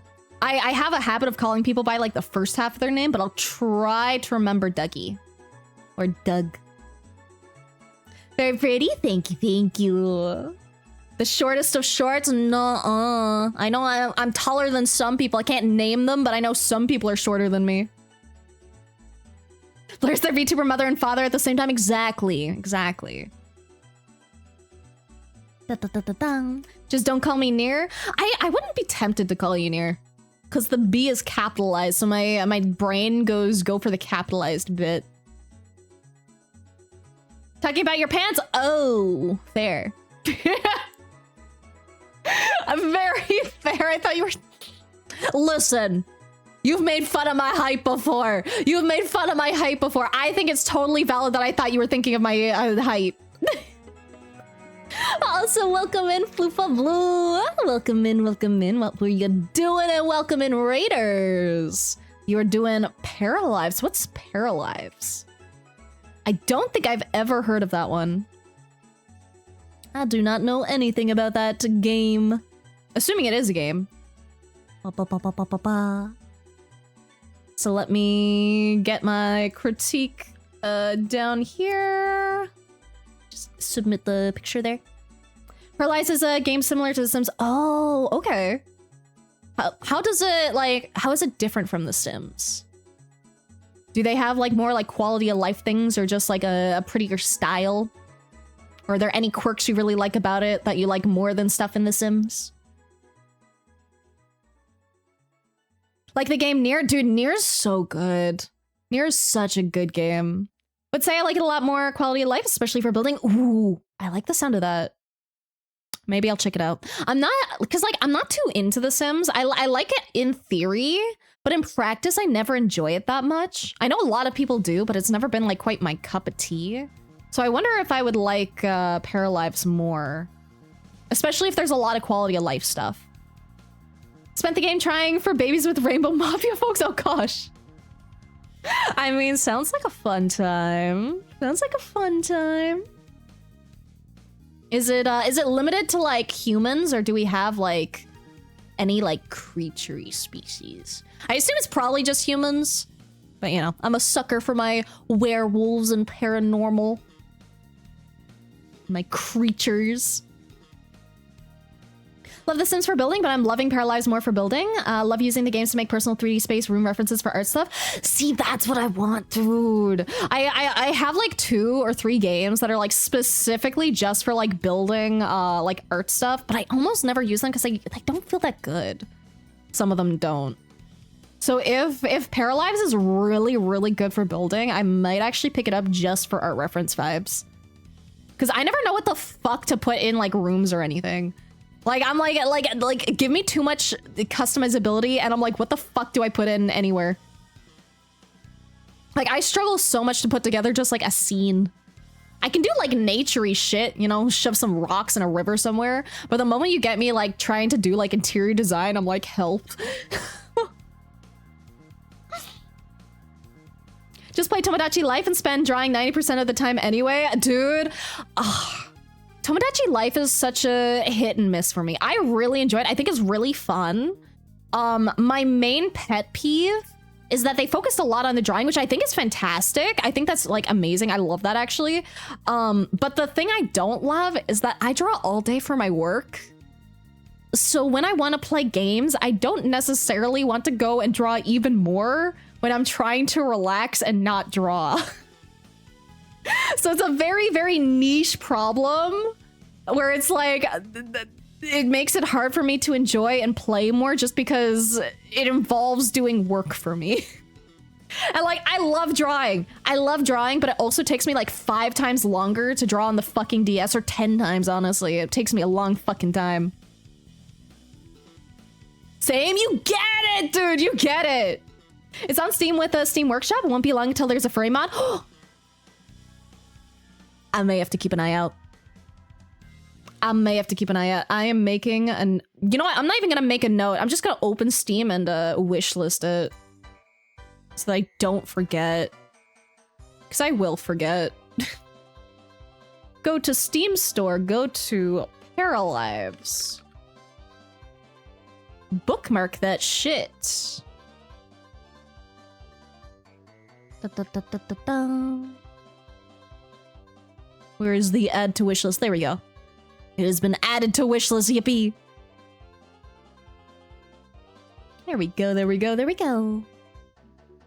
Really glad I don't work in IT anymore. Dude, working in IT sounds like hell. Being pissed at screens to return to a screen that has its problems. Oh, I'd be driven insane by IT, dude. Like, my computer doesn't do its thing, and I'm like, why? Blur heard furry and went, now you have my attention. Listen, furries are cute, dude. Furries are like the middle ground between monsters and people, you know? It's the middle ground, you know? You know, a werewolf isn't a full furry, but it's like, furry's like getting there, you know? It's halfway. Makes sense, nature is chaotic and random, but interior design is kind of structured. If you put a computer desk in the middle of a room, it looks off, but a tree in the middle of a field looks perfectly normal. Exactly, you fucking get it. That's exactly my struggle, dude. I'm not good with structure. I'm the archdemon of chaos, you know? I need stuff to be chaotic. I need stuff to be unnatural. When you try to make things like super structured, I'm like, what the fuck am I doing? Oh. Tomodachi Life is a pretty good game, but I get you. Yeah, like, it's really fun. I really enjoy it. It's a good time. It's just all the art focus makes me ugh. But it's fun. Been enjoying doing art practice for humanoids more since getting Design Doll. Have aphantasia and sometimes don't feel like getting mad when the scribbles aren't making good lines. Dude, Design Doll is pog. It is so fucking good. I love Design Doll. I wish Clip Studio... they do have 3D model stuff for like positioning. They have the same kind of thing. But Design Doll, Design Doll just feels better to use. They like their system for like how the 3D figure just moves. It just feels better than Clip Studios, which is really annoying because I wish I could do everything locally in Clip Studio, and I can, but it feels worse. It's so frustrating. So much psychology behind it, though. Funny thing is, the desk in the middle of the room is often really the best place. I mean, I think they were talking like slap dab, like in the middle of the room, not like in the middle of the room. Like a quick doodle. Let me get a new canvas. Like, if this is the room, I think they were talking about having it right here. You know, rather than, you know, closer to the wall. So I think that was just a slight misunderstanding. It definitely looks very odd just in the center. Also, thank you, Sticky Succubus, for the raid. Thank you, thank you. Much appreciated. And also, thank you for the resub, Alex. Thank you, thank you, thank you, thank you, thank you. And thank you for the lurk. I appreciate it so much. I hope you're having a wonderful day today. And thank you for supporting me. And also, welcome in Raiders. Sorry, I got very, absorbed in my yapping. But hello, and welcome in, Sticky. Finished repo, so EP. Dude, I can imagine. I'm also EP. I've been getting ready to raid out for the past like half hour and I just haven't. Oops. Happens. Wish Procreate had an inbuilt 3D posing model. Oh, yeah. Like, it's really nice in Clip Studio, but like, it doesn't feel smooth in Clip Studio, if that makes sense. Like, just the way it's controlled doesn't feel as natural as Design Doll. Which makes me so mad, because if they improved it just a little bit, it would be so good. It'd be so good. It'd be so good. Ugh. But it's still usable. It's still good. It's still dandy. It's just not necessarily my preference. I always struggle a lot with it. And can do. I'll give you a little ah-da-da. I hope you enjoy. Add a potted plant on the side of the table is chef's kiss, right? Dude, little random plants are my fucking saving grace with trying to design, like, interiors. Depends on where the door is, too. Feng Shui isn't king, but makes sense. Yeah, I need to learn more about Feng Shui, honestly. Like, there's definitely, like, a good vibe in a room and then a bad vibe, you know? The Feng Shui is real. Happens when art consumes. It do. But we had a very good day today. We went over a bunch of homework. We gave out a bunch of tips and it was very fun. And for anyone else who is interested, if you guys don't know, every 2 weeks I do a little art homework. So if you're interested in learning art and practicing, highly recommend joining my Discord to join in on the bi-weekly art classes. There's no guarantee I'll go over your piece, but I might. Okay. I should get ready to raid out. I apologize that you guys raided in as I was getting ready. But I don't even have a target yet, so let me find someone. I'm like half an hour overtime, but that's chill. That's fine. Oh, we could raid Nacho! I love raiding Nacho. Nacho's in just chatting. I don't know what she's gonna do, but we're gonna raid Nacho because I fucking love Nacho.